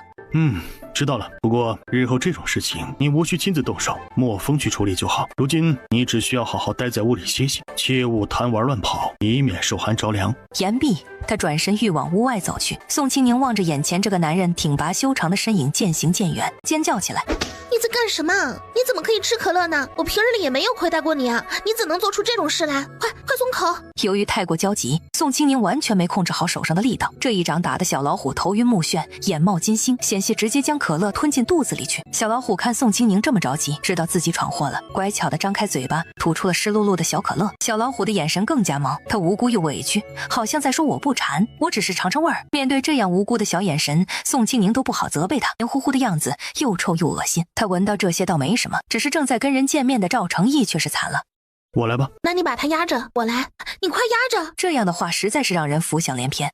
他黑着脸直接推开门。呀，这位爷不会误会了什么吧？天地良心！有这个眼色，那双萌蠢的狗狗眼好奇地盯着赵成义。小老虎最尖，他找了个角落，脑袋一插，屁股一翘，藏头露屁股的姿势，一副掩耳盗铃的样子，主打的就是只要我看不见别人，别人就看不见我。宋清宁被他这副滑稽的小模样给逗笑了。这小家伙这些日子长了不少个子，这心眼也是越长越多。瞧瞧这样子，一点都不像小老虎，倒像是披着老虎皮的小狐狸，奸诈狡猾。莫风滴溜着他的尾巴，在宋清宁可怜巴巴的眼神下出了屋子。刚才的事情我可以解释，就是小虎哥嘴馋了，要尝尝狗味儿，他把狗含在嘴里，弄了满身唾沫味儿，我嫌恶心，就把它给滴溜出来洗一洗。莫风在旁边看不过去，他就帮我一起洗狗。这狗刚洗完还擦着呢，你就回来了，真没事儿。就这样，你千万别误会啊！我知道我现在的身份，我不会跟其他人拉拉扯扯，这点职业操守还是有的，所以咱能不气不？不会吧，不会吧？我都这么及时的解释了，解释的这么清楚了，他还生气，这有什么可生气的？也没理由生气了呀。做人能不能不要这么小气？我都已经这么诚恳了，你就不能大度一点？赵成义暗叹口气，弯腰从宋清宁的胳肢窝跟抱小孩似的滴溜起来，抱在怀里。这些粗活以后不必亲自动手，现在日子苦，你先忍忍，等到了我给你多选几个伺候丫鬟婆子。倒也不必如此麻烦。乖，你要是磕着碰着不会疼。心中不禁涌起一股难以言喻的感觉。眼看着赵成义即将踏出房门，宋清宁忽然喊住了他：“需要我帮忙吗？毕竟我们现在好歹也算是……总之，我不想只是一个无用之人，而且我也并非什么柔弱的菟丝花。我知晓你的能力，自然信得过你。只不过眼下时机尚未成熟，待到合适时自会开口。”说完，他再次迈步离去。他娘的要反天了，简直无法无天啊！都已经被流放到这种地方了，竟然还干出抢劫这种事情来！呸！凡是在这儿的都是流放犯人，谁比谁能好得了多少？你别以为老娘不知道你是什么东西，长得妖里妖气，一看就是张腿卖的，一天不吃那肉肠子的。妈呀，你怎么不卖了？不是挺厉害吗？我还想多听几个花样呢。怎么哑了？老太太的几个儿子看到宋清宁竟然将自己的母亲打成这般模样，一个个怒目圆睁，紧握双拳，但却没有一人敢上前一步。毕竟与老太太相比起来，他们还是稍微多了那么一点点理智的。乌木，给他们点厉害瞧瞧。话音刚落，一只默默矗立在角落里充当背景板的乌木突然动了起来，仿佛一座无法撼动的山岳，当场吓得所有人都呆若木鸡。你这糟了温的兔崽子，还不赶紧把衣服脱下来还给你弟弟！真是的，这么大人了还抢你弟弟东西，你臊不臊啊？啊，要不要脸啊？小男孩被他一脚踹得如同风中落叶一样跌倒在地，在地上给我打了几个滚，随即他自己哆哆嗦嗦地脱下了身上抢来的衣服，软着腿转身就给地上的男人穿好，其他2个也不敢耽误，纷纷把抢来的全都脱下来给地上的男人穿好。姑娘，求求你，是老婆子的眼瞎得罪了你，要打要杀，你只管找老婆子来，千万别伤了随便杀人呐！求您了。切，刚才不是骂得挺欢吗？怎么骂不动了？老太太瞪大眼睛，哆嗦着嘴唇。与此同时，赵成义从驿站外面跑了进来。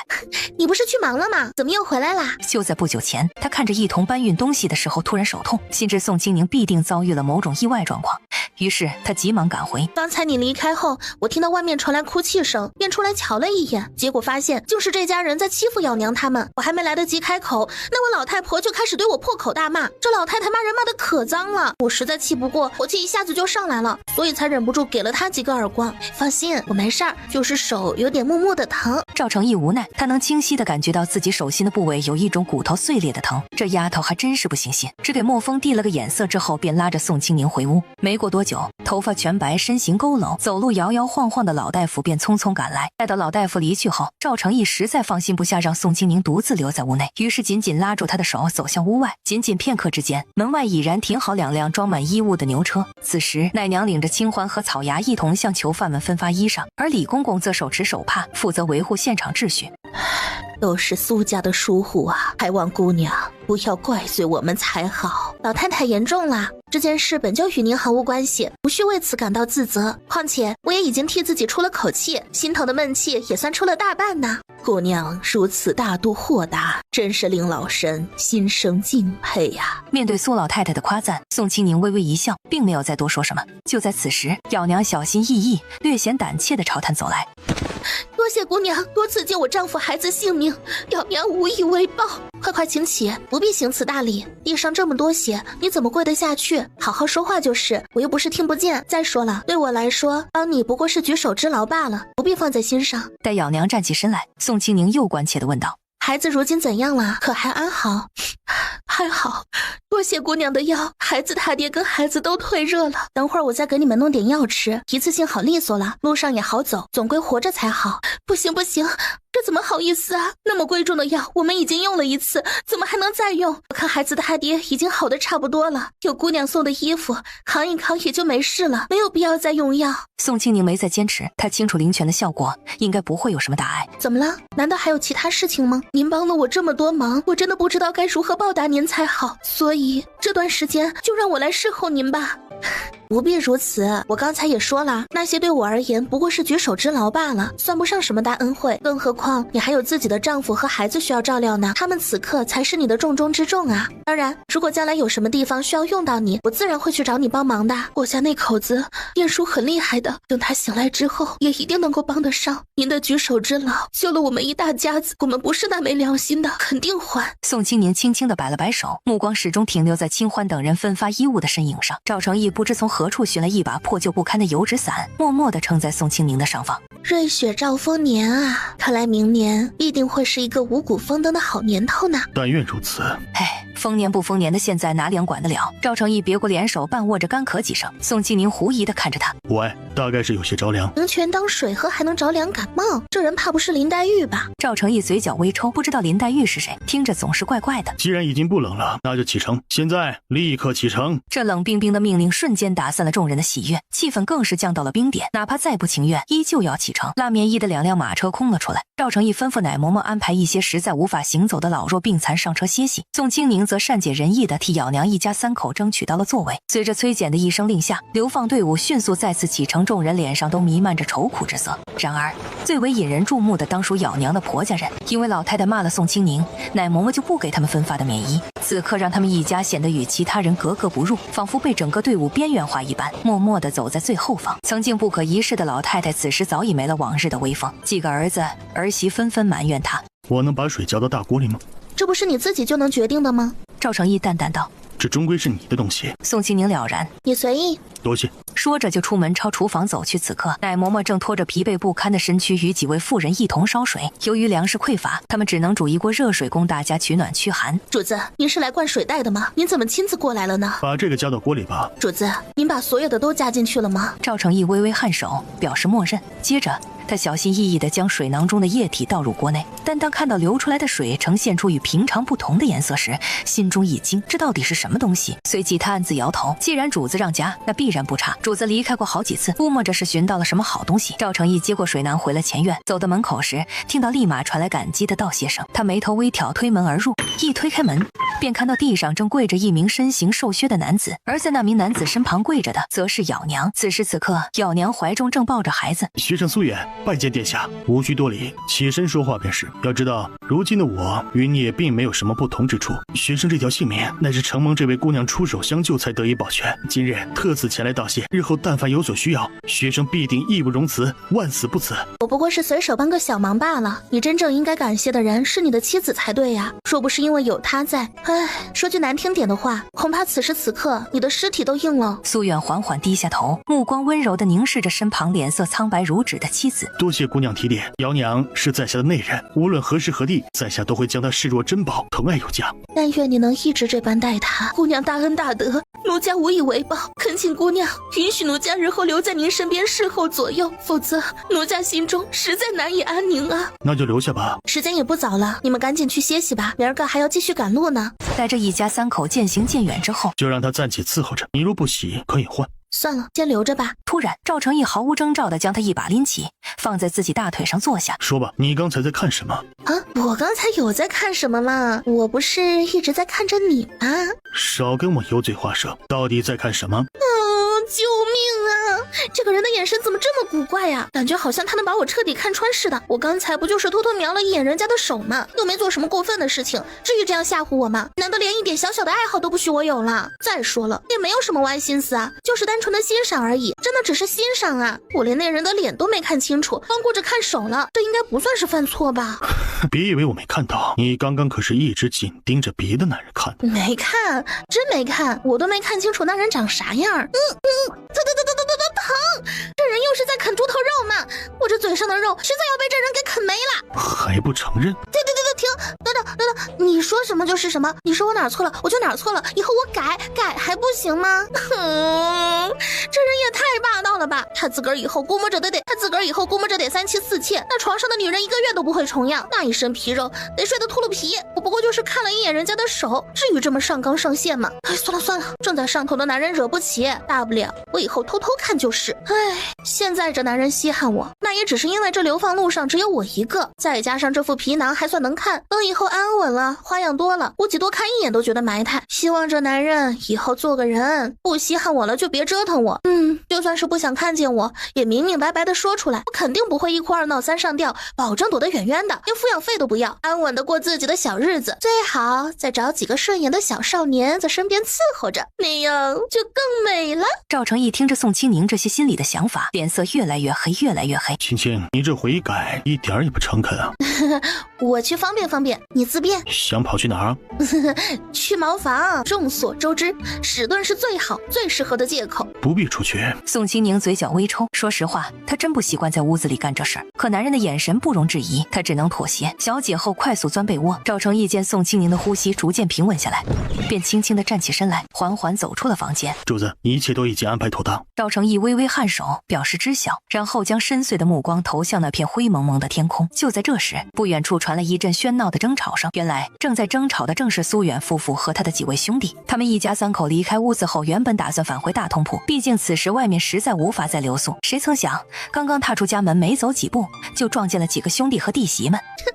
老大呀，你怕是还被蒙在鼓里吧？你可知你这媳妇儿究竟干了些什么丑事？事到如今，竟然还跟他腻歪在一块儿，也不嫌恶心。表娘，你这是怎么了？难道身体不舒服吗？你的脸色为何如此难看啊？你是觉得冷吗？你现在还把他当宝啊？那你知不知道，你当宝的女人早就被人家给睡烂了？苏远的身体猛地一颤，而咬娘早已哭得梨花带雨，泣不成声。你们要是再敢胡言乱语，休怪我手下无情。大哥，二嫂说的没错呀，他就是个不知羞耻的贱骨头。对呀，他不仅卑贱无耻，还忤逆不孝呢，可不是吗？大哥，你有所不知啊，前2日见您病情愈发严重，怕是熬不过去了，这位娘子竟然起了歪心思，主动献身给那些当官的，咱们苏家真是颜面扫地呀！儿啊，娘知道，娘毕竟只是你的继母，你与我不亲近也是人之常情。可是娘万万想不到，你那媳妇儿竟会如此狠心绝情。我也从未期望过你会将我视作亲生母亲一般对待。想当年你执意要迎娶这个不知羞耻的骚狐狸时，我曾经屡次苦苦规劝于你，长得好看的女人不能要，不能要，长得好看不能当饭吃。可咱们庄户人家养不起这种东西啊。可你读了几天书，心气儿就变高了，看不上那些普通的女人。现在好了，这小贱人看你不行了，就给你戴绿帽子。说起来这个，老婆子实在无颜面对众人，没脸去见你那已经死了的爹呀，我怎么给他交代呀？咋就这么倒霉呀？把这个放荡的贱妇迎娶进门，真乃家门之耻啊！你说的话我半个字都不信，我的妻子是什么样的人我心里清楚，她不管变成什么样子，永远都是我的妻子。你看看你自己看看，娘都成啥样了？你不知道你这媳妇儿有多黑心呐！她害得咱们一家子都没有棉衣穿。你看看你亲侄子，这么小都冻成啥样了？老大，你可不能糊涂啊！这样的媳妇儿不能要。看看这贱东西心虚了，挺热闹哈。姚娘，我相信你。夫君，真的很抱歉，都是我的错，我对不起你呀。话音刚落，姚娘便无法再继续说下去，只能默默地站在那里，等待着男人抛弃自己。老大呀，娘晓得你肯定看不上这个不干净的女人了，咱不要她也罢，等日后再给你找个更好的媳妇儿回来。我相信我的妻子。信屁！你自己看看那块肉去，早就不知道被几个汉子揍过了。我就不信，向来连衣服脏了都不穿的你，不嫌弃这烂货。苏远朝着宋清宁跟赵成义这边歉意的点点头，搂着咬娘就回了屋子。下一刻，大通铺的屋门砰的一声合住，以及立面插上的声音，留下院子里几人目瞪口呆。他们面面相觑，眼里透着惊恐。现在这天这么冷，雪还没停，他们本来就没有棉衣，要是连遮风挡雨的屋子都进不去，那他们肯定会冻死。苏远看着还行，虽然以后不知道咋样，最起码现在没给咬娘脸色看。睡吧，一切都已经过去了。这简单的几个字，仿佛有着一种神奇的力量，让咬娘一直紧绷的神经瞬间放松下来。咬娘的泪水在眼眶中打转，终于忍不住滚落而下。第二天一早，苏长胜迷迷糊糊地开门要去茅房，门刚打开的一瞬间，一具硬邦邦的尸体倒在脚上，就见一个瘦成干鬼拖得光溜溜的老太太，嘴角挂着诡异的笑。死人了，死人了，都死人了！被喊起来的崔简看到后都没说话，直接挥挥手让手下割耳朵扔尸体。就这么一会儿的功夫，又死了几个。昨天晚上的温度，哪怕是长毛的动物也在外面待不住，何况他们连个遮体的衣服都没有，就那么挤在外面，活着才是奇迹。龅牙黑脸女人简直就是个奇迹，她最尖，脸皮也是厚到极致，抱着自己的儿子硬往人群最中间挤去。好在除了耳朵和手脚有些冻伤外，并没有其他大碍。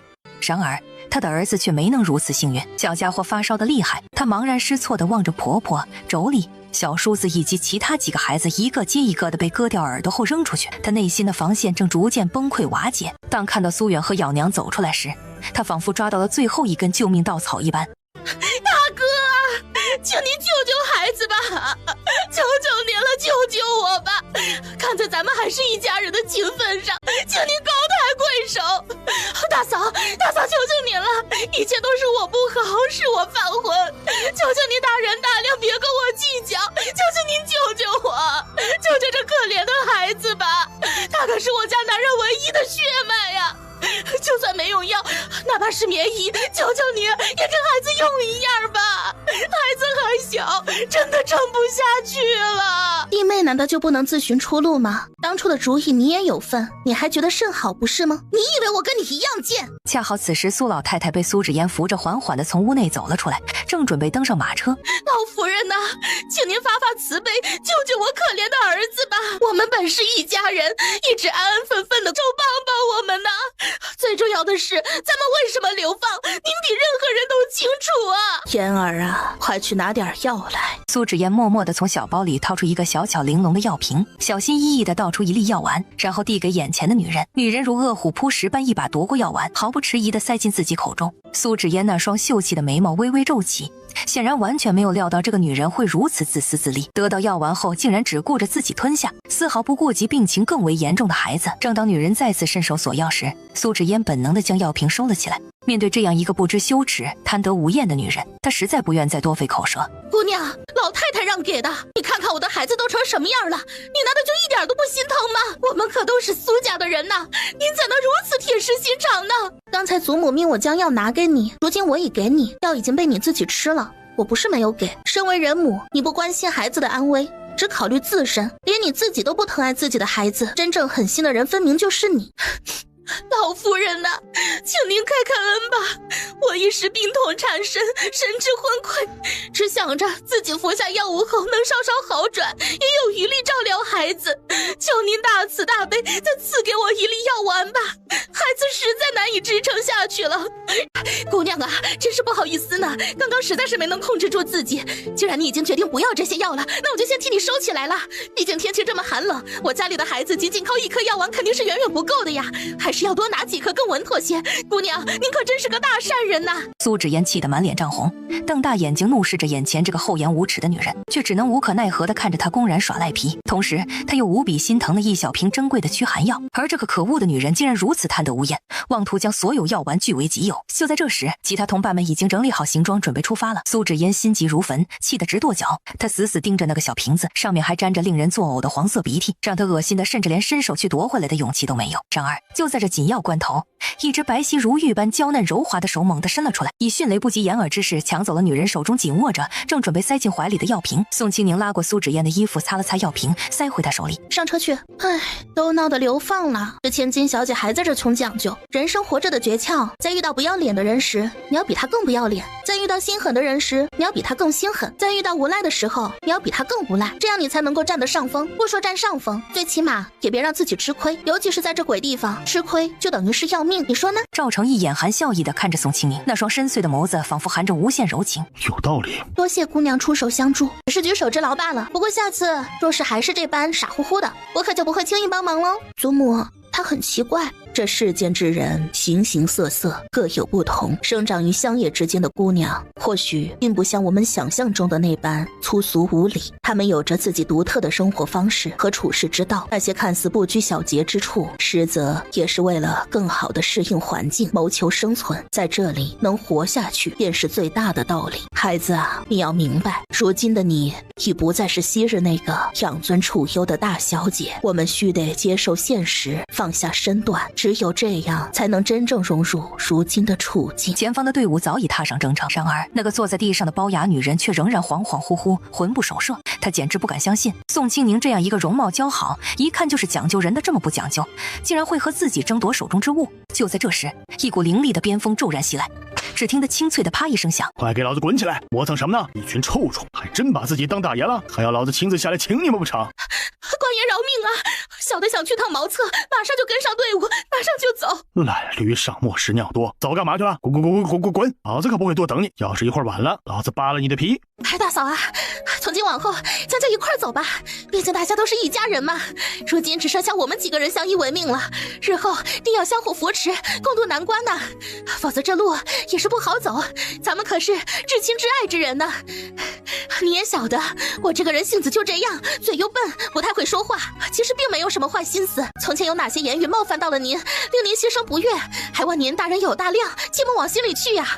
看在其他人都已离世的份上，请您高抬贵手，就别跟我一般见识了，我真的知道错了。说完，女人满怀期待地看着咬娘，等待着她的回应。然而咬娘压根儿就没想理睬她。此时此刻，他们一家正紧跟着。经过深思熟虑，咬娘暗自下定决心，今后无论如何都要紧随宋清宁左右，以报救命之恩。车内的宋清宁百无聊赖地打着哈欠，对于已经连续乘坐数月牛车车一事深感厌倦至极，不禁微微眯起双眼，享受着这份难得的清爽。然而，当他再次睁开眼睛时，却迎面撞上那个龅牙女人哀怨的目光。你为什么不把衣服给孩子？唉，夫人莫要打趣我了，我一个妇人之躯，能够背着他行走至此，已是竭尽全力，实在无法再奢求更多。只怪这孩子命苦，偏偏摊上如此狠心薄情的亲人。唉，也是我这个做母亲的无能啊，生得一副丑模样。以前也是傻乎乎的，只知道踏实过日子，以至于孩子也要跟我一同受苦受累。若有朝一日连我也不在了，那这孩子岂不是更为可怜？然而，咬娘自始至终未曾回头张望一眼，只是身躯微微紧绷着，似乎生怕宋清宁认为自己是个铁石心肠之人。待女人诉说完毕，她再次将满怀希冀的目光投向宋清宁，恳求道：“姑娘，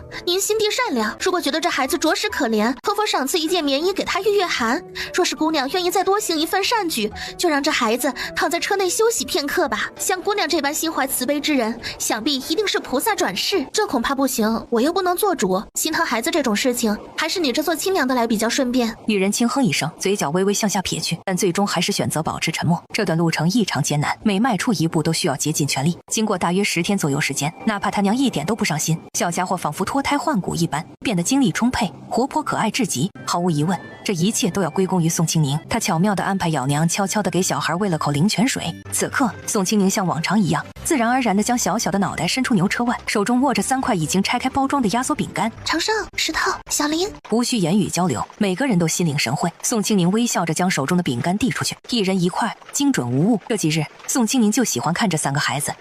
小兔崽子，有了好吃的竟然妄想独享，一点也不知道孝敬长辈，我算是白养活你这么大了。话音未落，他便将抢来的饼干用力捏碎，然后猛地全部塞进嘴巴里。由于饼干太过干硬，他吃得有些急促，结果被噎得不停翻白眼。石头笔直地站在一旁，默默地看着他娘，眼眶渐渐泛红，但始终一言不发，只是低着头自顾自地往前走去。给，拿去吃吧，你这个讨债鬼！瞧瞧你现在这副样子，不就是吃掉你一点点东西吗？有什么好大惊小怪的？这些年你吃了我多少东西，我可曾抱怨过半句？真是白养你了。然而，石头紧咬嘴唇，倔强地将头转到一边，似乎并不想理睬自己的母亲。哼，穷讲究，还是饿得不够。弟妹，你这般作为，究竟是意欲何为啊？大哥，我这里有个天大的秘密，不知你可有兴趣知晓一二？没兴趣。还未等他走出2步，那个女人却如同狗皮膏药一般再次站了上来。这一次，她双臂如同铁钳一般牢牢锁住苏远的腰身。躲在暗处的宋清宁瞪大眼睛，捂着嘴，心里炸开了花。哇，这么刺激的吗？这大半夜的冷都不冷，走了1天的路还有这兴致。果然啊，农村男女欢乐多，大伯弟妹凑一窝。唉，可惜了，这男人看着挺好，怎么就口味这么重？不知道咬娘知不知道这事儿？安静的屋子里，赵成义正沉浸于书本中的世界，以消磨时光。突然间，一阵若有似无的兴奋声音传入他耳中，让他不禁皱起眉头。他毫不犹豫地放下手中书籍，小心翼翼地推开一扇门。门开瞬间，他的目光便被吸引住。只见宋清宁正撅着屁股躲在柱子后，满脸好奇地向外张望。赵成义顺着他的视线望去，映入眼帘的竟是一副极其不堪入目的场景。走到近前，他二话不说，伸手捂住了宋清宁的双眼。原本兴致勃勃的宋清宁突然眼前一片漆黑，当他抬起头时，正巧对上赵成义那张满是不悦的黑脸。而一直站在赵成义身后的莫风则默默地移动脚步，尽量避免自己被发现。对于自家主子竟会和宋清宁一起看热闹这种事，莫风心中充满了难以置信和困惑。宋清宁注意到了莫风站在一旁发呆，便十分自然而然地捡起一颗杏子递给他。在莫风眼中，此时的宋清宁就如同主子一般尊贵。将杏子放入口中，起初尝到的是一丝清甜，但当他用力咬下时，一股浓烈的酸味瞬间涌上心头，仿佛要冲破天灵盖。此时，女人凑到苏远耳边，不知道说了什么。苏远瞬间瞪大眼睛，如同雕塑一样定在了那。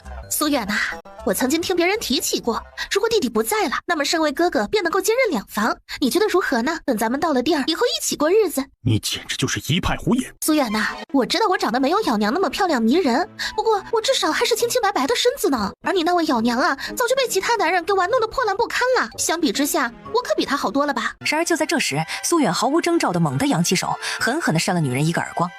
他的眼神充满愤怒与痛苦。你若胆敢再次信口胡诌，别怪我对你毫不留情。苏远，如果大嫂知晓此事，你认为她还会答应吗？说完，他嘴角微微上扬，苏远不由得一阵恶心。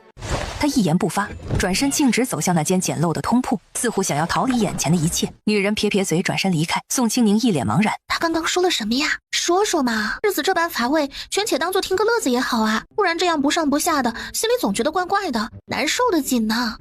没看见，没听见。宋清宁一脸失望，觉得这些听八卦的搭子真是一点都不会分享。就在这时，赵成义突然走过来，二话不说，直接打横抱起了宋清宁的身子。旁人的事情你不必如此上心，安心养好自己的身子就行了，可别把肚子里的孩子给带坏了。知道，我会好好照顾自己和娃的，放心，这是你的孩子，像你肯定不会学坏。呵呵呵，不过是听个八卦而已，有什么学坏的？再糟，能有你搞的流放这些糟？赵成义嘴角微抽，心里气闷，进了屋子，一脚把门踹上，直接把宋清宁塞到被窝里。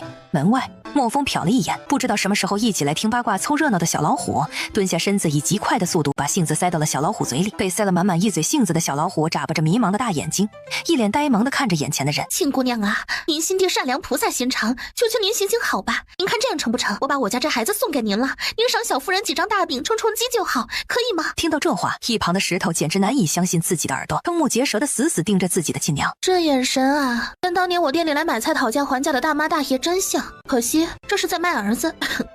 没有，现在都在流放，我和你一样可怜哦，也不完全对，至少你在这漫长艰苦的流放之路上，还有闲情一直在男人死了后勾搭大伯哥，甚至还有精力打骂孩子。说罢就不再管，而是转头跟清焕闲聊起来。马上到宁古塔了，以后的日子可就要熬着了。女人顿时语塞，她恶狠狠地瞪了宋清宁一眼。宋清宁在清欢的搀扶下爬上牛车，就在她准备钻进车厢的时候，清欢压低声音提醒道：清宁，刚才那个女人的眼神有些古怪，您可要多加小心呐。宋清宁微微点头表示明白，同时不由自主地伸手护住自己的肚子。车里的赵成义听到了清欢的话，眸子低垂，那双深邃的眸子迸发出一股危险，伸手在车壁敲了敲。听到敲车壁的咚咚声，宋清宁心头一紧，来不及多想，便迅速钻进车里。定睛一看，只见男人端坐在那里，宛如一座冰山般散发着令人不敢靠近的气息。是找我吗？好好歇着，别乱跑。那个女人想把孩子卖给我，我没有答应。你做得很好。难道这家伙把本小姐当成狗不成？哎呦喂，我这双腿啊，不知道是不是孩子闹腾的，真是又酸又累。没规矩啊！不得不说，赵成义的按摩技艺堪称一流，力道拿捏的恰到好处。哇塞，这位爷的手艺简直绝了！倘若日后计划彻底落空，也不必忧心忡忡，干脆扮作盲人去给人家推拿按摩得了。单凭这身本事，必定顾客盈门呐！此时此刻，一旁的赵成义默默无语，他静静地注视着宋清宁摇晃着的脚丫子，悠然自得，其乐无穷的样子，心头忽然涌起一丝疑虑，莫非自己对这个女人过于宠溺了些？这样下去会不会惯坏了她呢？而此刻跟随着牛车一同前行的莫风，在听到赵成义敲打车壁发出的声响后，便立刻心神领会，方才车内发生的一切，他全都尽收眼底。他开始提高警惕，并将注意力集中到石头娘身上，只要对方胆敢轻举妄动，他绝对会毫不留情地出手制止。就这样一路前行，直至夜幕降临，抵达驿站时，石头娘始终未有任何异常举动。半夜时分，万籁俱寂，一片漆黑，石头娘躺在床上翻来覆去的睡不着觉。今天她厚着脸皮跟着咬娘他们挤在一起睡觉。转头看向身旁熟睡的咬娘，她轻轻地爬起身来，凑近咬娘的耳朵，压低声音说了几句话。说完后，石头娘像是完成了一件重要的任务一般，心情愉悦地躺回原位，很快便发出了震耳欲聋的呼噜声。然而这一切却让咬娘如遭雷击般浑身僵硬，原本平静的面容瞬间被泪水淹没。她瞪大双眼，难以置信地望着天花板。咬娘紧紧抱住怀中的孩子，试图从他身上汲取一丝温暖和安慰，但内心的恐惧与无助却始终挥之不去。此刻她甚至无法再正眼看一眼自己的丈夫，仿佛那张熟悉的面孔已变得陌生而可怕。我即将返回京城，不知是否需要我替您向圣上捎句话？不必，属下多一句嘴，您还是尽早做好打算吧。毕竟这事儿根本瞒不住，到那时无需属下多言，您自己心中自然也会有数。话音未落，他便不再等待赵成义的回应，径直大步走出了牢房。得赶紧离开这里，再继续下去，光是治疗风寒的药费恐怕就要花费不少银子了。冷了？不冷，只要跟你在一块儿，别说坐牢了，坐冰窖都不冷。现在这是坐牢跟冰窖加一块儿了呀，冷的骨头渣子都感觉变成脆脆骨了。我这好端端的过的什么日子啊？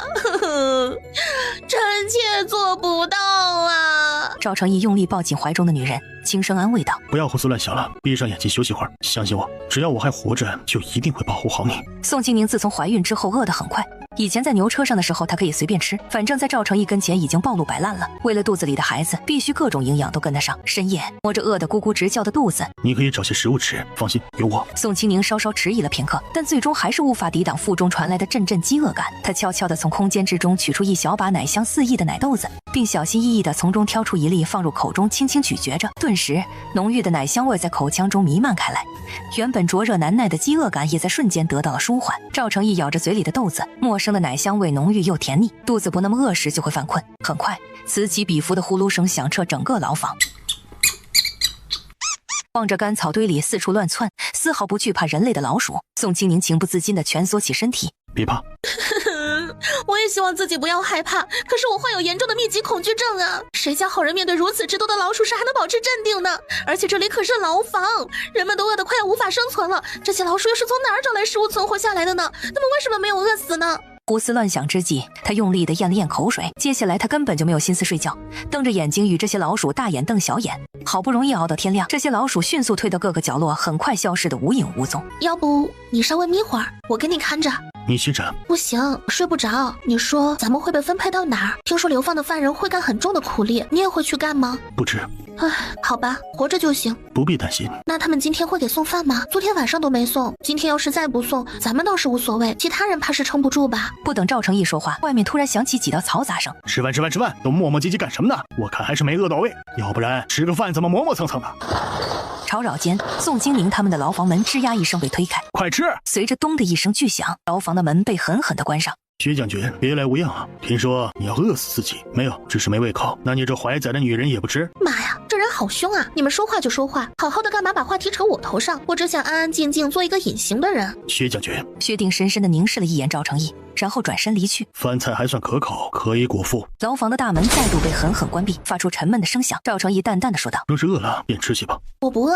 赵成义并未强求，只是伸出手去取了一块烙得喷香四溢的大饼，一小口一小口地咀嚼着。他如今的食欲着实不佳，也只能吃下这些简单的饼。见男人吃得津津有味，宋清宁也拿起了一张饼，心想反正不吃也是浪费。这2日尽管一直悄悄进食，但这孩子实在太能吃了，他甚至觉得自己的腹部仿佛都要被这个小家伙给吞噬掉一般。时至正午时分，废太子，将军大人有令，要单独召见你。将军说了，请您尽管放心前往，绝不会有人对您的女人动手动脚。听到这里，赵成义终于有了反应，他紧紧握住身旁宋清宁的小手。他谁都不相信宋清宁现在怀着孩子，他不放心任何人。只要他踏出这个牢房一步，必定会与宋清宁形影不离，绝不抛下他独自面对任何不知名风险和困境。衙役也无可奈何，只得狠狠瞪了他们一眼。此时此刻，宋清宁的内心充满了紧张与不安，他全然不知那位看上去威严凶狠的将军究竟因何要召见赵成义。如今自己被男人牢牢牵住，除了默默顺从，不给他添麻烦外，似乎已别无选择。2人紧随在衙役身后，穿过幽暗狭长的走廊，一路来到了牢房的前院。我曾听闻你对女子毫无兴趣，如今看来那些传闻并不可靠啊。过了好一会儿，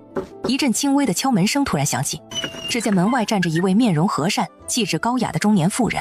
夫人，快快请进。妾身见过殿下。夫人不必如此多礼。想必这位就是亲姑娘吧？我特意准备了一些饭菜，不知姑娘是否愿意一同享用呢？宋清宁转过头去，眼神看向赵成义。这个女人看上去似乎并不像坏人，但俗话说得好，人心难测。有些人表面上和蔼可亲，宛如菩萨在世，背地里却可能阴险狡诈，坏到极致。所以还是先看看赵成义有什么想法再说吧。去那边坐一会儿吧。姑娘，请尝一尝这道菜，如果觉得口味不合适，可以让厨子再做几道别的。然而宋清宁却有些犹豫，不敢动筷。他担心此时正在商谈要事的赵成义会突然呕吐起来。孙氏见他毫无反应，眼中划过一抹明雾，但并未强求，只是挥挥手示意下人将饭菜撤走。姑娘若是感到疲累，可以在榻上稍作歇息，多谢夫人关怀，小女子叨扰了。姑娘何必如此客套呢？若再这般生分，岂不是让我难堪吗？宋清宁低垂下头，沉默不语。他心中清楚得很，当初离京之时，李公公曾特意提及这位守城将军乃是杨贵妃的义兄。倘若这些人心存歹意，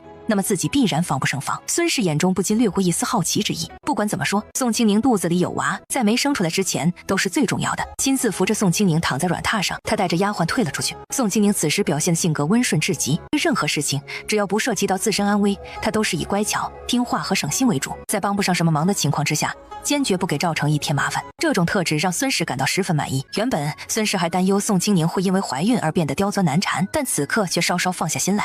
陛下为何要废掉你啊？此次战役怎会落败啊？以你的能耐，本不该如此。军中出了叛徒，原来如此。父皇准备坐山观虎斗，怪不得我输了。我明白了，嗨，真是可惜啊。事已至此，也是时候该做个了结了。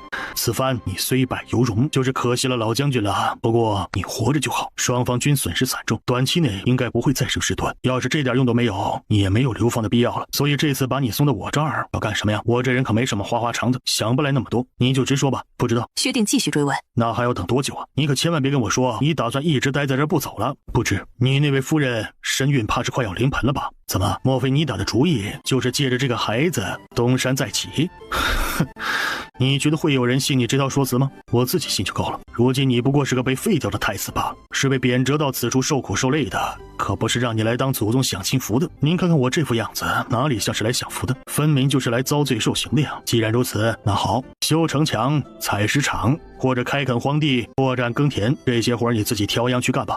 总之不能真让你闲着，也正好让你亲身感受一下老百姓的生活有多苦，一切听从将军的安排即可。毕竟如今的我不过是一个遭流放之人罢了，就这脾气能招谁稀罕？既然你如此说，那这事儿就轮流去做吧。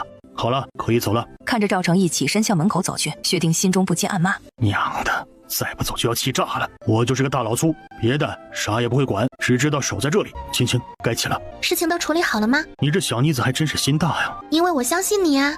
这人怎么了？我不过是说句讨好他的话，这人怎么还眼红了？不会吧，这么一句简单的话能感动成这样？宋庆龄好奇地看着低着头给自己穿鞋的男人。哎，这男人还真是没有丝毫太子包袱啊，居然给我穿鞋。就算是装，这人也是个会装的。感动吗？不感动。男人心海底针，我这智商也就只有买菜收钱不算错账的本事，其他的放开，我自己来，有脚气。救命啊，好痒啊。这人穿个鞋怎么这么费劲？难道有什么特殊癖好不成？你的脚很好看，走吧。宋庆龄乖乖跟着，心里却是非常热闹。不知道他跟刚才那个很凶的将军说的咋样了？听李公公说，那人是那什么杨贵妃的义兄，还公然站队六皇子。要是那人有什么坏心思，直接把这人嘎了，顺带嘎了我咋办？哎，好纠结，该不该问问？我要是问了，这人心里会不会反感，觉得我多管闲事？那个，你们之间没有发生争吵吧？没有，不必担心。薛将军只是戍守边关的将领，他所忠诚的唯有那个位置上的而已。那些道听途说的传闻不必耿耿于怀。你当前最重要的任务就是安心养胎，保护好我们的孩子。至于别的事情，由我来处理。倘若遇到任何危险，我都会事先做好妥善安排。从今往后，我只相信你说的话，旁人所言皆当作耳旁风。他的目光充满真挚，赵成义对他如此顺从懂事甚感欣慰。眼下形势严峻，错综复杂，他并不需要一个自以为是的女子多事。这些小老鼠也知道担心伙伴呐。万物皆有灵，不管是何种生物，只是在用自己的方式生存。确实啊，其实仔细想想，人有时候还真的不如牲口。人家老鼠都知道担心伙伴，可这位废太子爷呢，都混得这么惨了，走的时候那些兄弟还送柳絮装的棉衣，真不知道内心是咋长的。次日清晨，东方刚刚泛起鱼肚白，自己挑屋子住，明天一早干活。要是谁敢迟到或者不到，后果你们自己想。当然了，你们要是想跑也可以，正好试试咱手里头的弓箭准头够不够。所有人的口粮都会定时发放，少了也是你们自己的问题。敲打一番之后，他们便没再多说，而是裹着身上的棉衣转身离开。对于房子的分配，他们不会管，东西就放在这儿，谁住好的谁住不好的就看个人的本事。宋清宁则被赵成义紧紧拉住，走进了一间相对较新的房屋。就在此时，老大夫及其家人驾驭着马车匆匆赶来，把马车上的东西拿了下来。众人先是齐心协力地将宋清宁和赵成义的居所收拾妥当，随后才开始打理其他区域。大伯娘，里面有死人。药娘微微颔首，表示知道了。大哥，我好害怕呀。苏远不禁一阵恶寒，连忙别过头去，不忍直视。对于这个弟妹，苏远简直厌恶到了极点。别怕，有你大伯在呢，咱们再去找找看有没有空闲的房间。如果实在找不到，那就只能把尸体清理出去了。我去清理尸体吧，你们在外面稍等片刻。现在其他的房屋都已经被人占据了，即使想挑选也没得选，就先这样凑合着住吧。抱歉，得罪了。不管这个死人是谁，也是对死者表示歉意和尊重。最后，他轻松地抱起尸体，缓缓走出门外。夫君，我们把他安葬吧。两口子将尸体带到了后山，原本计划挖一个坑来埋葬，但地面却因严寒而变得坚硬无比，连木棍都难以戳入其中。然而，令他们惊愕不已的是，后山里竟然有一个巨大的坑洞，里面丢弃着许多尸体。还是扔下去吧，人既然都死了，埋进土里和丢在这里并没有太大差别。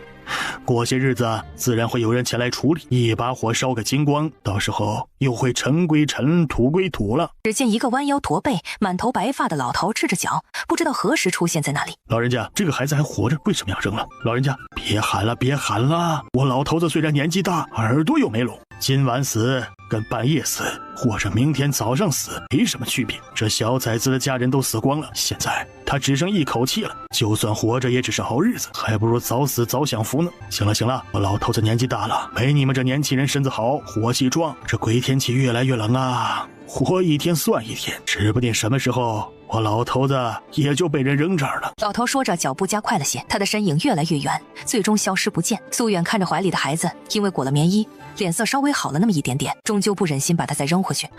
带回去看看吧，我去宋姑娘那儿问问，看有没有药。说是有的话，试着救一救，终究是一条命，就当是给孩子积福了。就算宋姑娘那儿已经没有药了，咱们也先照顾着，能不能活，全看这孩子的命。我说，你怀里抱着什么东西啊？现在都啥情况了？你们是不当家不知道柴米贵是吧？怎么抱回来这么个东西？弟妹，你要是觉得跟我们一起拖累了你，你可以自己找一间屋子住，没人会逼你。娘，要不咱们重新找一个屋子吧。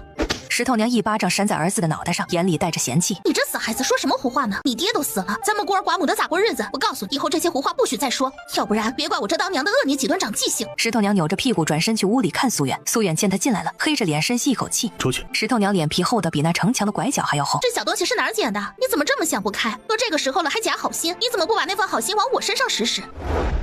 何事？我跟夫君碰到一个生病的孩子，就想着过来问问宋姑娘有没有药。等着。说罢转身去了宋清宁休息的屋子。宋清宁被赵成义拘着，什么也干不了，就连扫地的活都不让干，正躺在床上盯着屋顶发呆。谁啊？姑娘，杨娘来找您借药。宋清宁并没有给他药，而是用手指了指隔壁的方向。你还是去找那位老大夫吧，请他帮忙给你看一看，毕竟药这东西不能乱吃，得对症不是。好的，多谢姑娘的提醒，我这就过去找老大夫。一直到深夜，赵成义才轻手轻脚的回了屋子，昏黄的亮光照得宋清宁脸都变了色，不动声色的走过去，低头看着书上的内容。当他看清楚书上的字之后，脸色瞬间黑了个彻底，伸手把书抽出来看了看封面，妖媚的帝王太壮，8岁交后扶妖窟。你喜欢这样？宋清宁惊恐地看着突然出现的男人以及被男人抢走的书，他哆嗦着嘴唇都不敢说话。我操，这祖宗什么时候回来的？他回来就不能出个声吗？让我好歹来得及藏啊！我这次看的可是小黄书啊，通体大尺度，没羞没臊，主打的就是宠，我都看得腿软了。这男人咋回来了？要命！这下我在他心里的形象全毁了。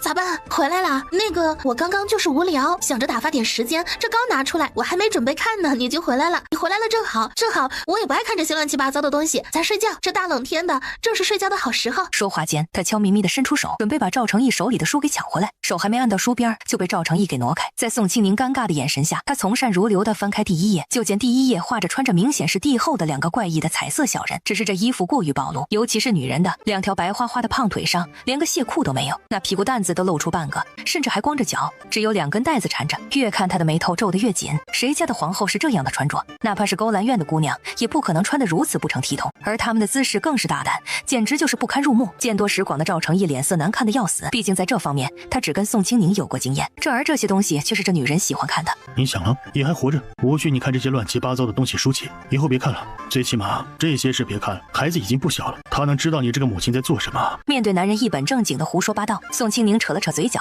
摸了摸肚皮，感受这小家伙的胎动，他突然有些愧疚。完蛋，我怎么忘了这茬了？万一要是生出来个小色鬼咋办？要不我念2天清心咒，要小家伙听听佛经。突然赵成义把书扔在地上，只听啪的一声，男人消瘦的身子压过来，下一瞬他特有的气息包裹住宋清宁，4瓣唇相碰，宋清宁脑子里瞬间浮现出刚才看过的书内容，所有的脸在这一刻全都换成了自己跟赵成义。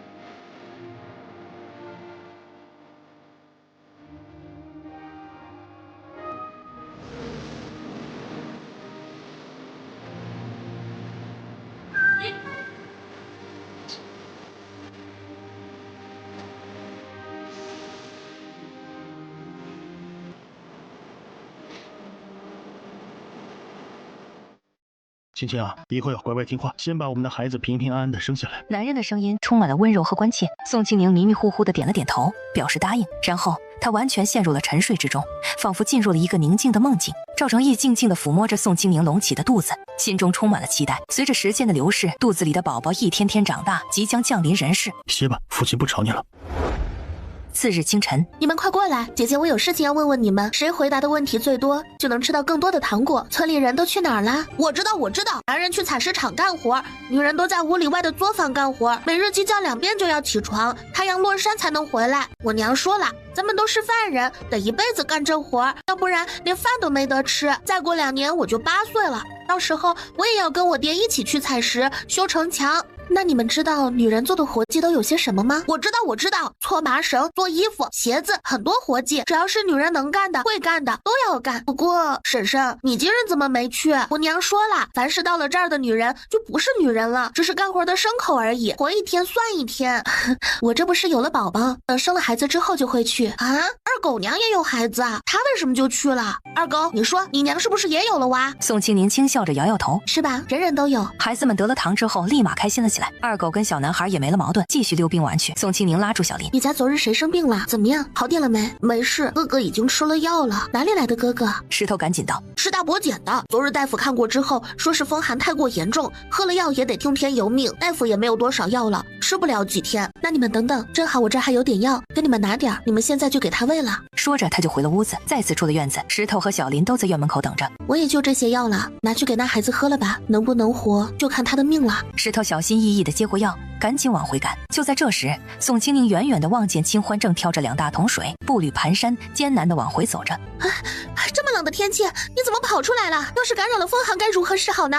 快，赶快进屋去！宋清宁看着他疲惫不堪的样子，伸手准备帮忙，却吓得清欢失声尖叫起来。你要做什么啊，宋清宁？你这是想要害我不成？你如今肚里还怀着主子的骨肉，倘若出了什么意外状况，那我岂不是只有以死谢罪了？我告诉你，家中之事无需你操劳忙碌，任何事情都不需要你动手，你只需要将腹中胎儿照看好便足矣，其余事务皆交由我们处理即可。饿了吗？需不需要我给你弄点吃的？清欢，我只是怀孕罢了，又不是得了什么重病，哪有那么娇弱呀？你大可放心，我没你想的那么娇气。那你吃了吗？饿了。所以清宁姑娘，你想吃啥？吱一声，我给咱做，随便吧，我不挑食。清欢麻利地生着火，又洗了米，他的语气里带着一种无奈。知不知道，随便这2个字是最难做的菜。奶嬷嬷走的时候可是千叮咛万嘱咐，要我一定要照顾好你，不能让你饿着累着。要是你有个3长2短，我怎么跟主子交代？咱们好歹也做了这么久的姐妹，你也不想眼睁睁的看着我被主子抽筋扒皮吧？放心吧，以后我们会轮流守着你，就当成是休息了。等你平安的生下孩子后，我们也会轮流照顾你们母子俩的。清宁啊，你这辈子的福气还在后头呢。没过多久，一股浓郁的米香味从厨房里飘了出来。你也一起吃吧，如今家中只有我们2人，你何必如此拘谨呢？你这样做让我如何吃得下饭呢？不可以，你必须要逐渐适应这种生活方式。等以后罢了，你只管好好吃饭便是。总之，我绝不会伤害你的。快吃饭吧。此时此刻，清欢的心情极为复杂。对于宋清宁，他有时候心生羡慕，毕竟一开始他们都只是平凡无奇的通房丫鬟而已。然而，自从宋清宁不顾颜面爬上了主子的床榻之后，所有的事情都变得难以预料，走向了完全不同的方向。每想到主子那张黑着的可怕脸庞，他都会暗自庆幸，其实做个丫鬟也是不错的选择嘛，至少不用想着直面主子，那样整日里提心吊胆。既然如此，倒不如好好的跟着宋清宁，日后帮忙一同照料孩子。出来做什么？怪冷的。出来看看。说着，他就殷勤的把人扶着进了屋子。当看到男人一脸倦容时，他有一瞬间的愣，尤其是在看到他那惨不忍睹的双手后，心里一紧。哎呀，好歹也是前太子殿下呀，这活还真干呐，干就干呗，怎么就不能干个轻松点的活计？再怎么说也是皇帝的儿子啊，这些人可真敢呐，这么凄惨。果然，那些看起来就不像好人的将军，就是在公报私仇，替宫里的那位娘娘整治。快喝点，暖暖身子。今天还好吗？很好，这孩子一直很乖巧，从来不调皮捣蛋。那就好。两人都沉默不语。门轻轻被敲响，小草端着一大盆热气腾腾的水，低着头进来。主子，奴婢给您洗手净面。赵成义摆摆手，让他出去。门关上后，宋清宁赶紧起来。哎，我来，你的手都没法看了。说着，他先用灵泉水给赵成义把手冲了一下，为了保险起见，他又拿碘伏冲洗，最后才找出上药给他敷在手上。清欢低声说道：“主子，现在可以用膳了。”然而赵成义此刻毫无食欲，他明明饿得厉害，但喉咙却像是被什么东西堵住了一般。啊，张嘴！看着他跟喂小儿一样，赵成义木着脸张嘴。众所周知，自己吃饭跟别人喂饭完全都是两回事儿。真厉害，以后继续。这不走走心夸赞赵成义一点都不爱听。宋清宁端着空碗出去时，却惊讶地发现其他人只是静静地坐在那里。主子都用了，主子的胃口很好。嬷嬷以后不用操心了。奶嬷嬷激动地抹着眼泪，天知道这段时间主子那食欲不振的样子，她担心的快要跟着一块儿去了，双手合十，对着老天不停地念叨：阿弥陀佛，阿弥陀佛，佛祖保佑。你应该说阿弥陀佛，清宁喂得好。赵成义成功地听到了宋清宁的话后，依然面无表情，心中暗自思忖道：不，一点也不好。娘，您别再说了，他太可怜了，就让他留在这里吧。你这个没良心的东西，老娘辛辛苦苦把你养大，给你吃给你穿，这么多年尽心尽力的照顾你，就是希望等我老了的时候，你能好好孝顺我，伺候我。可你倒好，还没长大呢，这胳膊肘就往外拐，帮着别人说话了。早知道你是这样的白眼狼，老娘当初就该把你扔进尿桶里淹死，也好过浪费这么多粮食来养你。这一脚的力度之大，石头在落地的那一刻，哇的喷出一口鲜血。他那双原本黑亮的眼眸充满了难以置信，直直地盯着这位娘。他真的无法理解自己究竟做错了什么，为何这些天来他对自己的态度变得如此恶劣。此刻仅仅因为自己说了一句话，他竟然毫不犹豫地动起手来。石头娘的举动显然把咬娘也吓了一跳，她没想到一向疼孩子的妯娌居然会突然动手，还会下这么重的死手。苏远在看到孩子哭得这么可怜时，捏了捏拳头，不忍地别过脸，脸子上的神色再次狰狞。他几步走过去，一把拎着石头的耳朵，啪啪啪的几个耳光就扇了过去。你这死孩子，哭哭哭，有什么哭头？有什么好哭的？咋就那么多好心呢？知道心疼别人，咋不知道心疼你娘？你知不知道，你老娘为了这点粮食，连腰都快累断了。你倒好，那嘴一张就让一个外人吃了，你可真是我的好儿子。你这瞎玩意儿讨债鬼，要不是有你拖累着，老娘就是再找一个那也是轻轻松松。现在有你这么个拖油瓶，这辈子都被拖住了，你还不满意？还一天在这烂好心，我让你烂好心，我让你烂好心。够了，他是苏家的孩子，轮不到你要他的命。哼，阿伯哥，你这管的也太多了吧？这小崽子可是从我肚子里爬出来的，自古以来都是以孝为先。今天他居然敢对我忤逆不孝，那我就是把他打死了，也不会有人说半句不对，只会觉得我可怜。辛辛苦苦养大的孩子竟然这么不成器，你简直就是不可理喻。孩子也只是好心，你又何必如此斤斤计较？哼，好心？咱是啥家庭啊？这死小子眼瞎吗？看不见了，轮得到他在这儿好心？还斤斤计较？你少在这儿跟我来文的！我不知道啥是斤斤计较，我只知道这小娇把自家的粮食白白便宜一个外人，他不体谅我这个当娘的辛苦，只会红口白牙的在这装好人。那我就让他知道，这世上好人也不是那么好装的。弟妹，你要是想打孩子，那就出去打，别在我们面前动手。这是你的孩子，你想怎么教就怎么教，跟我们可没有半点关系。大嫂啊，有些时候呢，这话说的不要太满哦。但是呢，这个孩子和你或许真的没有太大的关系，然而和你家男人嘛，那就不好说了哟。走吧，跟老娘出去，你自己也都瞧见了，你大娘根本就不再伪装成好人了。老娘现在就把你丢出去，今晚你是否活下来，全看你自己的运气了。如果侥幸没死，那算你幸运；倘若死了，那只能怪你命不好了。等你变成厉鬼，就去找你大娘报仇雪恨吧。他的话犹如一把锋利的剑，深深地刺痛了咬娘的心，让她的脸色变得异常难看。就在石头娘即将踏出房门之际，咬娘的脸色阴沉至极，她突然如疾风般冲向前去，飞起一脚狠狠地踹在石头娘身上，顺势将石头拉回屋内，并迅速关闭房门，动作一气呵成。由于咬娘的动作实在太快，力度太大，以至于石头娘完全来不及做出任何反应，便听到砰的一声巨响，门重重地关上了。石头娘惊愕地盯着那扇紧闭的屋门，双眼瞪得宛如铜铃一般。足足过了好几秒钟，她才回过神来，发出一声刺耳的尖叫：你这死婆娘想干什么？紧接着石头娘犹如一头愤怒的母狮一般，气急败坏地冲向房门，用尽全身力气猛烈地拍打起来。开门！开门！你这个没良心的死女人，快点给老娘把门打开！孩子他爹，我们该怎么办呢？这孩子看上去伤势非常严重啊。先让孩子躺下休息吧，我马上请大夫过来看看。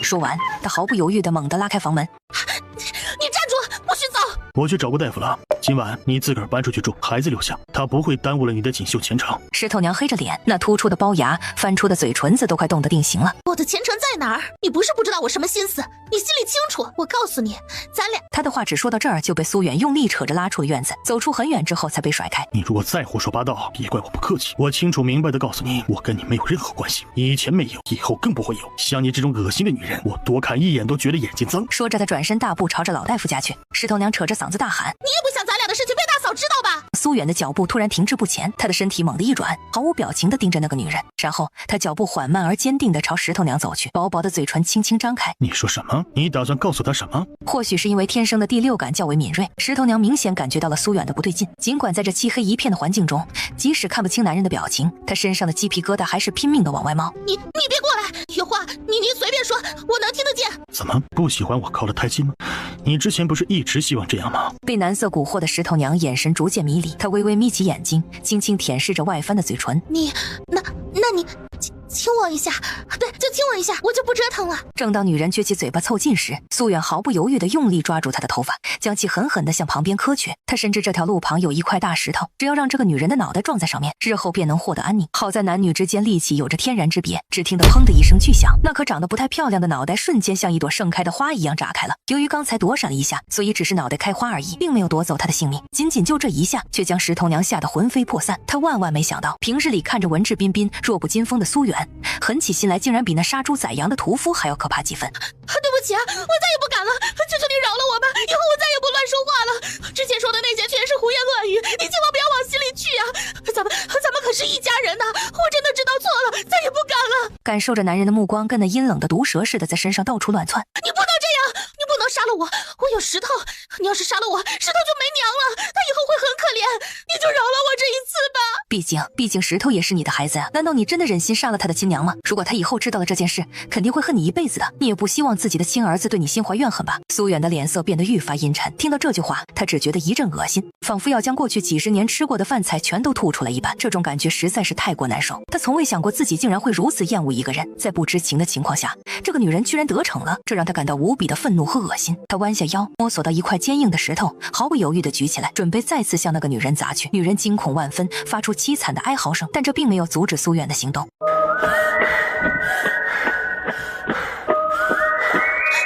对不起，我真的不是故意的，当初真的不是我，是婆婆，是她的主意。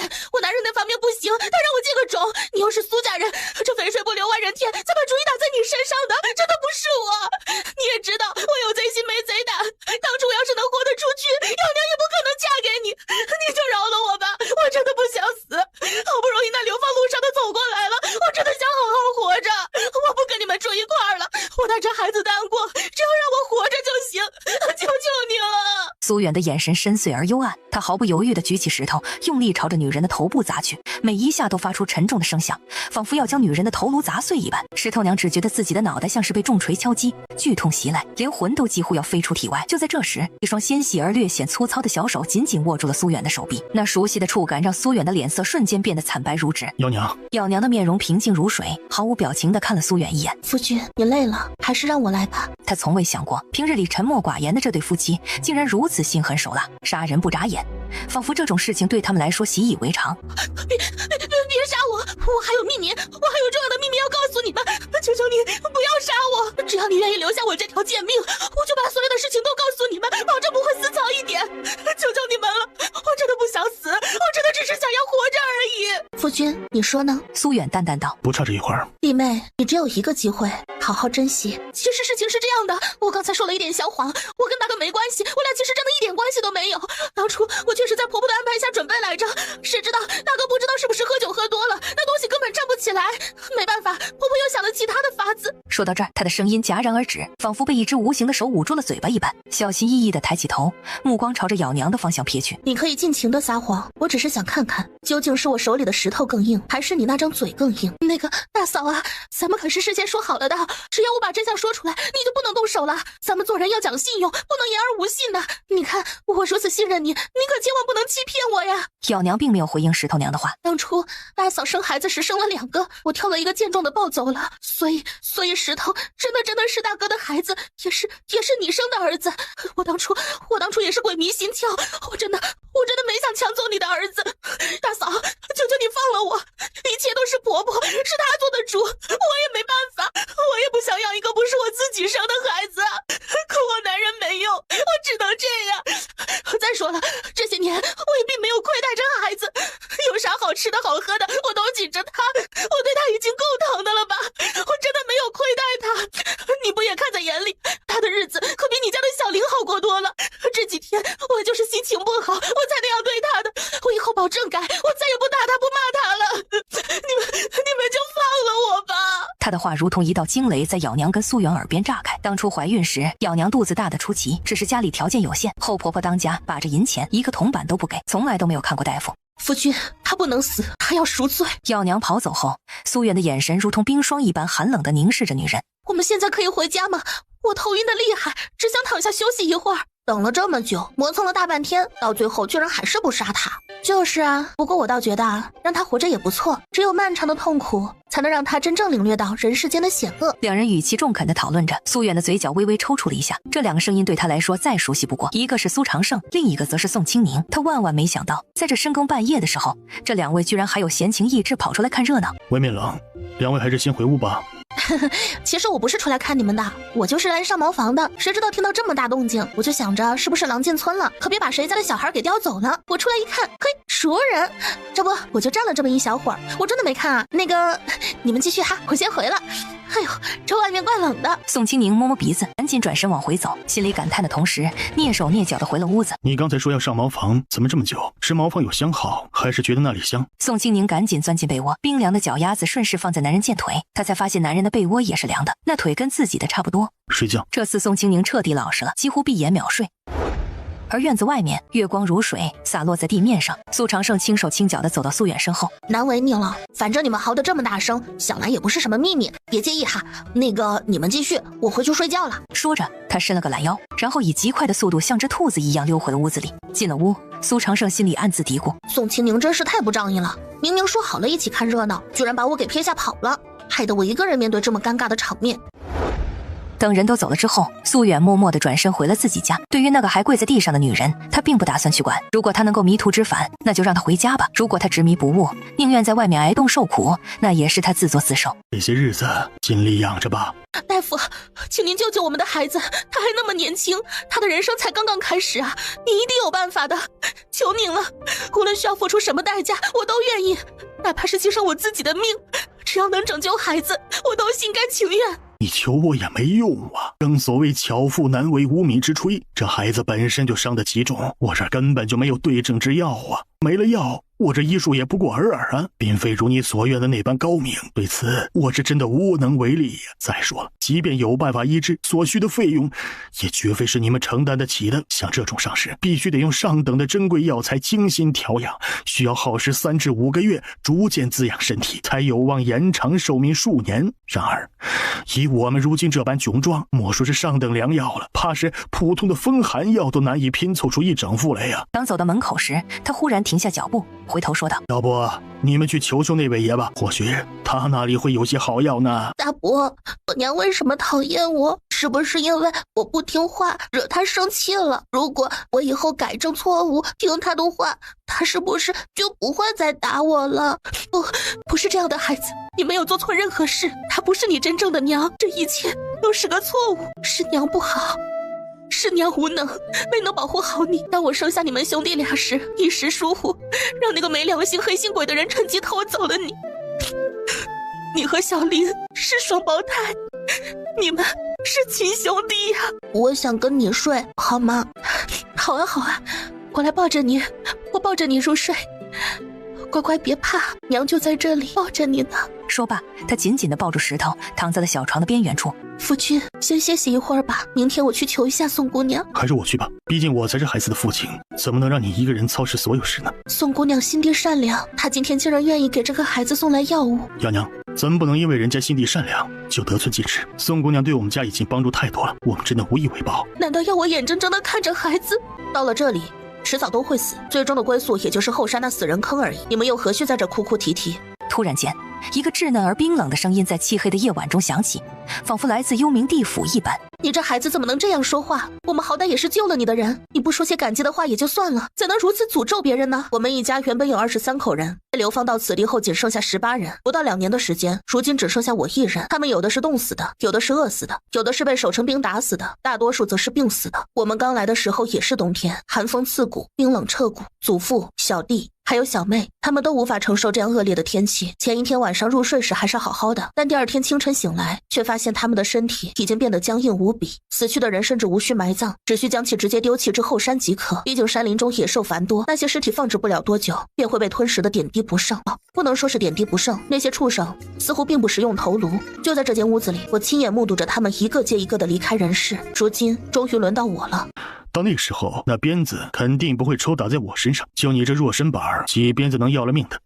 到时候你那如花似玉的妻子，你觉得能活几天？殿下，行了，没拢。自从和宋清宁相处时间长了以后，他连说话的方式都变得和他有几分相似，既直白又毫不客气。苏远被他这么一呵斥，微微一愣，随后便乖乖地站起身来，默默地跟在他身后。一路上，几人都没有主动开口说话。姑娘，该起来用早膳了。我不饿，你自己先吃。奶嬷嬷继续敲门。姑娘，起来用了膳还要走动走动。您现在身子重了，要是不趁着这时候多走动走动，生产的时候受罪的还是您自己。等一会儿我再起，反正起来也没事做。奶嬷嬷无奈。白招娣，起来，你有什么资格睡？赶紧去干活，否则从今往后你别想再吃到一口饭。听好了，如果你胆敢假装生病，我会立刻将你拖到后山扔掉。你从未去过后山吧？那里可是堆积如山的尸体，各种惨状应有尽有。光是那些堆积如山的白骨，就能将你深埋其中，并不缺少像你这样的一具尸体。原来他真的快要死了，死得好，死得妙，死了倒也清静。这些年我真是白白养了一只白眼狼，果不其然，不是从自己身上掉下的骨肉，永远也无法与自己贴心。哼，笑吧，现在你就好好笑，以后你活着的每一天，我都要你哭。只要你舍不得死，我就不会让你好过。你这个恶毒至极的女人，你的男人知道你有如此黑心吗？倘若他知晓了，难道还会要你这种心如蛇蝎之人吗？哼，果然呢，你从前伪装出来的那副善良面容，原来都是虚假的。如今你终于不再掩饰，暴露出你真正丑陋的面目了吧？小娘根本无暇顾及白招娣的癫狂，她紧紧抱着孩子，脚步匆匆地赶往宋清宁那里。你有何事？嬷嬷，求求您让我见见宋姑娘吧，我家孩子快不行了。你求错人了，你应该去找大夫，而不是来这里。嬷嬷，求求您行行好，救救我的孩子吧！我已经找过大夫了，可大夫说只能听天由命。但这可是我怀胎10月生下的亲骨肉啊！他刚出生就被他那恶毒的奶奶强行抱到了二房。这些年来，我眼睁睁地看着他管别人叫娘，现在他还被叫了这些年娘的女人给伤成这样。他还这么小，受了这么多的罪，没享一天福，怎么能就这么走了呢？连大夫都束手无策，咱们又能做些什么呢？还是带孩子回家去吧，别再瞎折腾了。听到声响的宋清宁迅速穿好衣服，打开房门，焦急地问道：小石头怎么了？姑娘，石头他被那恶毒的白招娣踢伤了，大夫说已经没救了。姑娘，这可是我的亲骨肉啊，他和小林是双胞胎啊，我那可怜的孩子，娘真恨不得替你承受这份痛苦啊。那个女人的确够狠心的。宝宝，妈妈应不应该帮助这位小哥哥呢？乖哦，不许乱动，进来坐坐吧，外面天气这么冷，孩子会被冻伤的。小娘听了，抱着孩子走进了房间，随便坐吧。话毕，她便转身走出房间。你们等等，我找个东西。然而一出房门，宋清宁就看到奶嬷嬷紧绷着脸站在那里，她立刻露出甜美的笑容，问道：你如今最关键之事，乃是保养身体，平平安安的生下孩子，旁的一概无需挂念。主子现今状况不佳，你切不可再给他增添烦恼。身为主子的贴身侍从，你应当时刻将主子放在首位，而非去理会那些无关紧要的琐事。清宁啊，你需谨记，你不过是个通房丫头罢了，这一点你可明白？此时此刻，奶嬷嬷那对布满皱纹且锐利无比的眼睛，正紧紧地盯着宋清宁，仿佛要透过她的身体看穿她内心深处的想法一般。宋清宁只是装傻，又不是真的愚蠢，她当然听得懂奶嬷嬷话语中的深意。她希望自己变成一个完全依赖男性的傀儡，一个只需乖乖听话、好生孩子便足够的工具，甚至连拥有独立思考的能力都成了一种奢望。奶嬷嬷，你在他跟前也算得脸，要不你去说一声，我这通房不做也罢，你找个乖花瓶应该不难，比如那个小草。宋清宁啊，你可别忘记了自己究竟是什么身份，我只是好心教导你几句罢了，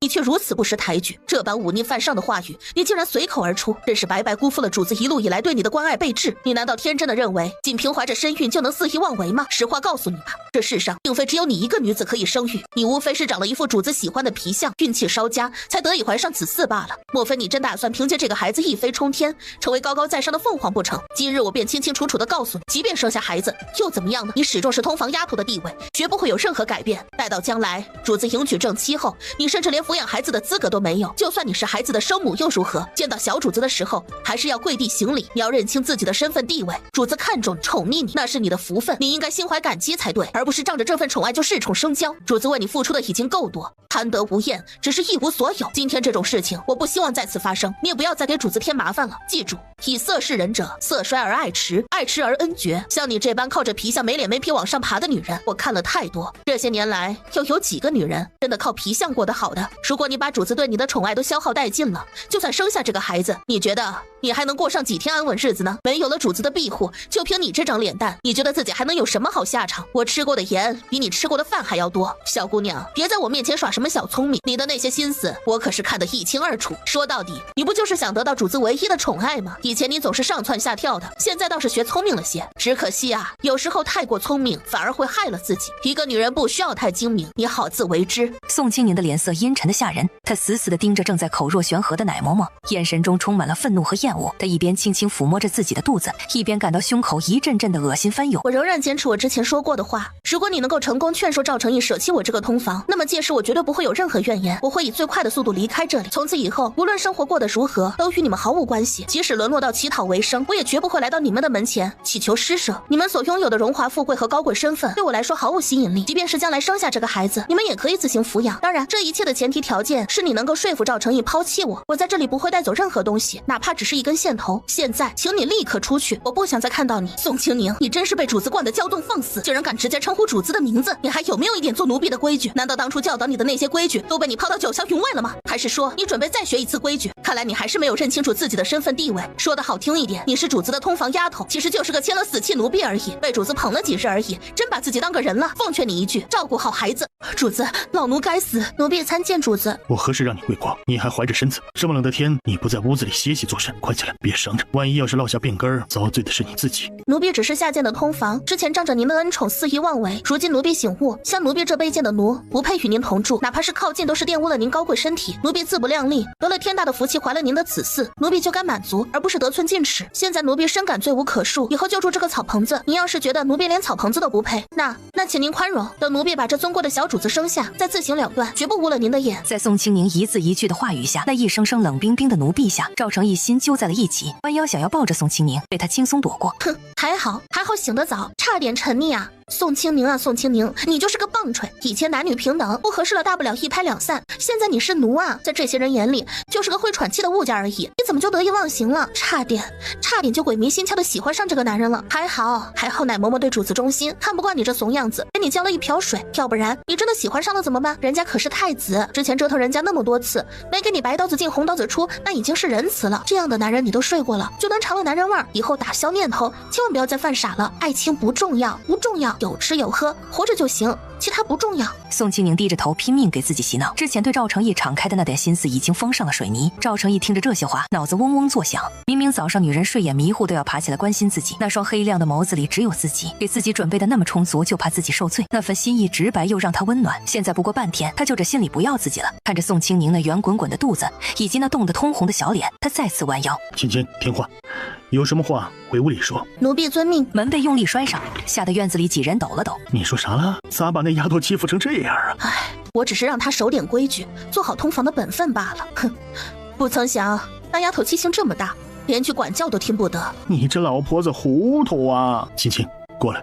是。接着便走到了赵成义身边，抬头看着我。赵成义伸出手，轻轻抚摸着宋清宁的脸颊，只觉得触手一片冰凉。他手臂一伸，将人揽腰抱进怀中，而后打横抱起放在了床上。宋清宁如同被针扎了屁股似的，猛地从床上弹了起来，焦急地说道：主子，奴婢只是个通房丫头，不能没有规矩啊。好了，快睡吧，稍微休息一会儿，等身子暖和起来就好了。芊芊，你还怀着身子呢。哼，生下来以后叫别人娘，我这生产工具人完成了子宫交易，以后见了孩子还要跪，真好啊！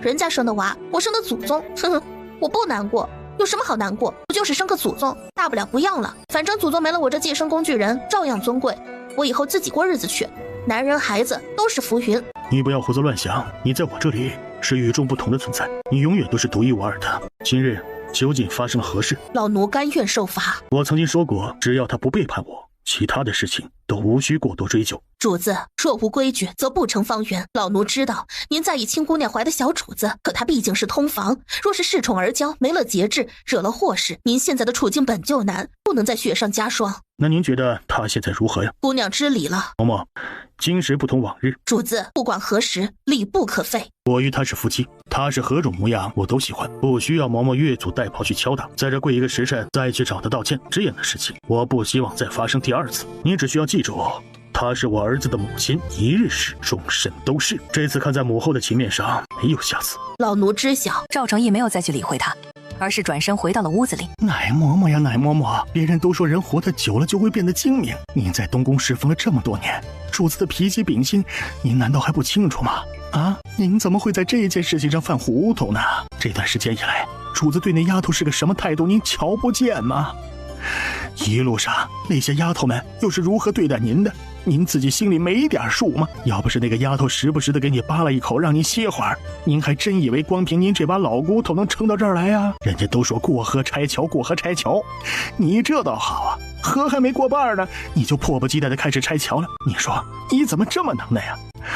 本来好好的日子不过，你非得瞎折腾，你折腾什么呀？咱们主子平日里将那位千娇万宠当心肝宝贝一样疼着护着，结果却被你折磨成那副样子，别说是主子了，就连我看着都心疼的紧呐。你可别忘了，那丫头肚子里还怀着小主子呢，要是她出了什么意外，哪怕是有个3长2短，就凭你这条不值钱的老命，你觉得赔得起吗？啊，你又拿什么赔呢？还有脸说人家小姑娘恃宠而骄？我看真正恃宠而骄的人是你，你不就是仗着以前曾经服侍过娘娘，主子给你几分薄面吗？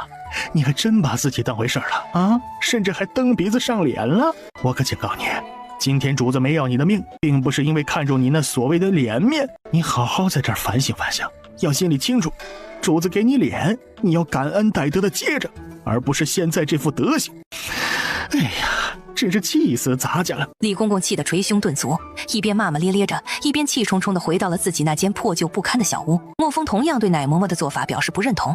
您今天这么做实在有些过分了。我所做的一切都是为主子着想啊！今日就算主子要取走我这条老命，我也毫无畏惧。我这把老骨头能撑到今天，就是为了能多为主子尽一份力，绝不能容忍任何人做出给主子添麻烦的事情。李公公，您今儿怎么留下了？咱家是阉人，可以不当爷们儿使唤。咱主子说了，以后咱家留下，姑娘想要什么尽管说就好，只要是咱家能做的，保管做得妥妥的。公公，咱们能不能做其他的？姑娘，你的意思是？我觉得整日无所事事也不是个办法，倒不如去城里找点事情做做呢，这样多少也能够让我们的生活有所改善吧。哎呀，真是气死咱家了！李公公气得捶胸顿足，一边骂骂咧咧着，一边气冲冲地回到了自己那间破旧不堪的小屋。莫风同样对奶嬷嬷的做法表示不认同。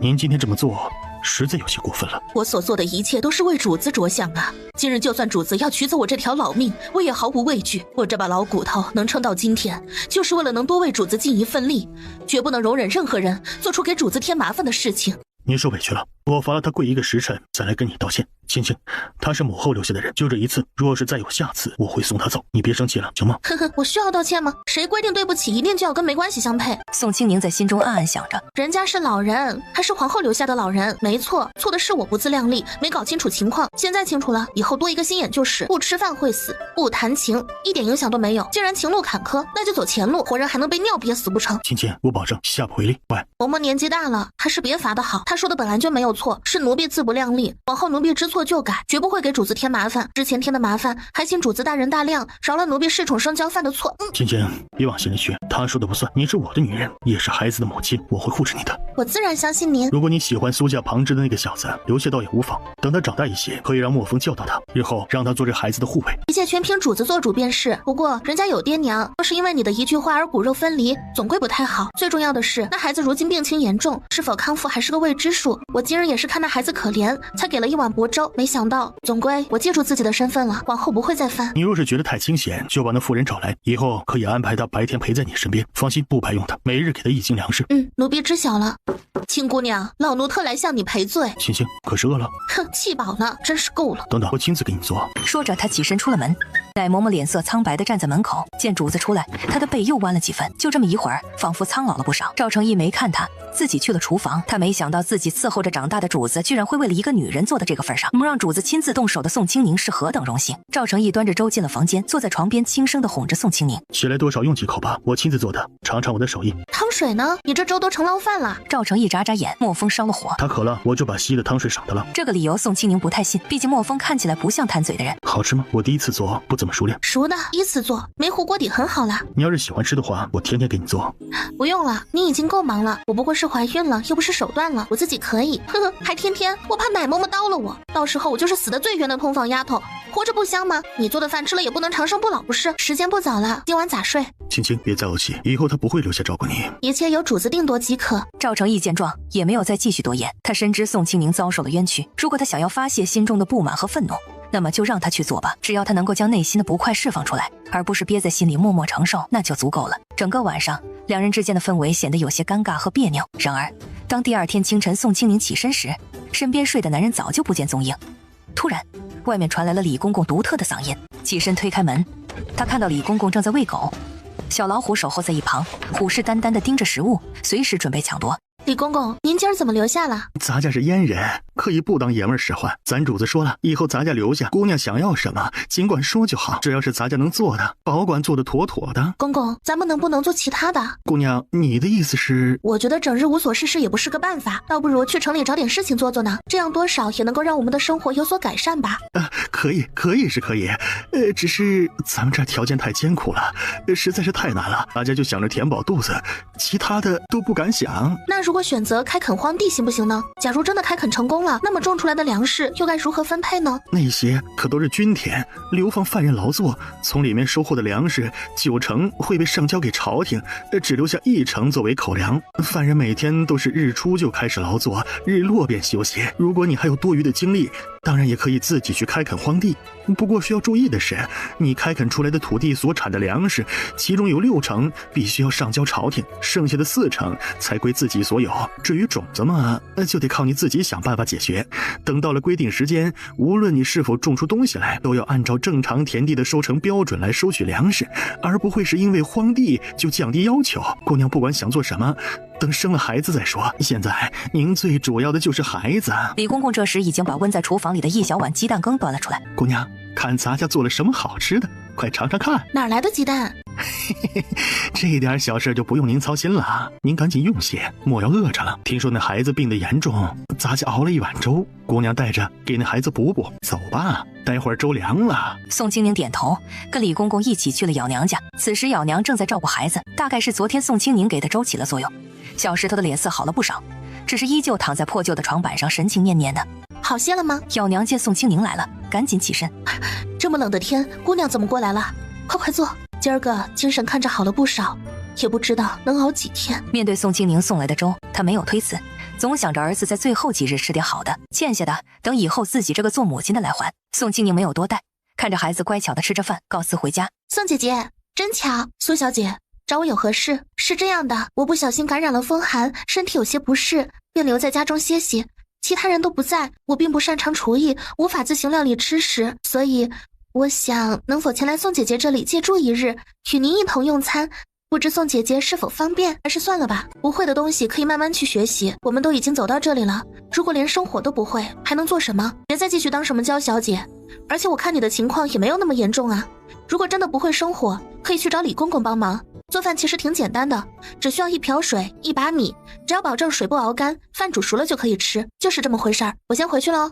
宋姐姐，难道你还在记恨我当初的那些无心之言吗？都是因为那个时候我还不懂事，说话总是不经思考，所以才会不小心冒犯到了宋姐姐。如果宋姐姐现在仍然觉得心里不舒服，那我向你道歉好不好？宋姐姐，求求您大发慈悲，高抬贵手，放过我这一次吧，我真的好想和宋姐姐成为好朋友啊。你这是干什么呀？有话好好说嘛，干嘛要下跪磕头呢？刚才我说的很明白了，外面天气这么寒冷，我倒是能忍受得了，可我肚子里的小孩子哪受得了这种苦啊？你还是快点回去吧，我也要回了，万一冻坏了谁也赔不起。好了，我这就回去。宋姐姐，我的腿好痛，头也好晕，喉咙也疼痛难忍，浑身软绵绵的，真的不能走动了。求您行行好，可怜可怜我吧。乐言小姐，您能放开不？秦姑娘是双身子了，经不住折腾，万一要是闪一下，咱谁也担不起，不是？要不这样，咱家给你煮好了送过来啊？宋姐姐，人家真的只是想和你一起坐一会儿吗？苏乐言，我还活得好好的，你大半夜跑出来干什么？嘿，姐，放心吧，有我在呢。他其实也没什么大碍，就是想休息一天而已。我们先走啦。哪儿来的小孩儿？这天寒地冻的，快回家去。你谁家的？叫什么？家人熬不住，都死了。我叫周木，6岁，也快了。这个要命的地方实在是太善于折磨人了呀！你是周家人啊，秦姑娘，就让这小娃跟着我们进去吧。过来吧。周木神情恍惚地望着宋清宁，眼眶不知为何突然湿润了起来。他迈着小巧的脚步，迅速跑向宋清宁，并紧紧抓住了她的手。非礼勿视。哎呀，你是小孩嘛，没关系的，我也不是没见过。周木的小脸顿时变得红彤彤的，像熟透了的苹果一般。他低着头，小声嘟囔道：“你是女人。”我知道啊，我又没说我是男的。宋清宁抱着棉衣走过来坐下，轻轻地抚摸着小孩的头，温柔地问道：“小家伙，你今年几岁了？不能摸头，母亲说过，这样会长不高的。”好的好的，肚子饿不饿啊？如果饿了就先吃点点心吧，你和我母亲一样好看。话音刚落，他便又重新低下头去，没有再继续说话，而是小心翼翼地拿起一块点心送进嘴里，慢慢咀嚼起来。这件衣服送给你穿，可能会有点大，我不太会做针线活，你可以拿去找咬娘帮忙改一下尺寸，我不能平白无故接受这份礼物，谢谢姑娘的好意。你这小家伙年纪不大，礼数的还不少呢。不如这样吧，等我把孩子生下来之后，你就当他的小伙伴好啦，这样一来，两人之间似乎达成了某种默契和共识，这种默契只有他们自己才能明白其中的含义。孩子的名字取好了吗？想了很多，还未定下，先取个乳名叫着吧，你来取。我吗？完蛋，我压根儿不会呀，取名字可是技术活，万一要是孩子不喜欢，以后还得闹腾。你可以慢慢想。你是不是又欺负你姐姐了？你都这么大个人了，怎么还整天只知道欺负自己的亲姐姐呢？别人家的孩子都是护着自家人，你倒好，整日里胳膊肘往外拐，净干些吃里扒外的蠢事，专门欺负自己人。我怎么就生下了你这么个蠢货？你这是什么德行？我告诉你，今天你要是不道歉，今晚你就别想进屋睡觉。还真是无法无天了，你问都不问，只看他掉了几滴眼泪就问我的罪，你这又是什么道理？就算是衙门办案，那都得问个前因后果吧。你倒好，直接改观定论，是觉得我比较好欺负吗？做母亲的能偏心到你这个份上，我当初也是瞎了眼，居然投身到你肚子里。我让你顶嘴，我让你不听话，我让你欺负姐姐，你能耐了是吧？啊，我生你养你，劳心劳力的盼着你长大，八心八肺的希望你有点出息，可你倒好，一天天的不学好，就学会欺负姐姐，忤逆父母。早知道你是这个德行，当初生下来就应该把你扔到桶里，何必现在气我？啊，你就是这么对我的是吧？够了，你难道还不嫌丢人吗你？我只是在教养孩子而已，我有什么错？你凭什么对我发脾气？他小小年纪就不知道护着姐姐，心疼姐姐。要是乐言以后出嫁受欺负了，他会管。我只是不想让他铁石心肠而已。你怎么就能吼我？你真没良心的！早知道当初我就是绞了头发做姑子，也不跟着你来受这罪。我心甘情愿的跟着你受苦受累，你就这么对我？我的命怎么这么苦？还不如当初跟着大嫂一块儿去呢。老三家的母亲，您唤儿媳不知有何要事？长胜啊，快到祖母这里来。我苏家儿郎皆是心地善良、品行端正的好孩子，祖母相信你。好孩子遇到个偏心的母亲，或惜你的父亲，不省心的妹妹，真是苦了你了。你这个混账东西，整天只知道和稀泥。现在可好，真的伤到了孩子的心，看你以后还怎么挽回。进来吧，这大冷天的，如果受了风寒，现在老婆子可没本事给你们找药吃。等会儿如果母亲责罚我，你一定得帮我。母亲不会无缘无故的乱发脾气的。老三家的苏家待你如何？可曾有过亏欠之处？这段时间以来，你们所付出的辛劳，我都看在眼里。你们嫁入苏家，苏家却让你们受苦受累，这是苏家做的不好。所谓一荣俱荣，一损俱损。既然有缘成为一家人，无论是吃苦还是享乐，咱们都要一同面对。当然，如果你们当中有人觉得无法承受这样的艰辛，可以直接来找老婆子说明。秦姑娘啊，您起床了吗？不好了，咱家的可乐不见了踪影啊！咱家可是把里里外外都翻找了个遍，但就是看不到他半点影子呀。这小老虎倒是还在呢，可这狗怎么就丢了呢？强忍着心头的狂跳，迅速而利落地穿好衣服，然后飞奔而出。一眼望去，只见那只小老虎正将脑袋深埋在盆子里，吃得津津有味，仿佛完全没有意识到自己的同伴已经失踪了。他根本来不及思考其他事情，心急如焚地冲出门去寻找。姑娘，等等，先把衣服披上，我们一起找。村子就这么点大，不可能会丢的。李公公，我们分开找吧，也许他只是玩累了，躲在某个角落里呢。对，一定是这样。等这次找到他，我们可要好好教导他一番，以后绝不能再到处乱跑了，不然要是被别人抓走，岂不是白白让人担惊受怕吗？你们有没有见过我家的狗？白色的，它的毛全部都是白色的，这么大，它很乖。你们要是见着了，就告诉我它在哪儿。这些花生你们吃。宋清宁匆匆回了家，与李公公迎面撞上，看着同样愁苦的李公公，他就知道没找到。看着院子里吃饱后靠着墙打盹的小老虎，他眼睛一亮，赶紧冲进去。小虎哥，你的鼻子很灵，对不对？你知不知道可乐去哪儿了？咱们一起去找好不好？你要是帮我找到可乐，你就是咱们家的大功臣，以后你想要啥都行。你这没用的，除了吃之外就剩下碍眼了，一个窝里睡的狗都能丢，你怎么这么没用？本来想着你跟可乐一起还能有个照应，结果倒好，照个屁，你把狗都照没了。肯定没事的，估摸着就是自个儿跑得远了点儿，咱们再找找，肯定能找回来。宋清宁看着把脑袋插在腿间的小老虎，心里突然有种不好的预感，想到这个可能，他脸色骤变，蹲下身子一把薅着小老虎的耳朵尖叫：是不是你？是不是你把可乐给吃了？小老虎疼得默默地别过脑袋，对着墙呲牙，他根本不敢对着宋清宁呲一下，因为虎牙会被拔。为了以后的美好日子，他忍成了狗。可此时他觉得自己的耳朵好像快要掉下来似的，那种疼痛让他难以忍受，但他却依然理直气壮地认为自己并没有做错什么，毕竟他只是弄丢了狗，并没有吃掉啊。他稍微缓了2秒钟后，转身冲向简易的厨房，抽出那把磨得锃光瓦亮的菜刀，气势汹汹地冲了出来。快说，你到底有没有偷吃我的可乐？如果你不说实话，我就要剖开你的肚子看看。宋清宁带着哭腔低吼道，他真的很害怕这个小家伙会动口。他可没忘记，当他第一次遇见这只来自天上的小老虎时，哎呦，小祖宗，您现在可怀着身子呢，怎么能动刀子呀？快把刀子给咱家！你要剁哪儿？你只管指着就是，咱家动手啊，何必亲自动手呢？万一要是伤着了，咱家这是死了也没法安心呢。李公公接过刀后，便急匆匆地转身离去。宋清宁的目光有些迷茫，只要一想到可乐此刻可能正在某个偏僻的角落里受苦受难，又或许已经被凶猛的野兽叼走，甚至有可能被居心叵测之人掳走，他的心就像被紧紧揪住一般疼痛难忍。姑娘啊，您切莫着急，想必一切定然无妨。方才或许是我们过于慌张，未曾仔细查看罢了。姑娘，这样，咱家去找。今儿个咱家就是把这个村子给翻过来，也得把可乐给找回来。你在屋里歇着，歇会儿啊，吃口东西。您就是再急，咱们也得顾着肚子里的小主子，不是吗？当躺在地上安逸的小老虎看到宋清宁拿起刀时，他的毛发瞬间竖了起来，身体摆出了一种野兽特有的防御姿态。果然，当初扔掉那只死狗是正确的决定，毕竟一座山容不下2只老虎，一个家又怎能容纳那么多白吃白喝的呢？在小老虎看来，狗能做的事情他同样能做，但他能做的事情，那狗未必能胜任。出了何事？为何哭泣？赵成义，不好了，咱家可乐丢了。早上起来，李公公给他们喂饭的时候就不见了。我们在村子里找了好久都没有找到，怎么办呢？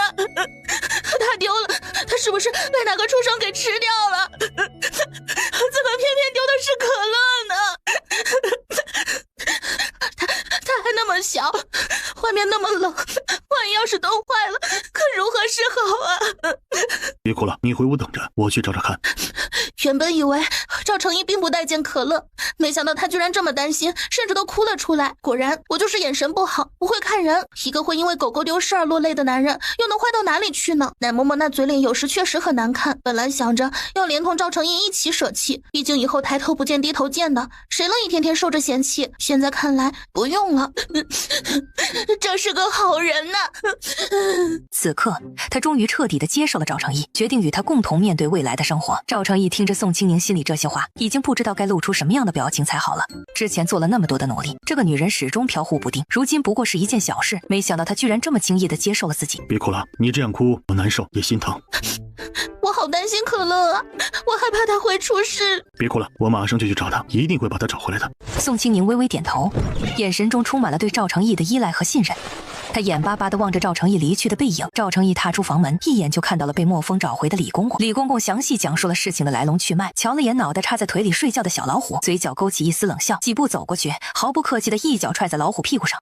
起来，带路。这一脚下去，小老虎感觉自己的屁股仿佛要被踹穿一个大洞一般。他原本还打算装死蒙混过关呢，但赵成义可不像宋清宁那样好骗，更不会心慈手软。眼看着第二脚就要踢到屁股上，小老虎立刻像炸开了毛一样蹦了起来。一路上，它的速度快得惊人，那圆滚滚、肥嘟嘟的屁股几乎扭成了一朵花。赵成义的步伐也不慢，始终保持着不紧不慢的节奏，紧紧地跟在后面。莫风则紧跟在赵成义身后，两人一虎转眼间就消失得无影无踪。哎呦，这小老虎居然还懂得装模作样呢！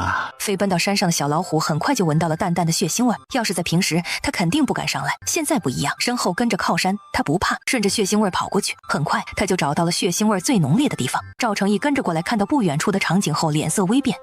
只见不远处的一个极小树洞里缩着一团红红白白、黄黄灰灰的不明物体，看起来十分诡异和神秘。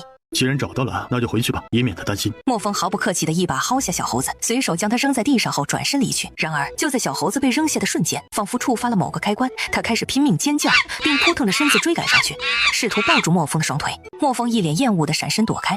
他实在对猴子提不起半点喜爱之情。至于原本只在蜀地才会出现的猴子为何会来到这里，他并不在意，只求这烦人的家伙不要再纠缠自己。小猴子眼见无法抱住莫风的大腿，便索性躺在地上撒泼打滚，耍赖尖叫。他那高亢尖锐的嗓音如同一把锋利的剑刃，划破了森林的静谧，响彻了大半个森林。就在这时，小老虎的眼神突然变得异常凌厉，仿佛燃烧起一团炽热的火焰。他没有丝毫犹豫，立刻撒开四蹄狂奔起来。紧接着一声震撼山林的虎啸声传来，犹如雷霆万钧，震耳欲聋。原本还躺在地上撒泼打滚的小猴子，被这突如其来的虎啸声吓得魂飞魄散。赵成义望着那只扭着屁股狂奔的小老虎，脸色变得十分难看。他知道这奸诈狡猾的小东西定然是察觉到了危险，自个提前跑了。莫风则迅速将可乐紧紧地护在怀中，警惕地聆听着那震耳欲聋的虎啸声。在此之前，他们就已经知晓山上有老虎的存在。刹那间，一头体型健壮、皮毛黄黑相间且有着锐利眼睛的大猫突然跳了出来，挡住了他们的去路。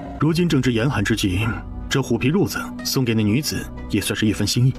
她怀着小儿辛苦，让她过得舒服也算值了。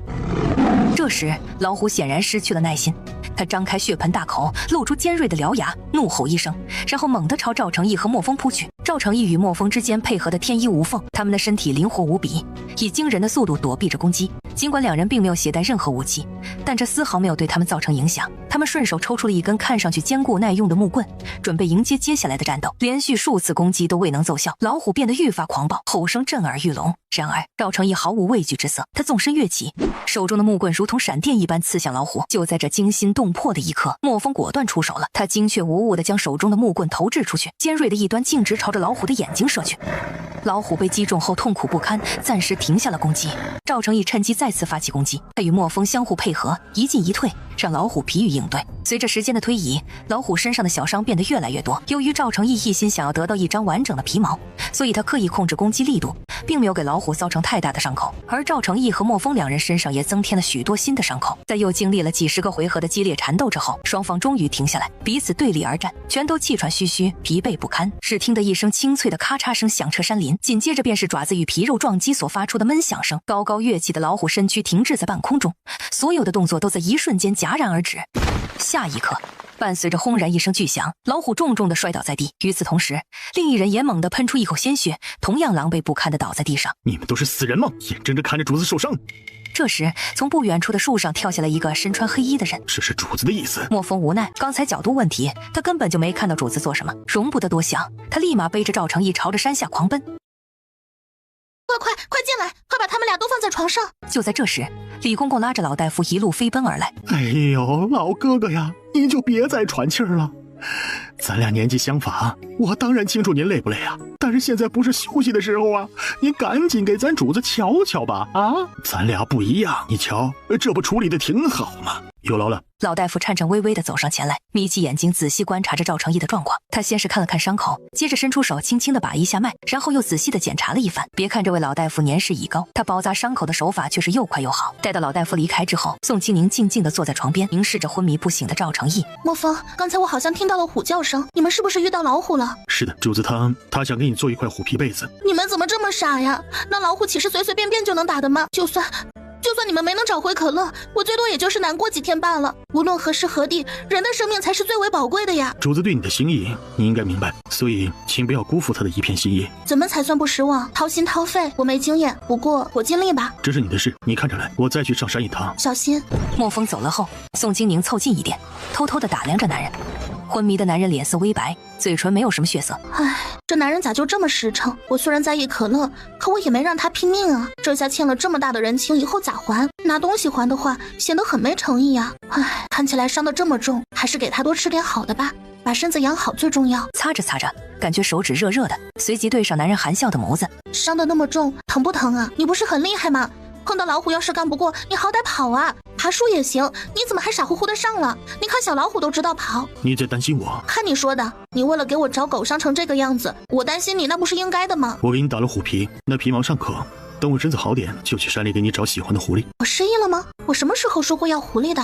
要不还是算了，我也不缺衣服。这山上还挺危险的，万一要是遇到熊啊什么东西的，再逮一口。不管什么时候，还是要以安全为主的。你说的有理，以后不会了。呵呵，以后要是再这么来，万一要是真的玩没了，到时候我能不能给孩子找个后爹？不能，宋清宁，你休想。你怎么了？为什么突然这么激动？伤口才刚刚包扎好，可别一下子给全扯开了，到时候受罪的还是你自个儿，我可代替不了。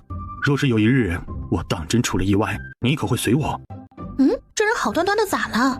只不过受了点伤，为什么要提起这样的话题呢？这世上没有人会无缘无故的诅咒自己嘎了的吧？难道古代的男人思维方式真的与众不同吗？回答我，你可会随我？当然了，我都是你的人了，跟着你这么久了，这肚子里还怀着你的孩子，你对我这么好，我以后不随你随谁啊？这世上还有谁能有你对我这么好？行了行了，别胡思乱想了，伤得这么重，赶紧歇一会儿，好得快。你饿了吗？我去给你弄点吃的。你看着办。那你赶紧歇着，我现在就给你去做哈，很快的。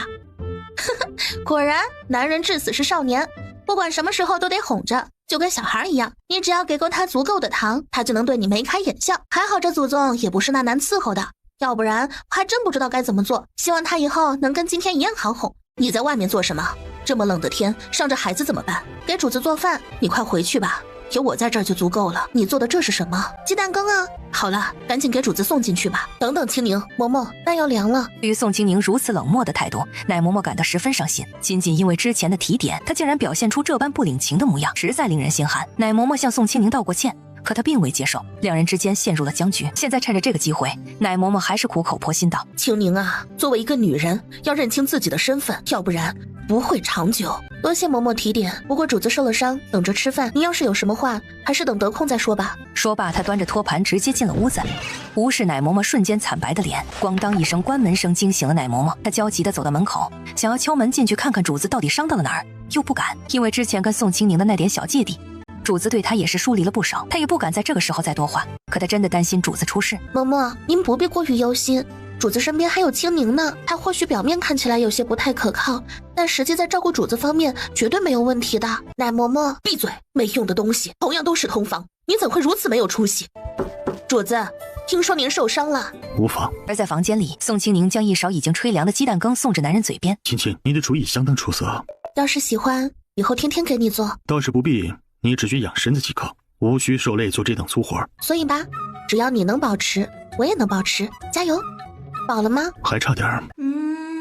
鸡蛋味儿，你先休息一下吧，我过去看看那只死老虎到底长什么样。宋清宁端着碗走出房门后，一眼就看见院子里摆放着一只体型巨大无比的死老虎，而在不远处，本来玩雪玩得好好的小老虎也没心思玩了，正一脸警惕地趴在那里，龇牙咧嘴，看起来似乎随时都准备逃跑。尽管莫风回来的时候并没有故意大肆声张，但这一路上闹出的动静还是引起了不少人的注意。苏家众人得知这个消息之后，男人们立刻匆匆赶来，帮忙剥皮和处理老虎身上的肉块，院子里忙得热火朝天。苏老太太得知赵成义受伤的消息后，心急如焚地亲自赶来探望。宋清宁则手扶着大肚子，好奇地张望着。不知何时，奶嬷嬷已悄然走到他身后，动作迅速地捂住了他的眼睛。清宁啊，你怀着身孕呢，可不适宜看这些东西。在流放的路上，我什么没见识过，连生吞人肉的场景我都经历过。现在不过是看看一只死老虎罢了，能有多大的事？清宁，我这可是为了你好啊，我不需要你这样的好意，你大可将你的好心用在别人身上，但请别再对我动手动脚。而就在这时，苏老太太恰好走了过来，正巧撞见了奶嬷嬷和宋清宁之间这并不和谐的一幕。这天寒地冻的，您怎么过来了？可要小心脚下，别摔着了。听说那孩子伤着了，老身过来瞧瞧。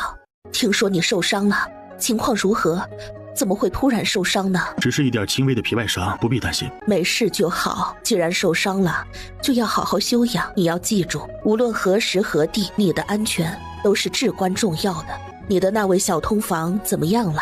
我瞧着他的肚子也快到临盆的时候了吧？是啊，就快了。真不知会是个姑娘还是小子呢？无论姑娘小子，我都会喜欢的。确实应该喜欢。第一个孩子讲究的就是缘分，无关性别，而且往后无论再生几个，这第一个总是与众不同的。说来也是这姑娘有福气，将来呀，你一定要善待她，哪怕日后遇到什么事情，也绝不能亏待了长子的生母。毕竟怀胎10月非常不易，尤其还受了这么多罪。不会亏待她。唉，当初你母后生下你时，也是满心欢喜。作为正妻，他也做到了妻子的责任。到后来，唉，也是他福薄。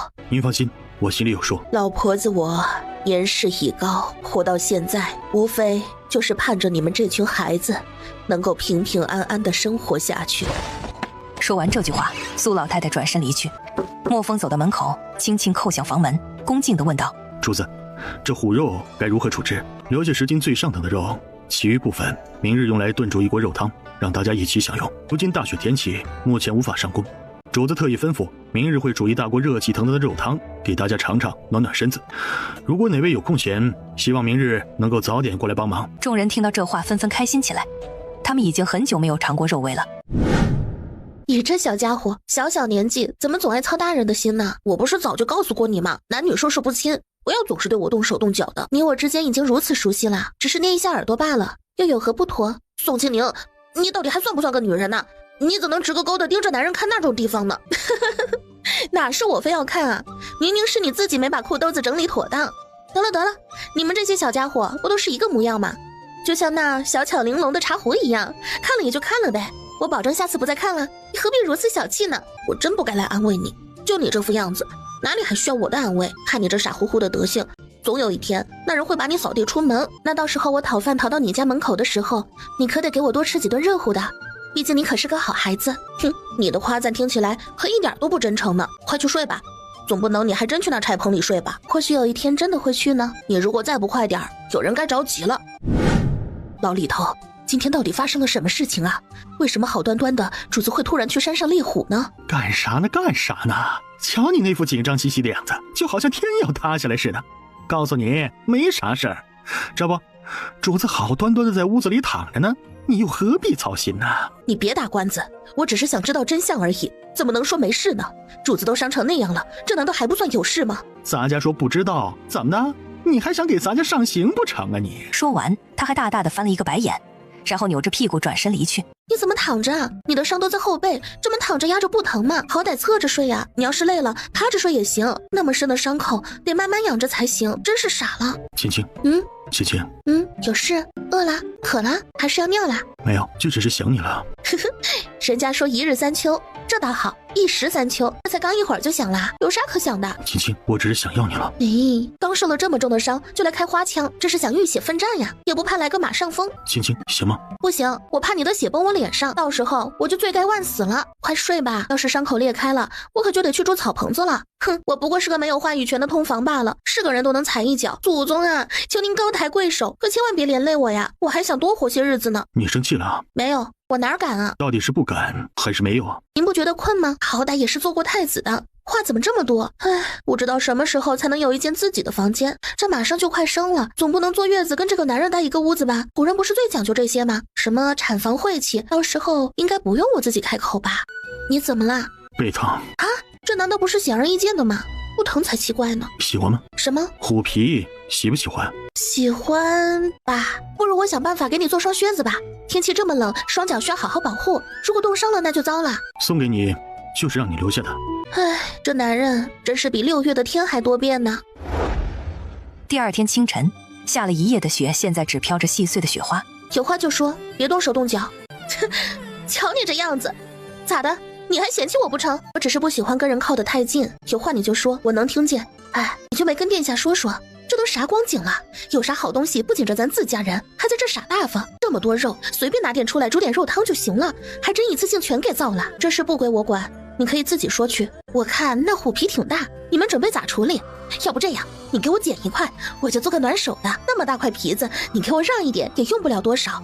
你不会小气吧？我已经说得很清楚了，这个家可不是由我说了算。你若想拿走这些东西，可以去找奶嬷嬷或者真正的主子们商量，只要他们同意，哪怕你将所有东西都拿走，我也绝无二话。哎呀呀，你瞧瞧，你这说的什么话呀？以你现在的地位，说不定哪天就能成为名副其实的主子呢。殿下对你可是宠爱有加，视如珍宝，哪里像你说的那般凄惨可怜？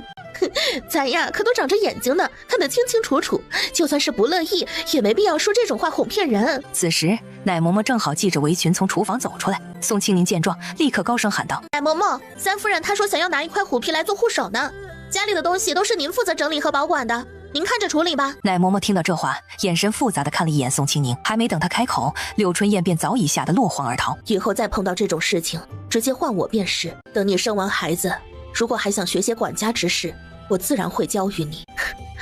奶嬷嬷真是说笑了，我不过是个通房丫头罢了，尽心尽力伺候主子，安分的生孩子才是我分内的差事。至于管家这般重要的事务，那可是正室夫人才能胜任的活啊！我一个连小妾都称不上的通房丫头，哪敢去沾染这些呢？奶嬷嬷的脸色瞬间变得有些僵硬，她皱起眉头，语重心长地劝道：庆宁啊，你要明白，我说这些都是为了你好。你现在年纪尚轻，很多事情还不懂得其中的利害关系，总有一天你会明白，我绝不会害你。若是觉得我说的不好听，全当没听见便是，实在没必要整日如此。奴终归是奴啊，母凭子贵，也要懂得分寸才行。奶嬷嬷，我明白您的意思，只是我所追求的并非仅仅是成为一个奴，我要做的是一个人，堂堂正正，挺直脊背，可以抬头挺胸的人。你呀，还真是多灾多难，这才过了多久，竟然又倒在床上了。我这样子，你难道不应该感到高兴吗？看你说的，我可是盼着你好呢。这话说回来，这好端端的，你怎么想着去猎虎呢？那东西在山头蹲了这么多年，没几个人敢去下手。天寒地冻，家中小儿即将出生，捕杀一只老虎做褥子。哦，原来如此。哎，你这次伤得不重吧？按理来说，以你的身手去捕猎老虎，应该不会出什么问题啊。那你怎么能受伤啊？莫非薛将军认为我是在佯装受伤吗？你如果有所疑虑，可以派遣大夫前来检查验证一下，不必在此处试探我。看起来你确实非常喜欢这个孩子呀，竟然亲自去捕猎老虎，这种心意实在是难能可贵啊！这可是我的亲生骨肉，我身为父亲不上心，难道我还能期望别人去疼爱他吗？你看看你怎么这么多心呢？不过我看你这虎肉品相挺好，要不我给你留了10斤最好的肉。那就多谢赵兄了。那你好好休息，等身子好些了，可以出来走走，活动活动筋骨。说罢，他转身准备离去。然而就在这时，门外传来一阵轻微的响动。原来莫风早已将那特意留下的10斤鲜美虎肉交予了薛定的随从。薛定闻到这股诱人的香气，脚步不由自主地停了下来。这肉熟了没啊？声音中充满了期待和急切。一旁的奶嬷嬷见状，连忙盛了一大碗热气腾腾的虎肉，小心翼翼地递到薛定面前。薛定也不客气，甚至连吹都来不及吹，便张开大口狼吞虎咽地吃了起来。味道确实不错。直到薛定带着手下的人渐行渐远，屋内依旧一片寂静。吃饭吗？赵成义摇了摇头，表示自己并不饿。宋庆龄心里清楚，他并不是真的不饿，只是因为假孕反应没有食欲啊。尝尝看，这小酸菜超级好吃，配上这大肉片，保证你吃了还想吃。怎么样，好吃吧？宋庆龄又接连喂了好几口，直到赵成义轻轻摇头表示不要了才罢休。怎么不吃了？不好吃吗？不用了，你看着眼前这个吃的比猫还少的男人，宋庆龄无奈地摇摇头，心想这家伙真是太挑食了。不过没关系，他还有很多美食可以征服他的味蕾。你吃苦了？也不算吃苦，最起码你这父亲也承担了。相比很多只会嘴上说风凉话的男人，你已经很好啦。放心，不会让你白白辛苦的。这是什么意思呢？难道说还要给我奖励吗？可如今这种状况下，能有什么可以奖励的呢？其实什么奖励都是虚的，只要能保住性命就已经很不错了。至于其他的事情，都可以商量。不必胡思乱想，我会护着你。不知道当初那碗肉汤奶嬷嬷用什么肉做的，回头问问，给赵成义也做一碗。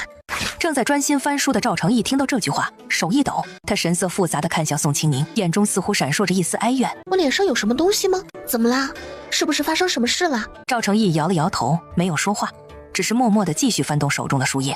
此时外面吃饭的人已经散去。小小年纪整天板着脸，还没长大呢就要变成小老头了。可乐遇到麻烦了，跑到外面就见可乐急躁地转着圈，嘴里发出低吼声。只见可乐背上紧紧扒着一只跟猫差不多大的猴子，小猴子瘦得像根柴火棒，却稳稳地揪着可乐的毛，仿佛与可乐融为一体。任凭可乐如何急躁地甩动身体，他依旧纹丝不动，甚至还惬意地眯起眼睛享受着这一刻。宋清宁看着可乐可怜巴巴地转圈，气得脑袋嗡嗡作响。他生平最讨厌的就是猴子这种动物。小猴子似乎察觉到了宋清宁的愤怒，旁边围观的小孩见小猴子居然拔可乐的毛，全都惊奇地瞪大眼睛。宋清宁气得3步并作2步上前，一把薅住猴子。宋清宁单手抱着可乐，心疼地安抚着他。听到小猴子的尖叫声和撒泼声，宋清宁心生厌恶，毫不犹豫地将这个小家伙扔出老远，直接扔到了路对面的冰面上。听到动静的李公公跑出来一看，哎呀，祖宗啊，你怎么出来了？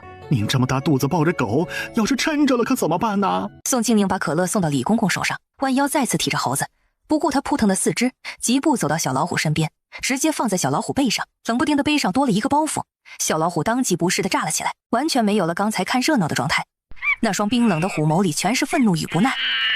比小老虎更炸毛的是小猴子，没几下，小猴子吧的一下掉在了地上。小虎子！宋清宁大喊一声，阻止了小老虎的杀生行为。小老虎怕宋清宁的巴掌，不敢再乱动，立刻停止了动作。李公公，如果这个狗皮膏药的东西再纠缠可乐，就直接把它打死扔掉吧。这里怎么会有猴子？按道理来说，猴子不应该生活在这里啊。这并不奇怪，民间存在一些采药人，他们常年游走于深山中，采集那些珍贵的草药。许多珍贵的药材生长在悬崖峭壁上，采药人为了获取这些草药，就专门训练猴子成为自己的伙伴。但是即便有猴子相助，深山采药仍然是一项充满危险的行当。这里的深山藏着无数的宝贵之物，吸引着众多采药人前来探寻。这些猴子大概就是曾经的采药人留下的。猴子本就是贪生怕死之辈，一旦主人遭遇危险，他们往往是第一个逃跑的。也许是曾经的主人突然离世，或者是别的原因，导致这些猴子被留在了深山里。反正不管咋说，这死猴子要是再来，绝对不能再客气。赵成义挑眉，你不喜欢？谁会喜欢猴子？那东西最讨厌，光看着就烦。那就让墨风处理了。等墨风回来，李公公就把拴在柱子上的小猴子交给他，并转达了赵成义的意思。墨风自然知道这东西黏糊，既然主子已经发话，他就带着小猴子去了山上。墨风怎么处理的，宋清宁不知道，反正他再也没看见过。接下来的日子里，大雪纷纷扬扬，似乎永远也停不了。男人们不能再去采石场干活，只能被派去修理城墙。如果遇到敌人来袭，他们还得充当冲锋陷阵的士兵。你在干嘛？大嫂，你怎么来了？你在做什么？没干啥，我这不是在干活吗？我如今哪里还有大嫂的福气呀？一天到晚躺在床上等着人伺候，连大嫂的活计也要我帮忙一起干。你到底在做什么？你不是都看见了吗？还问什么问？你以为我愿意干这种事情吗？要不是活不下去，谁会乐意干这个？你以为每个人都和你一样，长了一张漂亮脸蛋就能享受一辈子的荣华富贵吗？把东西给我放回去，要不然可别怪我不讲情面。哼，大嫂，你这心是越来越狠了。你自己舔着脸会讨好人家贵人，得了好东西你自己享受。咱们可是一家人，你从来也不照顾我一下，你觉得合适吗？你看看我现在都成什么样了。接着他又展示了一下自己的手脚，上面布满了脓疮，渗着黄色的粘稠的液体的手脚，光看着就让人不忍直视。你看看我的耳朵，都快被冻得掉下来了。我要不是给自己打算着，我能活吗？我还能活得下去吗？对于他的凄惨丝毫不在意，不再废话，一把拉住白招娣的手臂，用力往门外拽去。既然你不愿意放回去，那我就只能带你去找老夫人，让她老人家看看该怎么处理。总不能因为你这么个不知好歹的东西，让咱们一大家子都没了命吧？大嫂，求求您了，您可千万别这样啊！我们可以好好说话，有什么事都能商量着解决吗？您不能就这样绝情的赶尽杀绝呀！毕竟我们曾经还是一家人呢，在一起生活了10几年，还一起吃过同一锅饭呢，多少也念一点旧情吧，好不好？我再怎么不济，也是看着石头长大的人呢。就算看在他健康成长的份上，您就高抬贵手，睁一只眼闭一只眼，装作看不见行不？这绝对是最后一次了，我向您保证，以后我绝对不会再犯同样的错误了。你竟然还好意思提起石头？难道你忘了你差点害死他，你却无动于衷？直到现在，你给孩子连个正经的道歉都没有，现在居然还跟我谈什么情义，简直就是不知羞耻！你这个不要脸的东西，一心想要抢走我的丈夫，甚至还打了我儿子的主意。你还真以为自己是什么好人吗？你觉得我还会对你心软吗？我告诉你，你想都别想。自从你伤害了石头后，你就不再配谈论情义二字。我告诉你，你最好祈祷你活得稍微久一点，要不然，但凡你断了气，我就把你扔到后山喂牲口去。你这畜生不如的东西，也就是喂牲口的命。说着，咬娘就把白招娣死拖硬拽的拉到了苏家的院子。此时苏家的女人都在忙活着，她们没有丝毫特权，要跟其他人一样，每天定量的干活。我出去看看，干啥呢？干啥呢？不在家干活都干啥呢？咋享了2天福，享得皮痒呢？享得皮痒呢？我刚才发现他偷藏旧衣里的棉花，我怕他连累到苏氏一家，就带过来找老夫人寻个章程。听到咬娘的这话，柳春燕也是惊了，她没想到这女人居然胆子这么大，干了她都不敢干的事儿，这么大的事儿她也不敢耽搁，赶紧回头扯着嗓子大喊：母亲，不得了了，咱苏家出了个憨货，居然敢偷东西！柳春燕一边喊着一边跑向正房，刚一进屋子便大声嚷嚷起来：母亲，不好了，出大事了！大呼小叫什么？成何体统！柳春燕赶忙凑到老太太跟前，将事情添油加醋地说了一遍。老太太一听，脸色顿时变得阴沉下来。还有这种事？苏老太太一向最讨厌手脚不干净的人，尤其是在自己宗族里头发生这样的事情，更是让她无法容忍。走，去看看，你就是白招娣吧？你为何要偷棉花？老夫人，我不是故意的，我只是想拿点棉花做件衣服，我也没多拿，一件衣服里就抽了一小撮，保证看不出来，也不会影响啥。我也是没办法，我不想冻死啊！好端端的被连累流放，男人婆婆都死了，我也不想啊！您看看我的手，看看我的脚，都烂成啥样了？你不该偷的，苏家向来磊落，不该有如此小人行径。以为我愿意？要不是活不了，要不是我能喘这口气儿，我也想挺直腰板活呀。可现在咋活？您倒是说说咋活？我不知道啥叫磊落，我只知道要是不偷，我就是烂在那屋子里都没人去瞅一眼。老二家的，给他拿一件衣服。二夫人赶紧去拿了件衣服过来递给白招娣。白招娣不敢置信，居然这么容易就得了衣服，瞬间觉得之前的罪都白受了。早知道这么容易，早些过来要，也不至于成这样。谢谢你，谢谢你们，你们真是太好了。不必客气，白氏，你既然身为我们苏氏族人，那就得遵守我苏家的规矩。今天你所做的事情，不管是什么原因，错了就是错了。如果你有需要，可以向家里人开口，我们都会帮你。但是绝对不能因为你一个人的行为而败坏了我们苏家的名声。所以按照家规，你应该被打10板子，并将你偷来的东西全部烧掉，以儆效尤。对于这个处罚，你是否接受？接受，只要能有饭吃，有衣穿，咋都行。去拿根扁担来。苏老太太命令道。两个女人拿着扁担高高举起，狠狠地朝白招娣的屁股打了过去。啪！一声清脆的响声回荡在院子里，白招娣像是并没有感到疼痛。紧接着又是一扁担，白招娣依旧没有喊出声，依着她的性子没有大喊大叫，倒也是难得。就这样连续打了10下，每一扁担都打得很重，但白招娣却始终咬牙挺着。打完后，苏老太太又让白招娣亲自烧了那间赃物。如果在以前，白招娣这样的女人就算是休了都不为过，只是如今苏家遭难，累及9族，在这流放村把人赶走，等于完全断了人的生路。白氏，这是族里最后一次容忍，下不为例，否则苏家不会再留你。苏老太太再次把目光放在咬娘身上，神色柔和了些。以后安心过日子，会好起来的，我明白。很快，年关将至，流放村是一个被遗忘的角落，这里的人们仿佛与外界隔绝。过年对于他们来说，就像平常的日子一样，平淡无奇。家家户户依然日复一日地重复着手中的活计，没有丝毫过年的氛围。唯有苏家，虽然简单，但还是做了些准备。由于条件所限，他们无法筹备太多丰盛的食物或物品，最多也就是将衣物整理得干净整洁些。与苏家相比，宋清宁内心多少有些期待，毕竟这是他在异世界度过的第一个新年。别担心，我会尽快回来的。希望他们不会生变故，按时回来。我这大肚子一天天的，谁知道哪天小家伙要是待够了，提前要出来咋办？我已经算好了，到山里3、4天，不管猎到多少，都能赶在你生产回来。放心，只是几日而已。这孩子从怀着到现在一直乖，也没有折腾我。虽然你受了不少罪，但是我相信他是个乖孩子，以后肯定会按时出来，不会提前发动。你生的都是好孩子，回屋吧，安心等我。全部收拾妥当后，赵成义跟苏家几个男人一起出了院子，小老虎屁颠屁颠的跟在后面，这次也要一起去。都已经这么大了，赵成义不准备再让他留着吃白食，是时候锻炼锻炼他的捕食能力了，要不然白养这么一坨肉，真的没有一点意义。姑娘，您就别看了，连影子都看不着了。咱们快回去吧啊！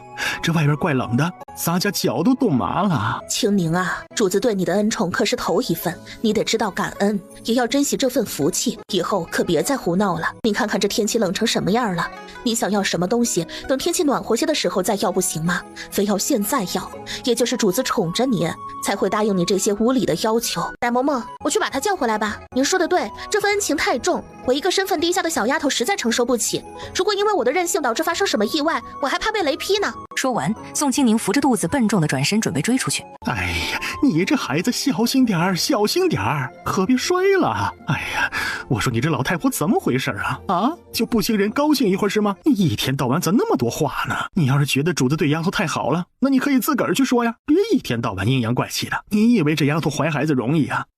以前那些个贵人怀着孩子，哪个不是千娇万宠啊？生怕磕着碰着，咱丫头已经够委屈了，一天天的只要吃饱喝足就行，一点幺蛾子都没闹，你还想干啥呀你？主子乐意宠，那是主子的事儿，你一天到晚那么大意见干嘛呀？这丫头已经够安分了，你还一天天的要敲打，怎么了啊？还真得训成绵羊啊你！李公公的眼神中闪过一丝心疼，他知道宋清宁受了不少委屈，而这丫头也是懂事，从不会在主子跟前嚼舌根上眼药，要不然按照主子对这丫头的在意，但凡上几次眼药，吹几次耳边风，这个老婆子能得得好。这样想着，他冷哼一声，你也就是欺负这丫头，老是尊敬你，但凡换个姑娘能被主子宠成这样，早爬上天了，还轮得到你这老东西一天说三道四的。走走走，丫头，跟咱家回屋，别理这老太婆，一天到晚就她事儿多。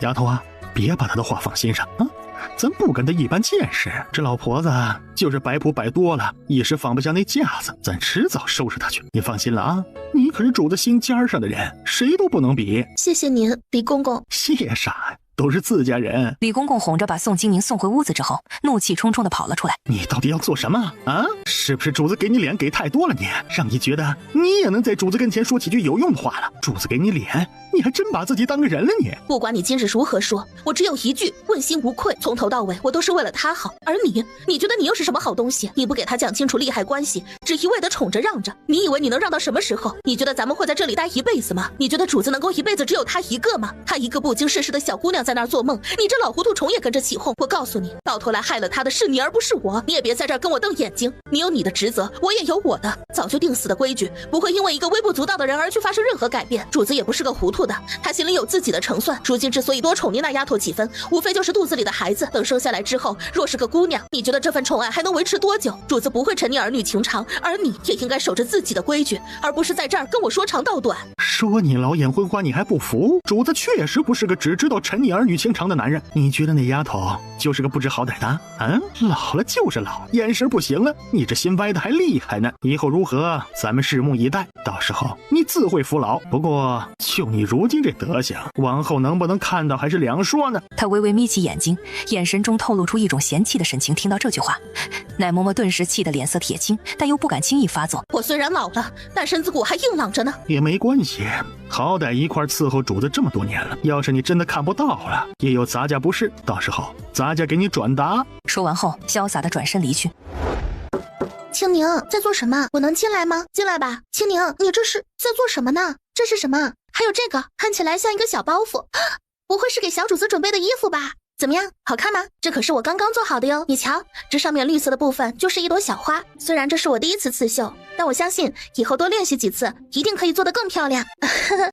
如果不是听你解释，我还真看不出来这是一朵花，感觉更像是一堆杂乱无章的线头缠成的死疙瘩。说，你就别挑三拣四了，这已经是我目前所能做到的最好水平，谁还没个第一次呢？不过你为什么突然想起要给小主子做衣服呢？你难道不知道这些事情嬷嬷们早就准备好了吗？我毕竟是孩子的母亲，想要亲手为他做点东西，这也是我的一番心意嘛。这2天感觉怎么样？小主子有没有顽皮？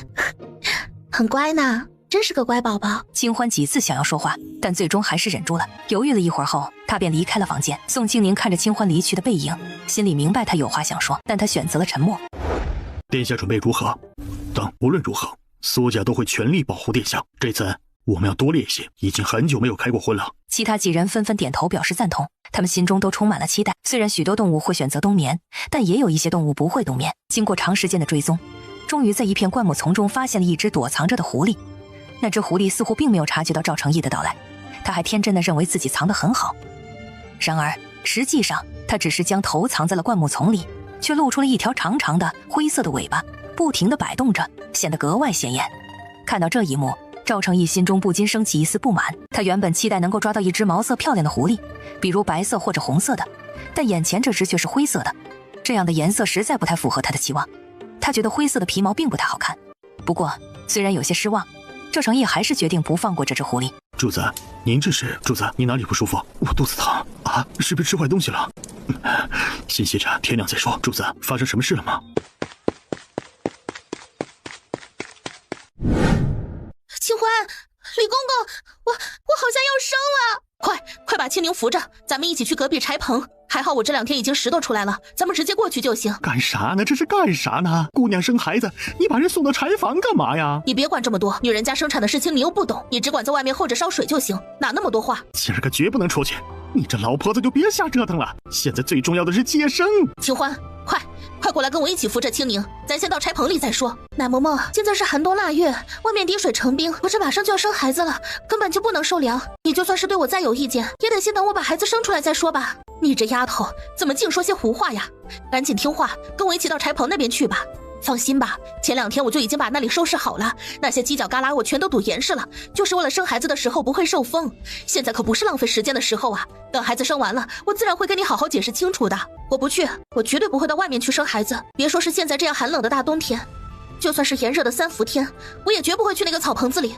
这么荒谬的事情，我是绝对不会答应的。我要生孩子，生赵成义的孩子，没有任何一个地方是见不得人的。如果你不愿意帮我接生，可以直接离开这里，我就不信了。没有你，我这孩子还不生了。青宁，别激动，你也别误会，柴棚那边我已经收拾好了，跟屋子里没有一点区别，也不会冷。你生的是主子的孩子，我比任何人都要担心。等你生完孩子收拾干净之后，自然会让你再回房间，只是在那生孩子而已，不会待太久。我不会害你，我不会走。就算你说的天花乱坠，我也不会走。青宁，我在生孩子，这比任何事都重要。就算是赵成义在这儿，我不信他会让我去那柴棚子。宋青宁，别忘了你的身份，3番2次直呼主子其名，你的规矩呢？我告诉你，现在我说了算，由不得你。这里是主子的屋子，女人生孩子晦气，你若是血气冲了这屋子，坏了主子的运势，别怪我不客气。别说你只是一个小小的通房丫头，当年就是皇后娘娘生子，也是专门一道偏殿的，该准备的我都已经给你准备好了。我说我不会让你伤了身子，你只管听着就是，你不需要有意见。你要知道，我现在不是在跟你商量。清欢，愣着做什么？还不快动手！清欢左右为难，还不快点！先把人扶到柴棚子里，还有其他东西要准备呢。宋青宁忍无可忍，她非常利索的下床，一把提溜着奶嬷嬷的手，故意使了一把劲儿，用力把人推了出去，随后咣当一声关上门，并从里面插了起来。我用不起你！看着咣当一声关上的门，奶嬷嬷有些懵，她做梦也没想到宋青宁居然这么虎。青宁，开门！现在不是任性胡闹的时候，快开门！要是你肚子里的孩子有什么，谁也担待不起，快开门！你就折腾吧，你就好好折腾吧你，我倒要看看这回主子还能不能留你。我只是在按规矩做事，我问心无愧。哼，你还有理了你以为我不知道你心里那点小九九吗？啊，一天天在咱家这说的挺好，你真以为咱家瞎呀你？你胡说八道！我对主子忠心耿耿，绝无二心。忠心耿耿？你确实是忠心耿耿啊，只是你呀，你有时候的忠心可没用对地方，主子未必想要你这样的忠心。我也是为了主子好啊。姑娘放心，咱家这就去请老夫人，您可一定要坚持住啊！你最好别再折腾，要不然等主子回来，看你这条老命怎么跟姑娘和小主子相提并论。老太太听宋青宁已经发动了，惊得连拐杖都不拿了。你怎么在这儿？那丫头不是已经发动了吗？老夫人，您来了。我是说要发动了吗？嬷嬷怎么会在外面呢？老夫人勿怪，都是老奴的错呀，我没能收拾出一个像样的屋子来给姑娘，结果姑娘嫌弃那间柴棚子太过简陋，非要跟着主子在屋里生产。青宁，听话，现在可不是胡闹任性的时候，你可是做母亲的人，应该多为孩子想想啊。罢了，不必再折腾了，生孩子要紧，其他都是次要的。可是这丫头现在连门都不开，我们怎么进去啊？我是真的没办法呀。与此同时，比他还崩溃的就是赵成义。赵成义从半夜开始不要命的往回狂奔，一路上他尽力忽略肚子的疼，好不容易跑到天亮，也到了村子的半山腰。主子，您小心，赵成义擦了一把额头上豆大的汗珠，深吸一口气，再次狂奔起来。众人见到赵成义如此狼狈不堪的回来，都感到十分诧异。看来你跟这丫头还真是心有灵犀，这丫头一大早发动，你就赶回来了。主子，老奴有罪啊！青宁这丫头现在还在跟老奴赌气呢，老奴真是担心呐。赵成义并没有看地上的奶嬷嬷一眼，又或者说他此刻的全部心神都放在了房间里那个让自己疼的话都说不出的女子身上。他想嘶喊出声，但却忍住了。每走一步，他都觉得双腿发软，几乎要跪坐在地。青青，是我，乖，把门打开。回来啦，真是太巧了，我正好要生宝宝了呢。当他终于走到床前时，他的双腿再也支撑不住他的体重，只听得扑通一声，他重重地跪倒在地。这一下得有多疼啊！这个人怎么会突然下跪呢？难道是因为我生孩子吗？可即使这样，也没有必要行此大礼啊！我真担心自己会因此折寿。别怕，先把孩子生下来再说。宋清宁微微点头，表示同意。你这是热的、累的还是紧张的？别担心，我这次生孩子感觉还挺好，没那么疼，除了有点胀之外，真没啥。乖乖生，这也不是我能左右的呀。娃什么时候出来，真的由他自己呀。尽量生快点儿，很疼，我感觉腰以下没有知觉了。看着男人刷白的脸，他的眼里带着询问。赵成义点点头，宋清宁实话了。呀，这也太玄乎了吧！还有这好事儿？要是人人都能替，那女人还愁生孩子？但凡条件允许，1年3胎都行啊！主子，快出去，产房晦气，男人不能进呐。这个赵成义实在是太纵容宋清宁了。小家伙哭得撕心裂肺。大喜呀大喜！恭喜殿下是个小公子呢！姑娘大福是个小公子呢！小公子真是聪明伶俐呀！不用担心了，都好着呢。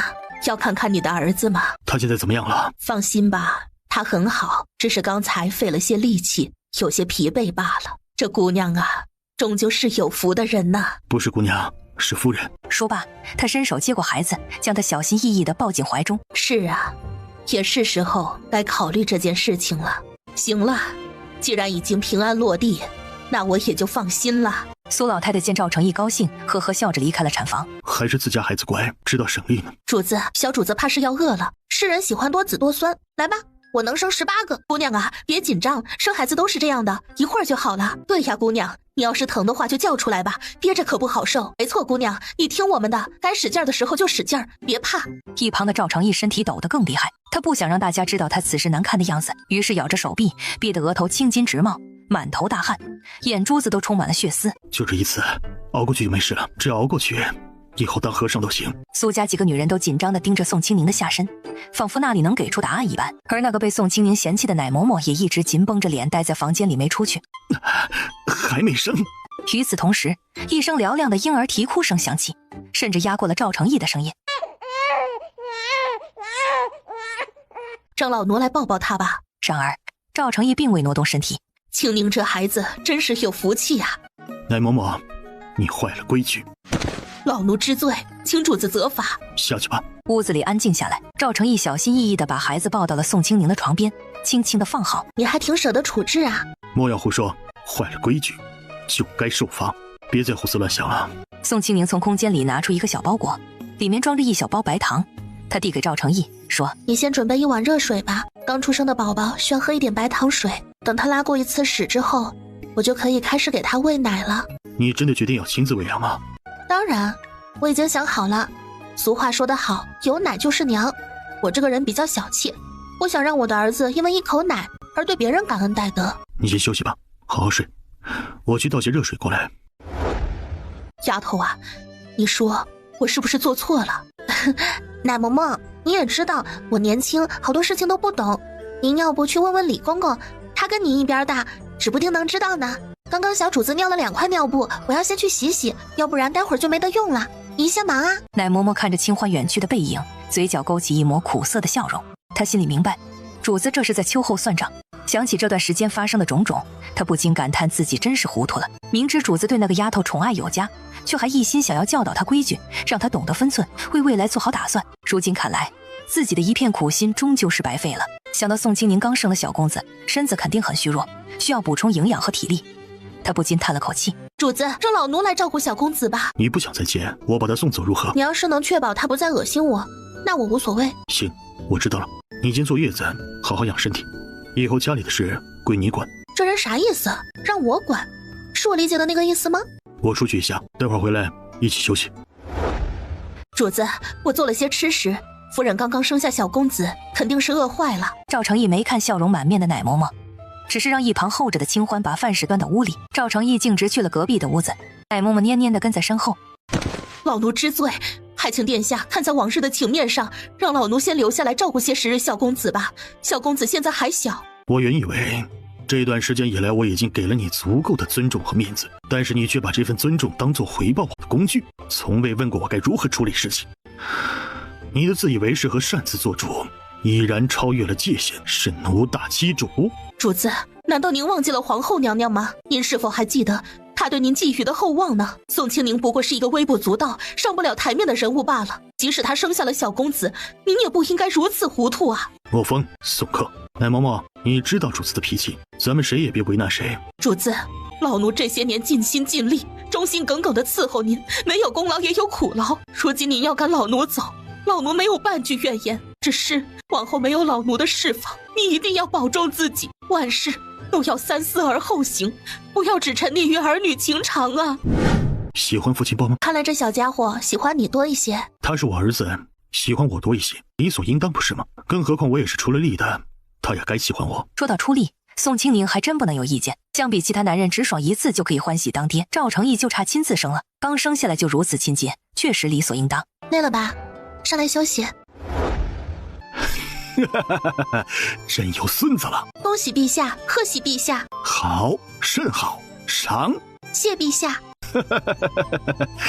这可是朕的第一个孙子，一定要好生培养。陛下说的对，小公子定是受陛下恩泽瞅准了来的。传旨下去，封赵成义为郡王，赐府邸一座，黄金万两，金缎1000匹，珍珠10壶。是陛下。爱妃给朕做的吗？陛下，您怎么来了？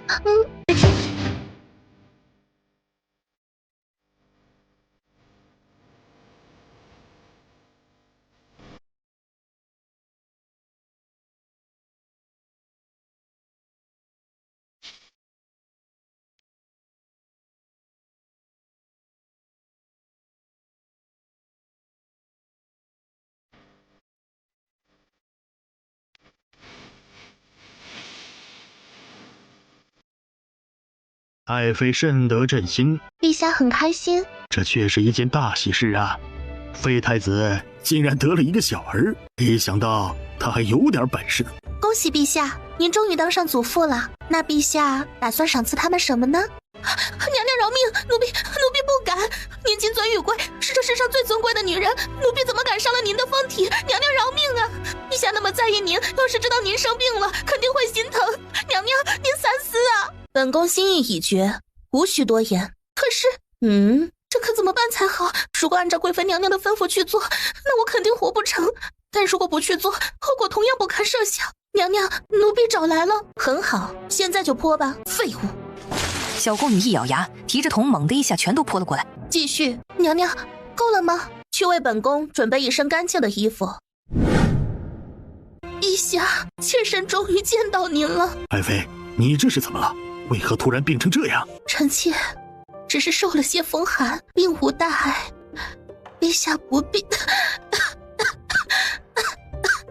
爱妃，可还好？臣妾无妨，只是怕会过给陛下。莫要胡言乱语，朕怎会嫌弃你呢？还愣着做什么？还不快诊治！启禀陛下，贵妃娘娘只是感染了风寒，而且病情十分严重，若是不及时治疗，恐怕会伤及根本。你们这些太医都是死的吗？贵妃都变成这样了，居然没人知道？你们这些伺候人的都是死人吗？你们就是这么照顾贵妃的？她怎么会染上风寒，还拖得这么严重？陛下息怒，都是微臣们失职，请陛下责罚。罢了，先治好贵妃再说。他挥了挥手，示意太医立刻去煎药。陛下，妾身已经用惯他们了。再说了，妾身这也不是没事吗？您息怒，饶了他们吧。房间里只剩下皇帝和杨贵妃两人。陛下，都是臣妾不好，让您担心了。这些日子，陛下都不来看妾身了，妾身还以为陛下得了新人，就把妾身给忘到了脑后呢。这些时日，朕疏忽你了，安心养身子。放心，在朕的心里，你永远都是不一样的。陛下，妾身想您了。老皇帝嘴角微微抽搐，昨晚他已经奋战了多次，现在确实有些力不从心。尽管杨贵妃的挑逗如此明显，但他却无动于衷，心中暗叹自己真是有心无力呀。终究还是我年龄大了，比不上那些年轻貌美的女子，更能讨得陛下欢心。臣妾如今人老珠黄，只怕是再也无法进入陛下的眼了吧。只希望陛下日后能够念及旧情，偶尔来我这里坐一坐，喝杯茶就好。你现在生病了，朕怎么舍得让你再劳累呢？乖乖养病，等你身体康复之后，想要什么，朕都会满足你。陛下能不能多陪陪臣妾呀？臣妾还有很多心里话想和您说呢。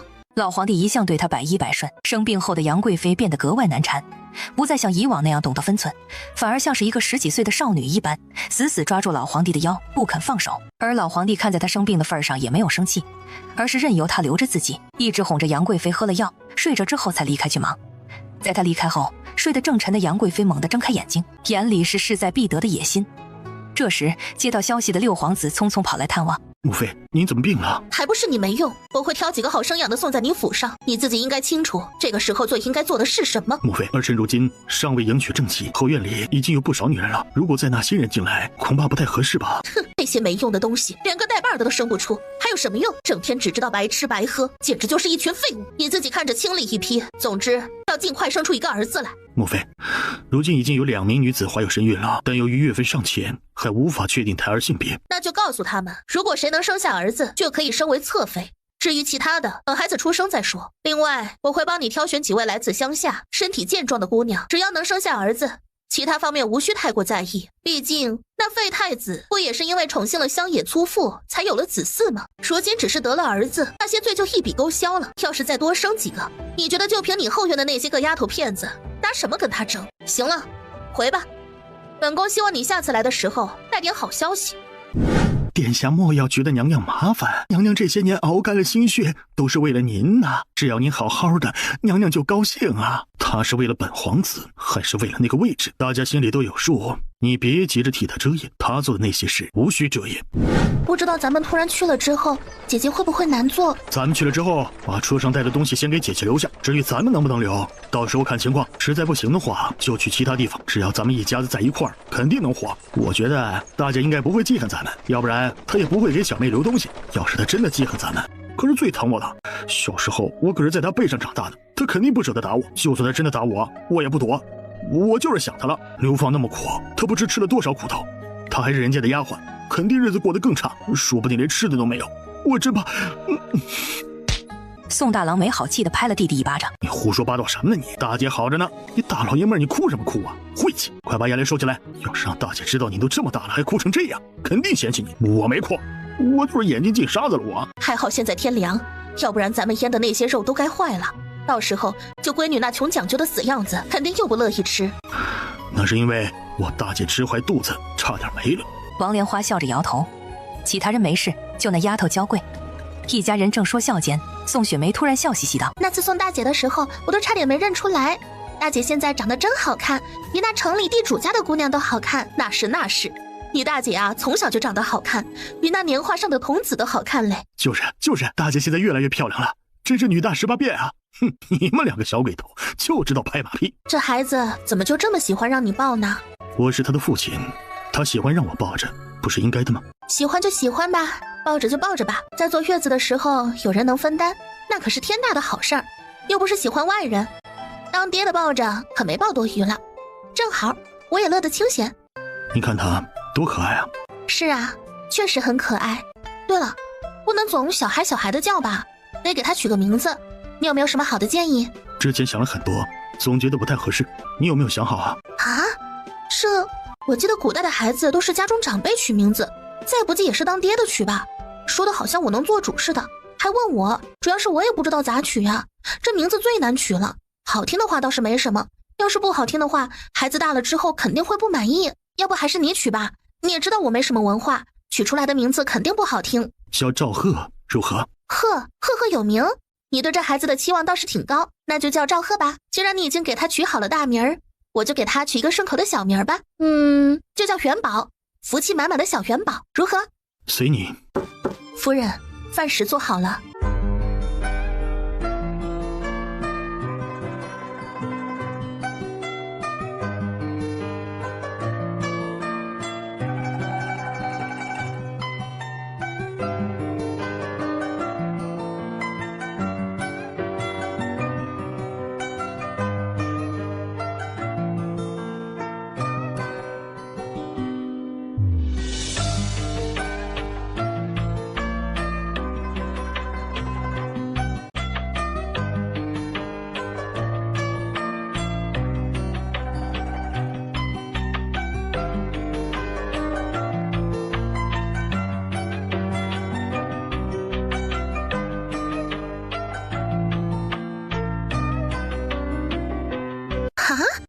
本来想着失宠了去开个铺子卖菜呢，结果这还得见急，哪个贱人弄出这种不合理的问题？这缺大德的东西也不怕生孩子没屁眼儿。不过小打小闹还是没问题的，比如可以把家里吃不完的蔬菜拿去卖掉，如果运气好打到了猎物，也可以去换些银钱。但是记住，这些都只能是小打小闹，法律规定每日收入不超过20两就没问题。法律规定每日收入不超过20两就没问题。星星，你要知道，商人往往追逐利益至上，这世上并不是每个人都像你这样单纯善良，有很多人会为了追求利益不择手段，不惜伤害别人。在前朝的时候，由于帝王过于信任商人，最终导致国家灭亡，政权更迭，然后被你的祖宗撬了屁股底下的位置。青青啊，不许胡思乱想。这人现在已经管到我的心灵了吗？呵呵，我想我的，你说你的，你管不着，反正也听不见。你也吃点吧，尝尝味道怎么样？味道确实不错。见男人喜欢，宋清宁又舀了好几块鱼喂给男人。赵成义来者不拒，吃得很开心，到最后大半盆汤都进了赵成义的肚子里。您好好的高兴什么呢？大事儿，大喜事儿啊！主子跟夫人答应了，让咱家往后照顾小公子呢。是啊，这确实是件大好事呢。只是以后公公怕是要辛苦啦。照顾小主子，那是奴才的荣幸，怎么会觉得辛苦啊？我可高兴得很呢。清欢姐姐，夫人真是好福气啊！我在村里从来没有看到过哪个女人生孩子后这么享福，爷对夫人实在是太好啦，居然会帮着夫人一起带孩子，就算是村里人也不会帮忙的。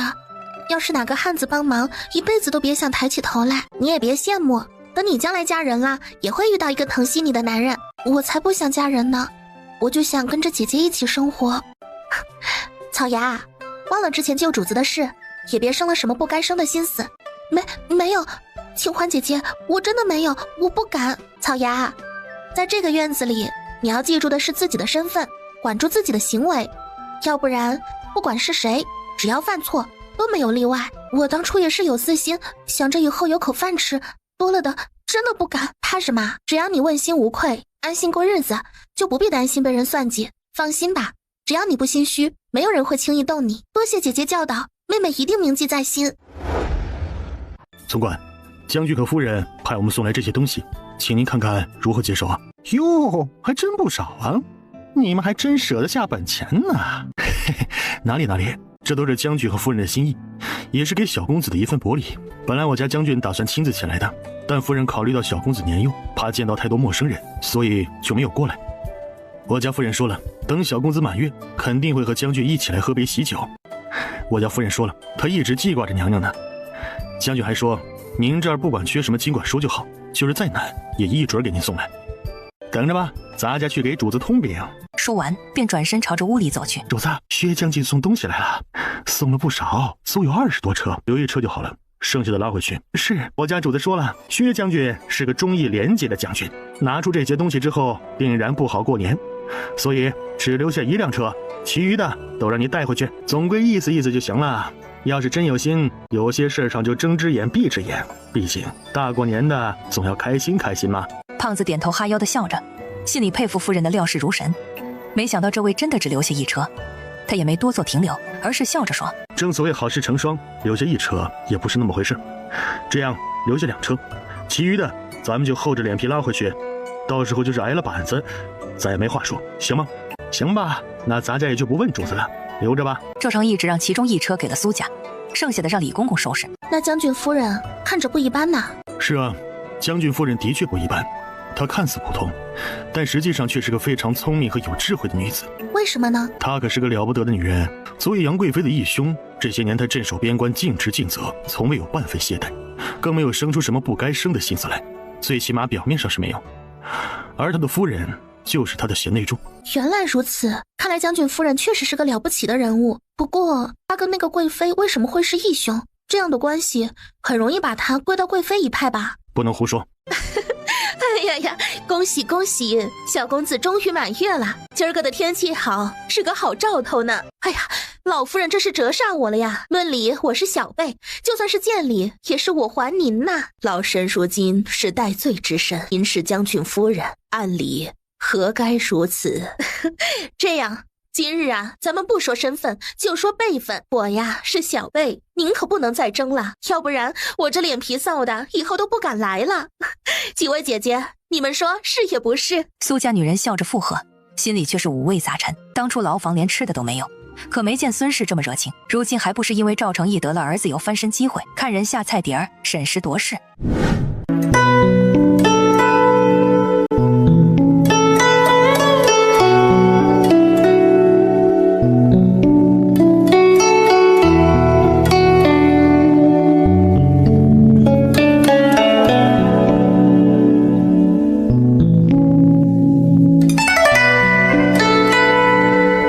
殿下真是好福气呀！咱就在这儿先祝殿下未来一帆风顺，越来越好。嘿嘿嘿，这些都是圣上赏赐给小公子的东西，您快看看。赵成义接下圣旨，真诚地邀请廖总管进屋喝杯热茶，但被廖总管笑眯眯地拒绝了。廖总管连忙摆手道：“嘿呦，喝茶就算了，咱家还要赶回去向圣上复命呢。只是圣上特意交代过，要喝杯小公子的满月酒。”赵成义听完，转身回到屋里拿了一壶酒出来，回去帮我禀告父皇，就说儿臣祝他万寿长安。殿下请放心，咱家一定把话带到。廖总管走的时候如同他来时一般迅速，没有丝毫拖泥带水，只留下那10几辆装得满满当当的马车，以及赶着马车的车夫。好孩子，放心，以后不会亏待了你。要是殿下敢欺负你，老神第一个不答应。香，真香。孩子，过来陪老神聊聊天。傻孩子，这里是你自己的家，不用拘束，坐下吧。你刚刚生完孩子，身体还需要调养，不宜长时间站立，否则将来年纪大了会受苦受累。老神当年不听话，偷吃了几颗果子，结果后来连碰都不敢碰。年纪大了就是话多，你可别嫌弃麻烦。不会，您尽管说，我听着。你是个好孩子，之前怀着身子吃了那么多苦头，如今也算是熬出来了。以后啊，就跟着享福就好，你也莫怕。殿下他不是个薄情寡义的儿郎，如今他被封了郡王，往后还会更进一步。你生了子嗣，情分在这儿，以后不管发生什么，他都会给你该有的脸面。老夫人放心，我只安心养孩子。你是个聪明的孩子，多余的老身也不多说了。能自己教养孩子也是福气。母亲养孩子不是理所应当吗？老夫人，我知道您的意思，不过我是我儿子母亲这件事永远也不会改变，其他任何东西都会有变数，但唯有这点绝对不会变。就算有朝一日他要叫别人母亲，可他从我肚子里出来这件事情不会变。要是因为嘴上的称呼就能改变，那血脉相连这几个字岂不成了一个天大的笑话？你这脾气倒是对了那孩子的胃口，只是啊，身为女人要明白，男人是天。之前在流放路上，老身觉得姑娘是个聪明人，如今得了孩子，更是添了福气。往后怎么走，姑娘要自己有数。罢了，歇着吧。老太太缓慢地移动脚步，最终离开了房间。对于老太太今天所说的话，宋清宁心里十分清楚。说到底，就是因为赵成义日后的地位将会日益提高，而他必须学会懂事，不能仅仅因为生了孩子就自视甚高。这些话语与奶嬷嬷之前所表达的意思大致相同，只不过老太太更善于言辞，先是用辛苦、有福气等话语将人捧高，然后才委婉地告诫自己要懂得分寸。今日可有闹腾？没，你也知道他就是听话。今日还能问一句，等以后女人多了，孩子多了，怕是得要足够优秀才能入他的眼吧？你身上都是酒气，不能抱孩子。已经洗过了，你怎么了？是不是不开心啊？没有啊，我又不是气包子，只是在想一些事情而已。说来听听，你在想些什么？圣旨上不是说了吗？给你赐了郡王府，到时候咱们肯定得搬家吧，不可能一直住在这儿。而我现在也算是平民身份，而且你也知道，我本来就是泥腿子出身，所以我就想，能不能做些力所能及的事情？我想开荒种地，我会尽我所能种出很多很多粮食。虽然我不敢奢望太多，但至少在我们现在所在的这片土地上，我希望以后不再有人因为饥饿而死去。随便你怎么做，只要你觉得开心就好。那开垦荒地是怎么个开法？需要征收多少税啊？刚开始的时候收成肯定不会太好，荒地需要时间来滋养。要是收的太多，我可没信心。按照规矩，荒地前3年不收税，3年后按照下等天收，3成税。好嘞，等到天气暖和一些，开化后，我们就可以开始干活。荒地一般来说收成不会太好，而且一旦将荒地登记在册，过了3年就要交税，即使没有收获也要交税，你可要考虑清楚。放心吧，我对种地很在行的，我可是专业的。听到这里，赵成义也不再多言，反正就算他种不出什么成果，还有自己可以依靠。两人商量好以后，宋清宁的心情变得格外愉悦。既然在古代当不了商人，那就选择当一个农民吧。毕竟在这个社会中，士农工商4个阶层中，农民的地位也是相当重要的。俗话说得好，手中有粮，心中不慌。赵成义并没有着急搬家，主要是考虑到孩子还太小，身体比较脆弱，担心在路上奔波会让孩子生病，所以他们决定再等待一段时间。